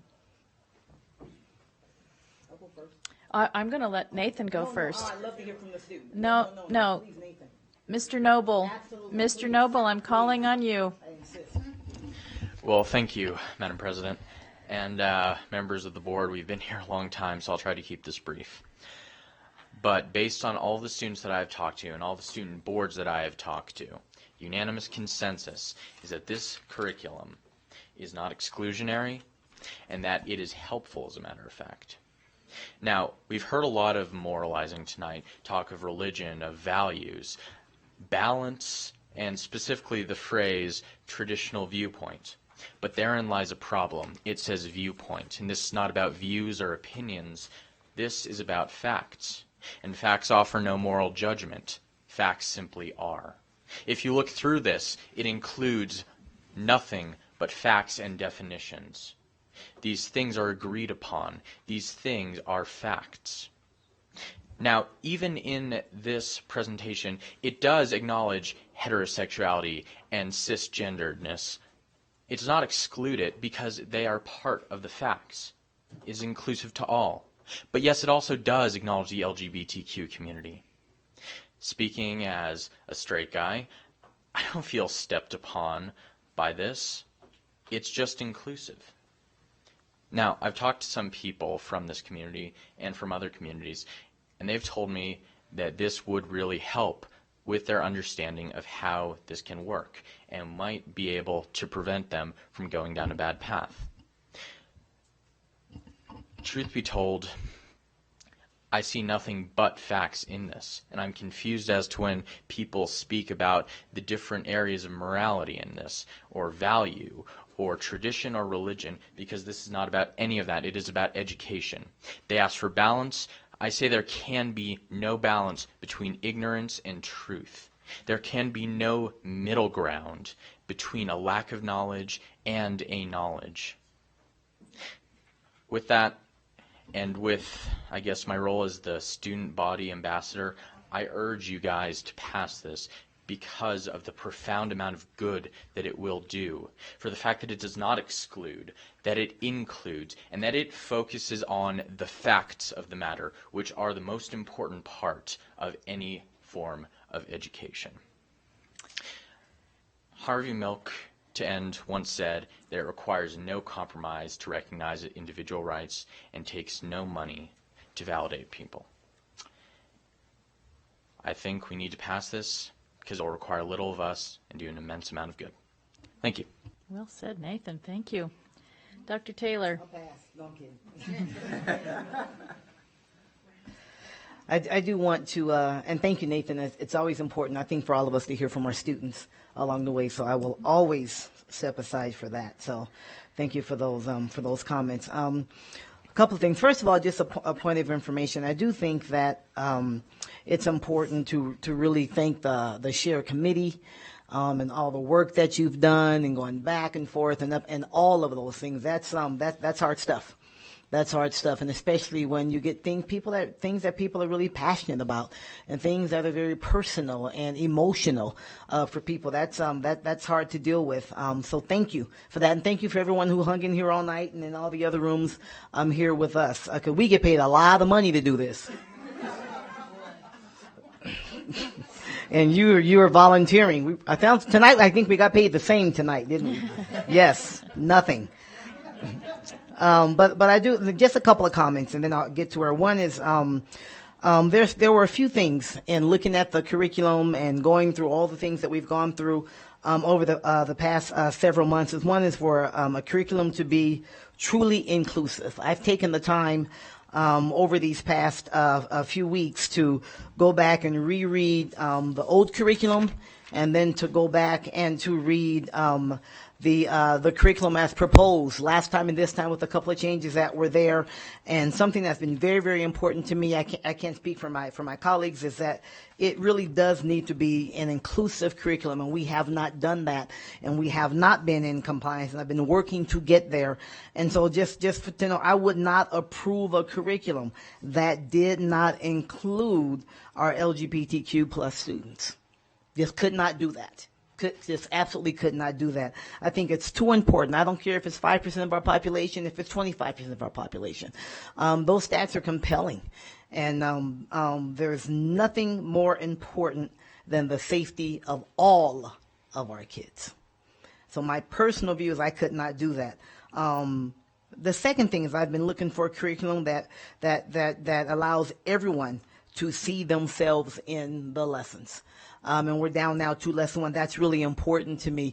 It's just like when I think I don't like to draw the parallel of being African American, but in some cases this is the same, just as strongly as I feel like, we want students of color, we want students that are poor, we want students that have language barriers, we want students that are disabled, we want LGBTQ students, we want straight students, we want people to see themselves in the lessons, because then you can personalize that, and then that sends a message that I'm okay.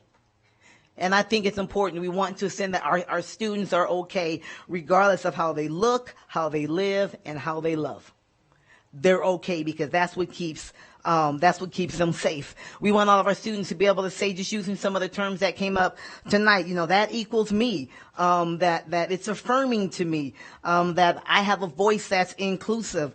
We want to make sure that we're taking care of all aspects of a child's becoming. I love that statement. Where knowledge exists, safety increases. Belonging is fundamental, and all of our students have a fundamental right to feel that way. All children must be represented, must be valued, and must be safe. These are great statements that came from you tonight. So my question to me is, okay, Angie, how do we show something that is true for all students? Another statement that came out tonight. It needs to be true for all students. Last statement that came out tonight, something that's fair and something that's neutral, because it is not our job to teach values. That is not our job. That is not our job. We all have our personal values, as we should. And we all hold very strongly and truly to our personal values, as we should. But as a school district, it is not our job to teach those values. I also stand number 3 that I think of as that I know we need a new curriculum enacted and in place as soon as possible. Every day that goes by when we don't have one, and potentially, a child's life is at stake. And that's the reality of it. And that is the kind of thing that keeps me up at night, quite honestly. When I think about that, that saddens me. So I have to get to, how do I get to a level where I'm comfortable knowing that all students are included, all students matter, not one versus the other. All students matter regardless of how they look, how they live, and how they love. The one thing I think that's really important is that everything that's in Lesson 1 needs to stay in Lesson 1. I do think that's important because that shows students that identify as LGBTQ and hopefully others that they're protected. Right? I do think this may do something to help for those students that may not see themselves. I also can't ignore all the voices that have said, hey, I don't think my student sees myself in this. I mean, I think it's important. People have spent their time emailing and texting and calling and pulling people aside in the grocery store and all of those things, sharing those views. I think I can't have that fall on deaf ear. We can't be tone deaf. I mean, when we say transparent and we want to hear your voice, we also have to hear that. So what if we did something like we added a slide to Lesson 1, leave everything in it that's there because we don't want students to feel unsafe. Let's add a slide where we're talking about gender and cisgender. Let's add a slide that says heterosexual. And in that pulls it to the top so that you don't have to look for it. Right? And then just like our student representative so eloquently said, and on that side, we're talking facts and definitions. What does it mean? That's the definition. We provide some talking points to the teachers, just like we do when we talk about describing gender and cisgender, we give teachers some talking points, but that pulls it to the forefront. And then what we do, let's survey students. At the end of it, say we go through this year, because something needs to be in place right away. Let's ask the students at the end of their time period, not just this one question, but let's get some feedback from kids. How's this lesson? How is it representing you? Do you see yourself? Should be one of the questions. And then we react to that one way or another. And then we take some of the emotion out. Here's an idea. Let's ask the kids. After they've taken the lesson, we put something in place. We pull something up to the front, a land that hopefully maybe everyone doesn't love, but we can all live with. But we pull something to the front that's important to so many people. I can't not hear those voices. And then we ask the students, how are we doing? Do they see themselves? Do they feel safe? And we get some feedback, and then we react to that. So that is my 2 cents. Okay. And I just want to clarify, because slide 3 does say heterosexual. I understand that. I mean, an individual slide, one that, you know how we have one that we have gender, we have cisgender, we have one that says heterosexual. And we do some talking point, be facts or a definition, like we did with gender and cisgender, and then you give some talking points behind that. Yeah, I recognize that it's there on slide 3. I'm being given in its own slide. Okay, that's one set of comments. Who else wants to speak up? Vice President Raymond. I just had some questions too, and then I'll make a comment. So when this first came to us, it was a vote of 4-4, and now it's a vote of 7-2. And I know there are new committee members. I just wondered, in addition to new committee members, were there committee members that changed their vote, or how did the vote, I guess, work?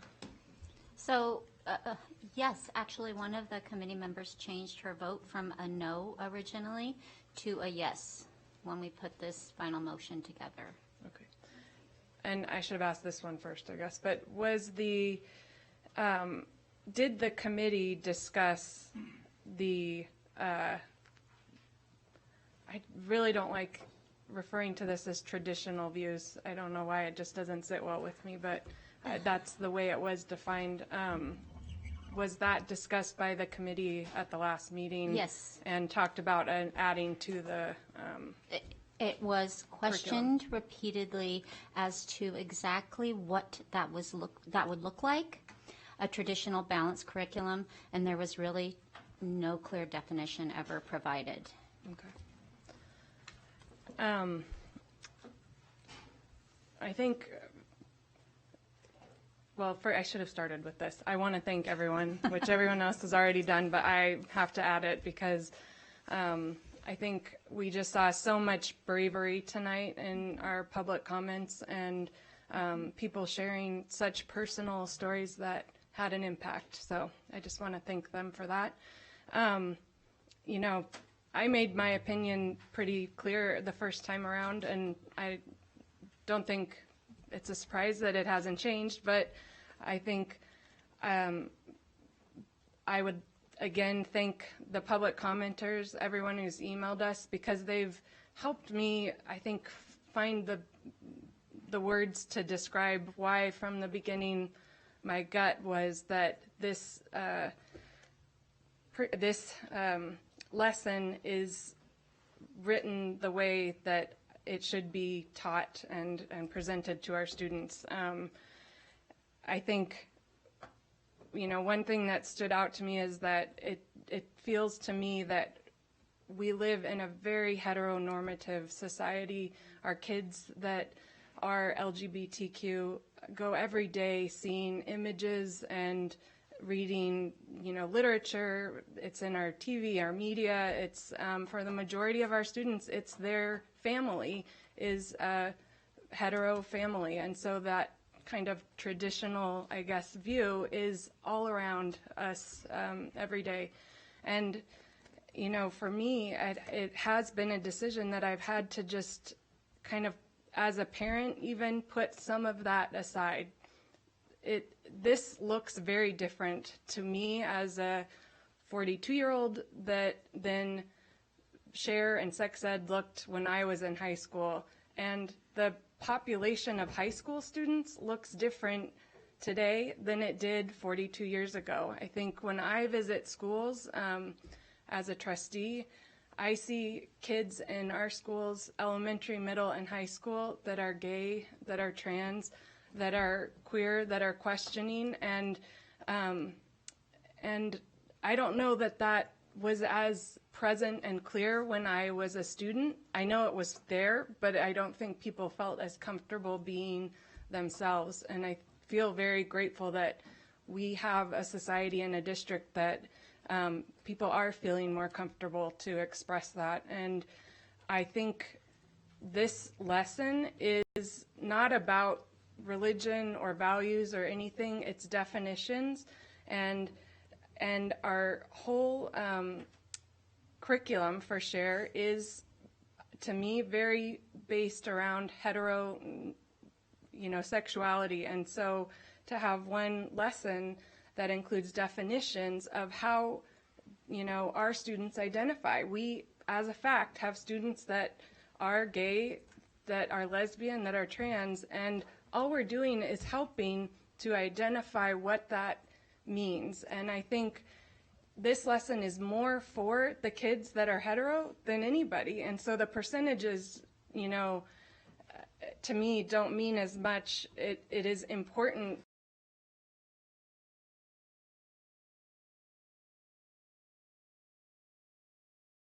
I think all we're doing is just providing support to all of our students to better understand this. And as I feel often about the math curriculum and Envision and some of the other science, you know, lessons that our students are learning, I wish that I had it when I was a student, because I think one of the commenters said, you know, this is the world we live in, and we have to prepare our kids to go out into that world, and they need to understand whether this matches their values or not. People are identifying this way, and we need to be able to teach our kids how to live in a world where there are gay and lesbian and trans people.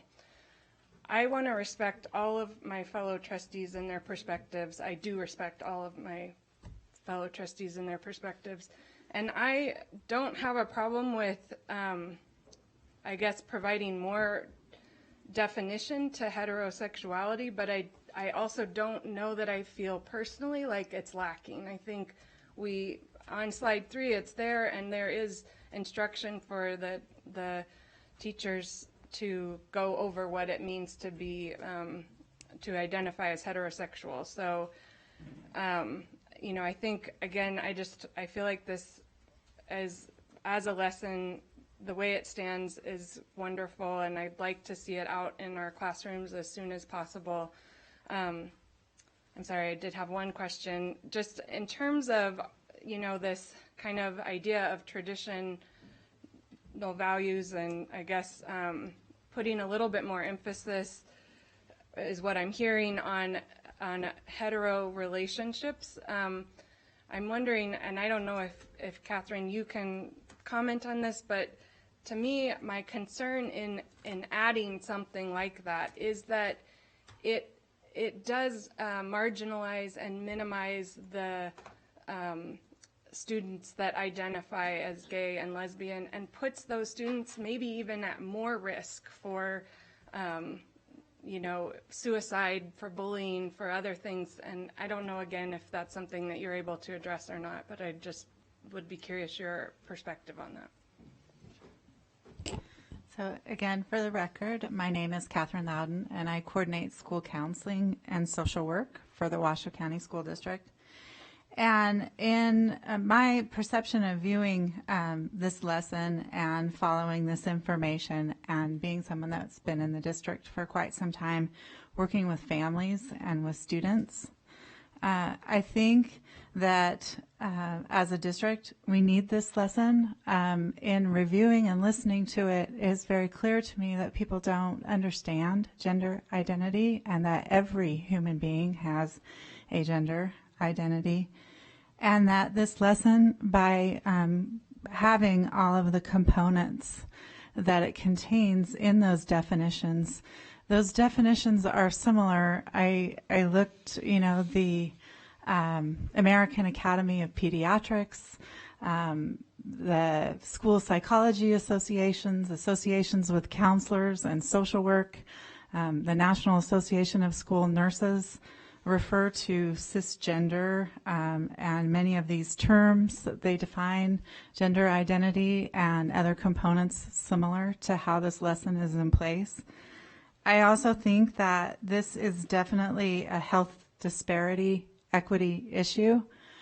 Being someone who was very intimately familiar with the old SHARE curriculum in many different ways, the old SHARE curriculum lacked a lot of information relating to this population, and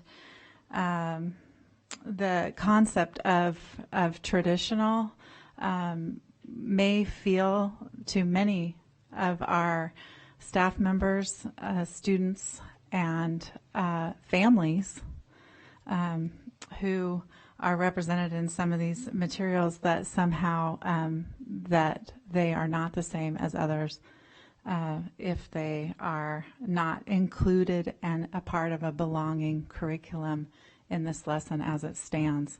I think some of the community members really feel dishonored by the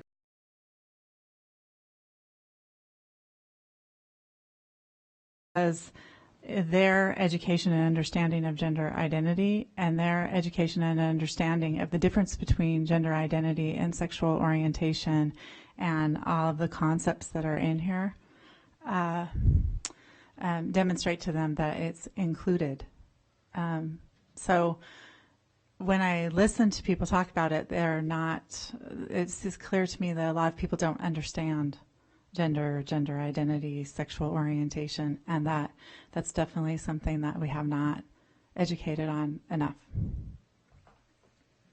Thank you, Catherine. Are there other trustees that want to make a comment at this time? Trustee Kelly? Thank you, Madam President. I wanted to start off just by saying how impressed I was with everybody that came out and spoke tonight. It's easy to write an email and shoot off an email on your opinion, but to come in person, to get up in front of a group of people and to share your personal experiences. And sometimes those could be very uncomfortable experiences, but to share that, I think that does show a level of bravery. And I was really impressed also with just how respectful people were. I mean, I think the entire evening, I think I only heard like one snicker, just one. And so almost everybody was respected and had their voices heard. So I thought that was really great because this is a very passionate topic.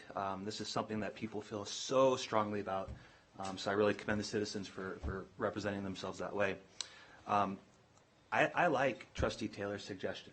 I really do, because to add one slide for heterosexual, and you have some factual, some medical talking points, bullet points, suggestions. One, that doesn't take away anything from where lesson 1 is right now. So for students that are LGBTQ plus, that feel that their voices haven't been heard up till now and that they feel marginalized up till now, this lesson will really help them, I think, to understand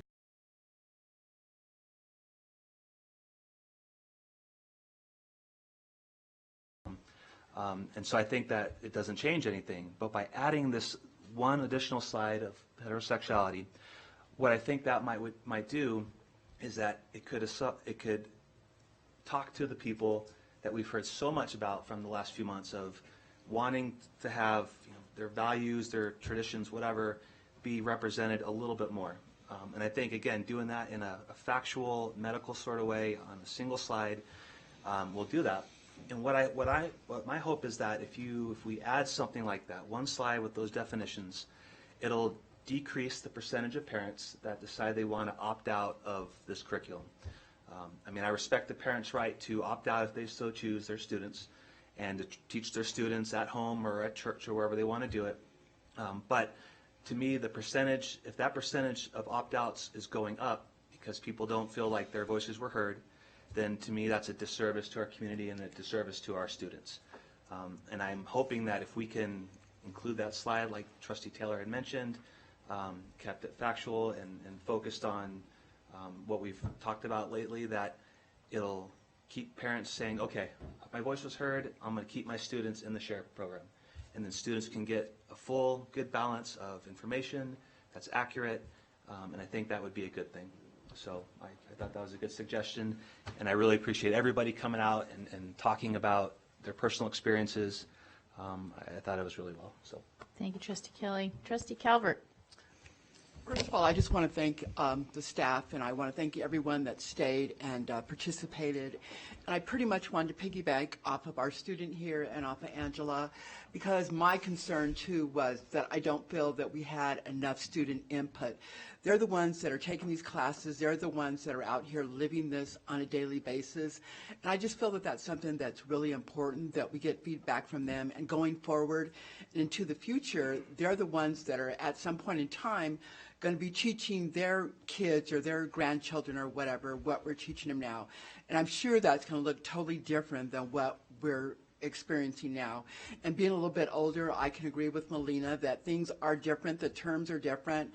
And I try to keep up on the language of what kids are saying, and that's something I feel as a parent that you need to do, because if you don't know what's going on, then you have no clue what's going on in their world. So I totally piggyback on the student and on Angela, and I just believe that we need to have something that our students are having a voice in what's going on. It shouldn't be we as parents or as a community, and that's important.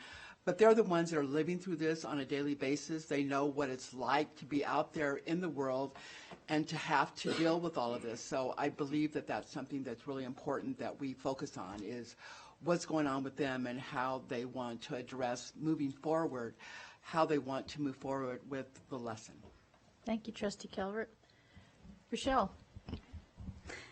Thank you, Madam President. Just to go back to the conversation between Angie and Scott about the individual slide for heterosexual, I would feel much more comfortable with, if we're going to pull out heterosexual, then we pull out and have a slide for lesbian or gay, bisexual, queer, and others. So they're individual slides for each topic, or each, okay, first. Thank you. Trustee Caudill. Yeah, thank you.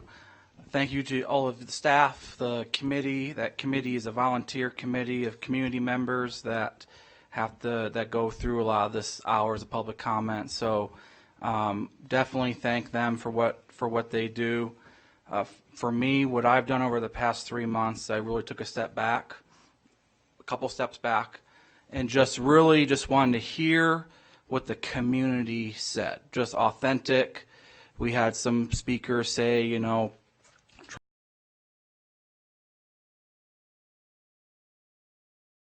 and so what I've heard from the community in emails, in person, as much as I can, is that the smallest percentage of the public said approve it as is.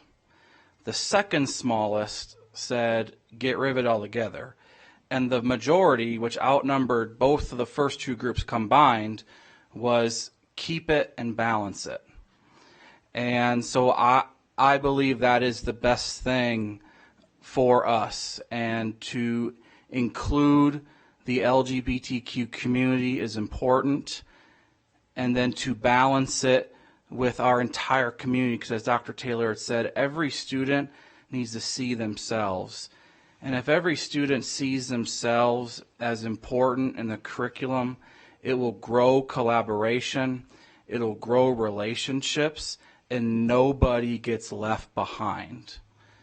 And so I like the idea of the slide. Where I differ a little bit is I would be cautious in moving away from transparency. This process is very transparent, where the community has plenty of opportunity to vet the curriculum and give their input. I'm not saying we have to send it back to share, but I would like it to be drafted by staff and brought back to the board at our next meeting for a vote. That's what I think is best so our community, and not potentially with the hour wake up tomorrow morning and see something that they have not seen before as approved. All right, thank you, Trustee Caudill. Trustee Minetto? Well, I'm a tally girl. I kept tallies and tallies and tallies because that's what I do. And the people who wanted the more balanced, they did not say, don't pass this. They said, we just want more balance. That's all they were saying. And that's what Trustee Dr. Taylor said. And to pull up a page that says that is, I think, what people are kind of asking. Can we show the bigger picture? So that's what I'm in favor of as well. Thank you, Trustee Minetto. I think my struggle is with what does balance look like, and what does fair and neutral look like? How do we implement that in a way that that works for our need to provide this content for students and still is experienced in a very personal and very individual way by folks as meeting their test. The folks who have wanted to have that balance and that traditional view, and I appreciate and am very grateful for what I have heard as well, that there hasn't been an outcry to eliminate the content that references our inclusiveness of LGBTQ, and I appreciate folks for that. What I'm struggling with is we have heterosexual as a definition here. We have cisgender as a definition here, and I'm not understanding how we can meet everyone's test of that fair and balanced and neutral. We did do some research on how other districts elsewhere have dealt with this notion of including traditional views, and one possibility that I wanted to propose to my colleagues is that we perhaps think of having a preamble to the lesson one, and it might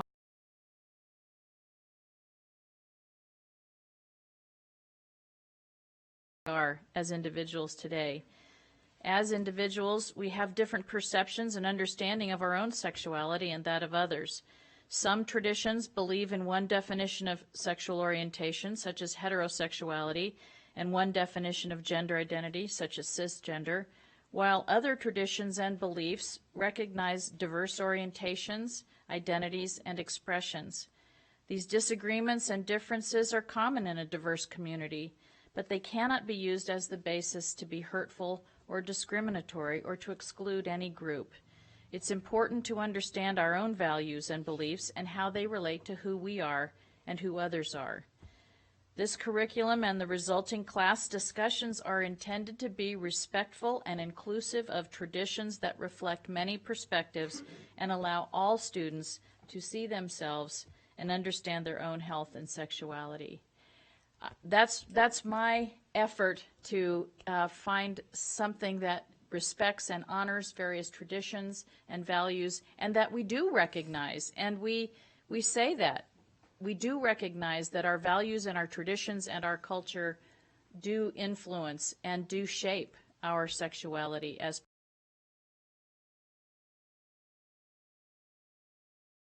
for board thought and discussion. And Trustee Cottle, with all due respect, I would not propose bringing this back yet again. This is being live streamed. We have the opportunity for folks to be here.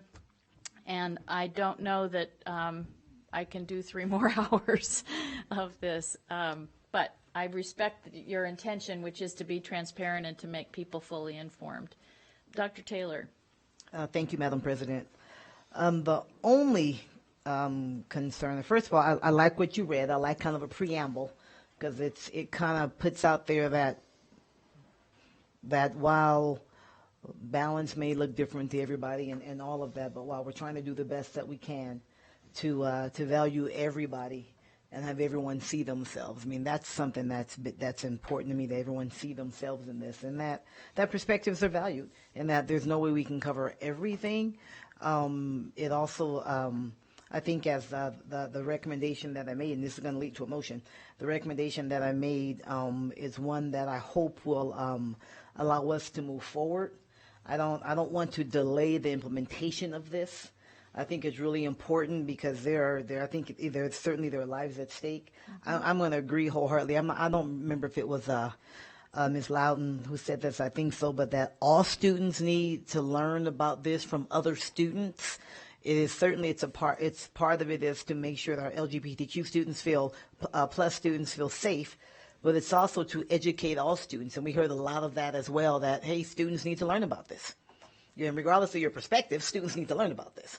And really trying to get to a place where we can together get to something that we can live with, but at the same time allows it to be introduced to the students sooner rather than later. And I think the feedback piece is really important as well. Let's see what the students think of it, because Nathan had an opportunity to speak with some of his peers and gave us some valuable feedback. I'd love more of that as well. So that being said, I'm going to make an attempt at a motion. JJ, get this pen ready. Ready. I move that the Board of Trustees approves Lesson 1 with the following additions. One, that we add a preamble along the lines of what President Simon Holland included. That we add at least one slide to specifically discuss heterosexual and perhaps others as we get that back from staff, and that we get this implemented as soon as possible, so that the students this year can be exposed to this. And the fourth part is that we survey all of the high school students that go through this year. And of course, by we, I mean you. Sorry. To get their feedback and be prepared to for the committee to review their feedback and make appropriate adjustments that may come up along the way. Is there a second? Second by Trustee Calvert.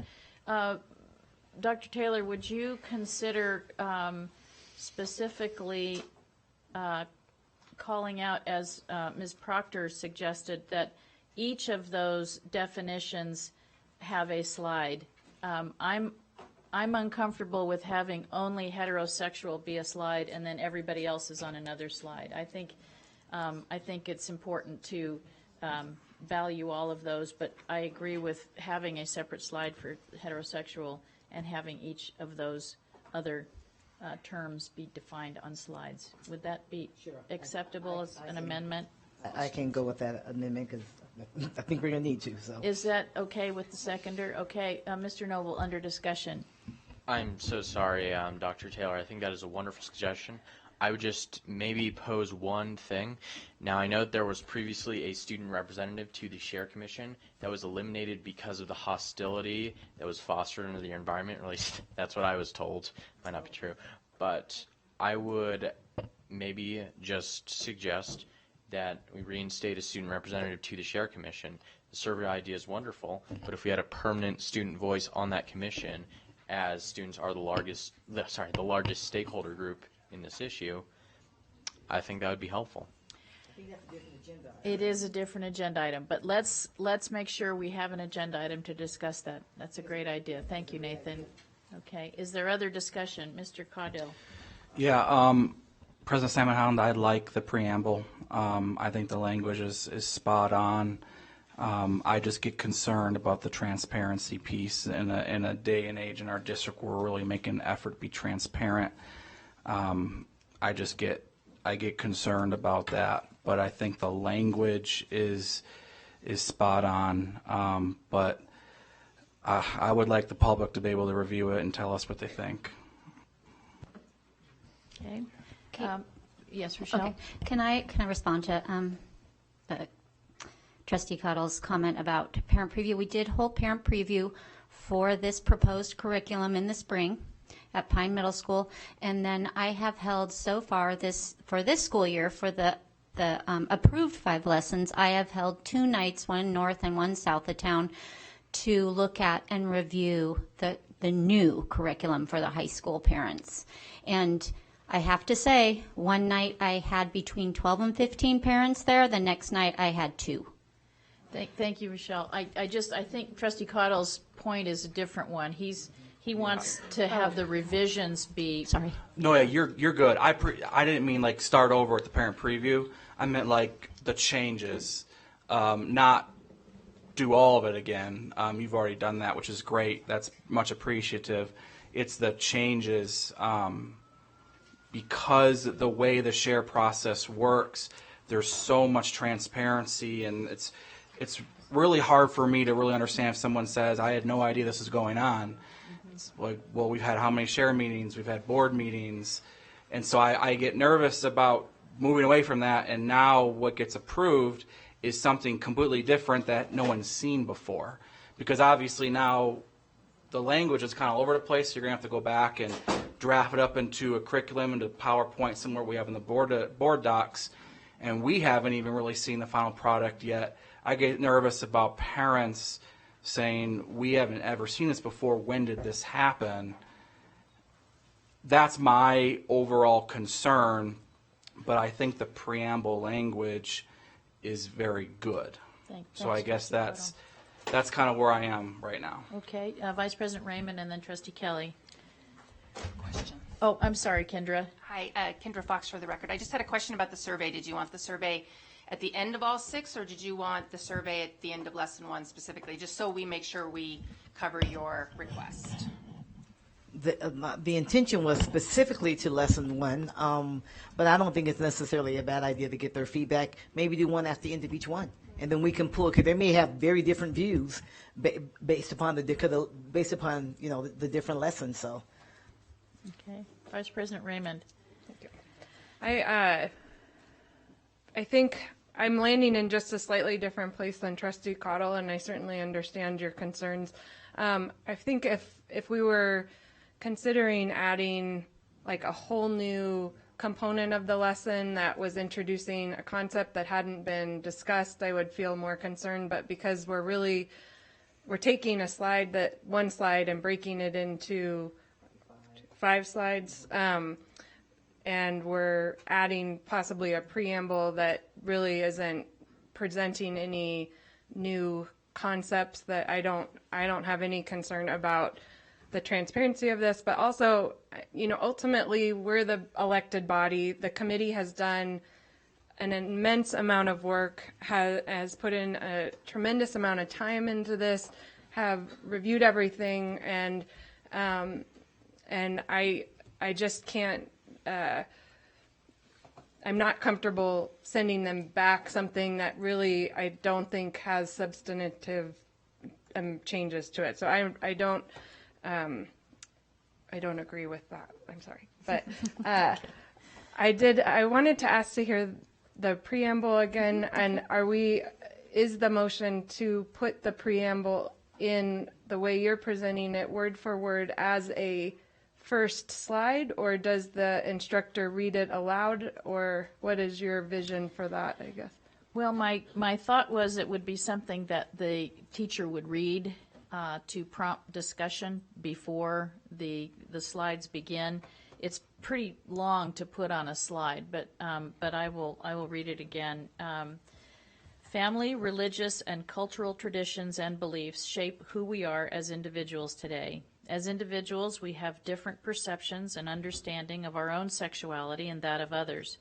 Some traditions believe in one definition of sexual orientation, such as heterosexuality, and one definition of gender identity, such as cisgender, while other traditions and beliefs recognize diverse orientations, identities, and expressions.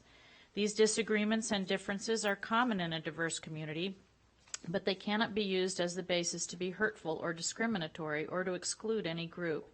It's important to understand our own values and beliefs and how they relate to who we are and who others are.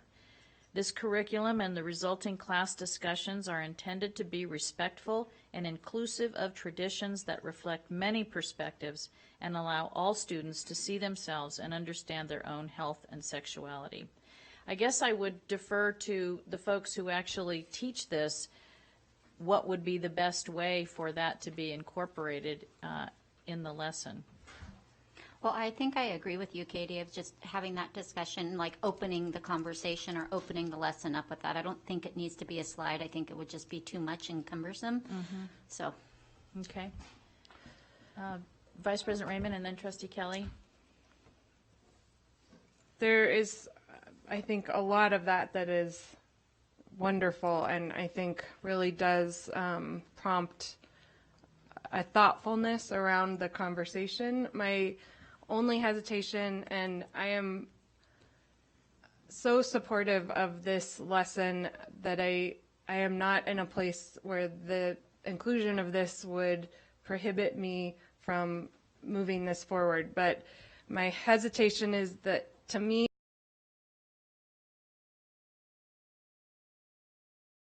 values this lesson, and we now are adding values, personal beliefs, and background to the lesson, which I think would exist no matter what in the conversation in the classroom with our students. But I again I'm trying to be sensitive to not taking a student population and further making them feel further marginalized and not part of a larger group, I guess. So that's where I'm just struggling with it a little bit, because I think the way it's stated, it's, you're kind of coming out right away and saying that there's some people who only believe this and there's some people who believe this, and to me right now it just feels like it's definitions, and it's just the facts of the definitions, and we've taken it now into more of a value place. Does that make any sense? I respect that. I also, thinking about my own daughter's conversations in high school with her friends, which was, reasonably quite a while ago, but values and beliefs are very present in those conversations, and I think the more we can allow for classroom discussions to respect those and to teach respect for the discourse and the sharing and the dialogue around those differences in values and beliefs, to create a healthy conversation about my own values and beliefs, and how my values and beliefs color, if you will, my respect and my embracing of someone else. So I think we can't avoid those conversations being a part of it, and that it's healthy for our students to learn to have those conversations. So I'm sorry, yeah, can I just add okay. one more thing? Yeah. I know I'm taking up a lot of time, but this is important to me. So. Yes, me too. Do we feel that our instructors are prepared to facilitate that dialogue in the classroom in a healthy way? And are they already doing that, maybe? Well, I would hope they're facilitating dialogue like that in classrooms. But before we would even present this to students, we would have professional learning around this lesson specifically. Thanks, Rochelle. Trustee Kelly? Thank you, Madam President. And again, since we have a motion on the floor in a second, I'm going to try to phrase my statements, my comments with that in mind, with the people that had made that motion in the second. First comment I have is that whom exactly would be the people that would create these, the heterosexual slide, the LGBTQ slides, would take President Simon's preamble, and which I think is great, maybe tweak a few words here or there. Who do you envision that group being? My suggestion would be the share committee. I mean, they meet tomorrow, so I don't know if legal, if okay. So then my suggestion would be if we could have some or all of the share committee meeting with the ladies at the table here, and maybe even including that teacher, I see her in the back there, that actually teaches this, include her in there. Is it possible that that's a group that would create those slides and wordsmith the preamble? My second comment is once whoever does do that work and puts it onto the agenda for the next board meeting, I'm hoping that would assuage your fears of this not being transparent, because if it's on the agenda for the next board meeting, then that material meets the criteria that everything that we ever vote on meets, and that is it's on the agenda, it's publicly noticed, people have time to review it, the board has time to review it, and then at the next meeting we would hopefully discuss it with little minor tweaks or whatever and then approve it. I think that would be very transparent, because that's the thing that we apply almost all of our votes to. It's on the board meeting agenda, people have time to look at it, and then we review it and approve it. I think the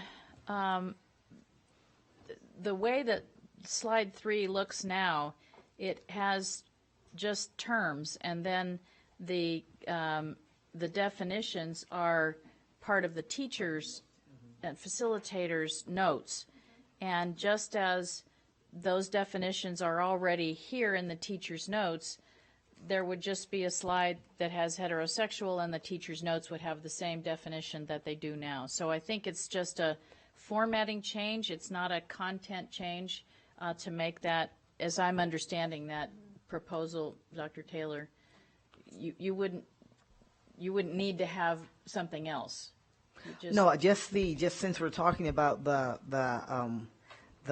true and factual definition, if you will, I would use those definitions that they may frame a little bit differently than a talking point. But I don't know, because I don't write these. But whatever the quote unquote true definition of heterosexual, for an example, is with, and their talking points are already there. I'm not looking for a redesign or anything like that. Just a slide that's got a few lines on what is it, and the motion as it has been amended, what are each of the other terms as well. I mean, the whole idea, for me, is every student should be able to see themselves in this, and that gives them that opportunity. Just one point. I think the purpose of that slide is to have the students discuss what they think it means, and then the facilitator says this is the definition. So it would just have the word, because if you put the word in the definition, we've lost the learning opportunity to have the discussion about what it means to people and to have them reflect and become aware of their own thoughts about it. And there are other parts in here that has a slide, have a conversation about it, and then the instructor comes back and says, this is what it is. I would envision this being done that same way. Mm-hmm. Okay.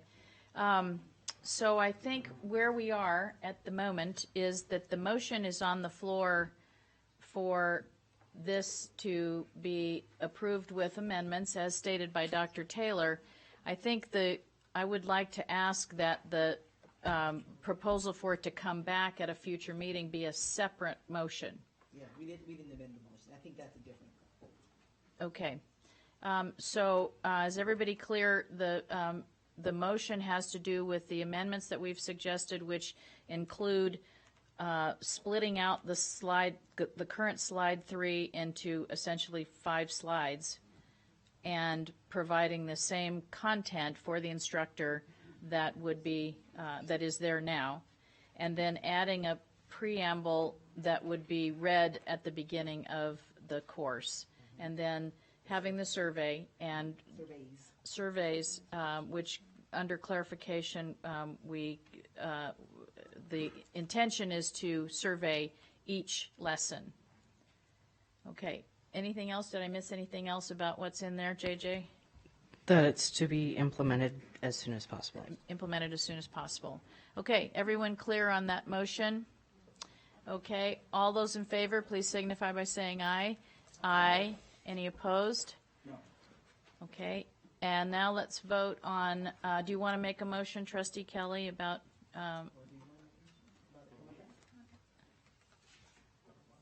we're going to entertain a separate motion about it coming back for additional review, if someone wants to make that motion.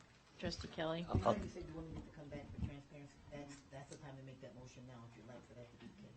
I think we're doing that. No, it just wasn't a part of that motion. It wasn't, yeah. Is that why you voted no? Yeah. So if we're going to do that, I'll change my vote to yes. Well, but it's a separate motion. It wasn't in the previous motion. He was saying, since it could be a separate motion, he would change his vote to yes now on the first one. Okay, how do I deal with You want that? to change your vote to yes? Yeah, I only voted no because I was concerned with the transparency, not the content. Okay, okay. So if we're going to vote to have it come back in the next meeting for a vote after it's done, is But that it what we're may talking fail. about? That may fail. That motion may fail. So if it fails, do you still want to vote yes? Gosh. That's the only reason why I voted no, so. Keep it a no. Keep it a no, okay.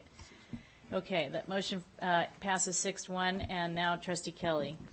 Well, Madam President, before I make a second motion, maybe it's too late because he said now, second time no, but I think it would send such a strong message to the community if the board voted 7-0 to pass it. And so, again, I don't know if we can do that, but if you want to keep it a no, I understand. That's the only reason why. So, I mean, if we're bringing it back, it'd be a yes. Well, we don't know. So we'll just leave your vote as it is. We won't know if it's going back. Yeah. Okay. Trustee Kelly. I move that the board send the shared curriculum lesson 1 to staff for changes to be presented at the next board meeting for approval. Second. Okay, we have a motion by Trustee Kelly and a second by Trustee Minetto. Is there other discussion? Dr. McNeil. I just want clarification for staff. So I want to make sure, so that's 7 days, and so I want to make sure that I'm clear as far as giving direction to staff, that this is our staff and not necessarily an additional teacher or the share committee to come back, that it is staff that is going to be bringing back to the board what these additions are. Yes, I think we've asked a tremendous amount of our share committee already.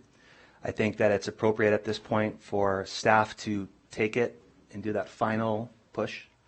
I would still, and the staff involved is up to you, I would still like to consider having a teacher that teaches share, perhaps the one that's in the audience, perhaps not, but maybe added.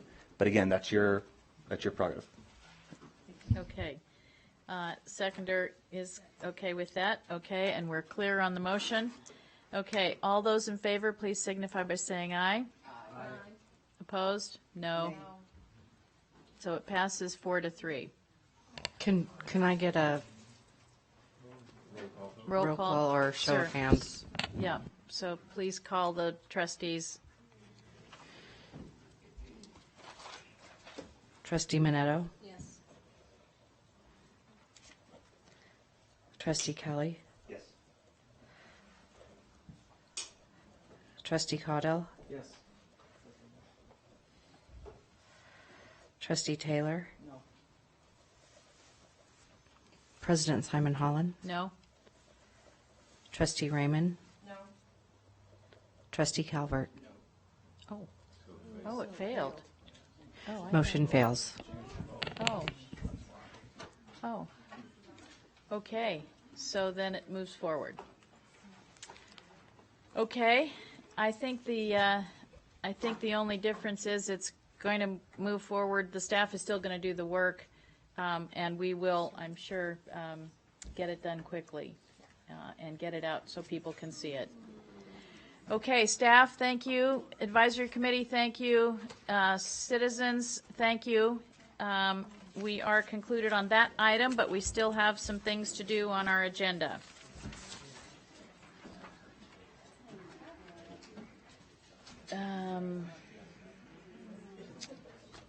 Does anyone want to make board reports? No board reports. Interim soups report? Nope, I'm good. Okay. We need to have, excuse me, folks, we're still in a meeting. Folks, we're still in a meeting. Thank you. Thank you very much. Any future agenda item requests? I think we would request the appointment of a student to the Share Advisory Committee. I can make the request, but I would urge the board to make that. Yes. make that We're making that request. Connected to my survey, so you can ask, you can put it in. Absolutely. Are there any other future agenda item requests? Okay. Is there any closing public comment? Brooke Maleth? Welcome, Ms. Maleth. Thank you for tonight's vote. For the record, my name is Brooke Maleth. I'm the president of the Transgender Allies Group, and I think we have made a significant step forward for our sexual minority youth. So, but there is one issue about privilege that I want to be able to share with you as food for thought for the future, specifically addressing Ms. Taylor and Mr. Kelly. Your initial suggestion to make heterosexual a single slide above all others, let me put it in a different context that may feel a little more personal for you, as I felt that sitting here and listening to your suggestion. If this were a presentation on race, and we were to talk about the different races that we have in our school system, how would you feel if somebody suggested, well, we have mostly white students. Let's have an entire slide that just talks about being white. And we're going to make an emphasis on that because most of our students are white. And all of the brown and yellow and red and black students are all lumped together. The advancement to be able to have an individual slide for each helps mollify that. But that original gut reaction of yours to be able to elevate heterosexual privilege above all others is indicative of the heteronormative thinking that lives in our society. And you're not even listening, Ms. Taylor. You're talking to other people. So I'm just saying this is food for thought. That I appreciate it. Thank you. So we're good. I'm good. You can talk if you want to. I'm good. You're interrupting my time, and actually you're being extremely rude, and you're violating open meeting protocol. I'm just giving you food for thought. I'm not saying you're right or wrong. I'm simply saying this is food for thought for all of you, and your biases are here for display to the public, whether they're here in the room or whether they're watching in the future on the video. But please keep in mind where your privilege is and how you can be better to be inclusive of everyone, even if you don't understand or agree with them. So thank you. Thank you for your vote tonight. I'm looking forward to moving forward with all of our curriculum. Thank you. To set the record straight, it's not a violation of open meeting law protocol. NRS 241 contemplates an interaction between the board and members of the public. The trustees can comment on anything they want. It's perfectly appropriate. It's rude. Okay, is there any other public comment? Ashley. Ashley, thank you for your service to us. Good evening. Thank you for staying past 9 o'clock. For the record, my name is Ashley Wade, and I'm the chair now, newly appointed, or whatever, moved, for the Share Advisory Committee. And first, I'd like to say thank you to the 6 of you for your leadership tonight. Children in our community, experts on our committee now, shared stats based on experts, not on emotional bias. 16% of our students are LGBTQ+. That would be 6,000 students in our district. And so thank you so much for embracing their humanity. And also thank you for seeing the need, though it's not, well, of course it couldn't possibly be the majority. That's the thing about rights, right? So thank you for hearing those voices and the need that they have. I wanted just to present to you some of the workings of our committee. This kind of comment is what we get every time now for free. We get to do it. It's as a hobby now. So please think about that before you send things to us. It's important work that we do, but just to bounce things back and forth between us is hard on everyone. Please also keep that in mind. I know student voice is important. But frankly, it's not safe for any student who's not a white, cisgendered, straight kid to be on that committee right now. Also, I just want to say the workings on our committee looked like they might be tense or fraught for a while there. However, we all, with the current members, start from an agreement that we're looking for what's best for students, what's best for children, what's best for our community as a whole. We have, as I'm trying to use my leadership as a place to make space and leave it open for our experts to speak, leave space for the marginalized and the student voices. And then moving forward from there, we had members change their mind on every decision and every point that we had, every conversation that we had, because we started from that place of understanding. So please just understand. I just want to share with you that that's the conversation that we're having, and I'm really hopeful about the work that we'll be able to do over the next year. Thank you so much, so much. Thank you so much. We really appreciate your spirit of volunteerism. Okay, anything else, JJ? All right, our next meeting will be Tuesday, September 24th at 4 p.m. here in this boardroom, and I will not be here, so Vice President Molina will be in charge. So thank you for that, and thank you, trustees.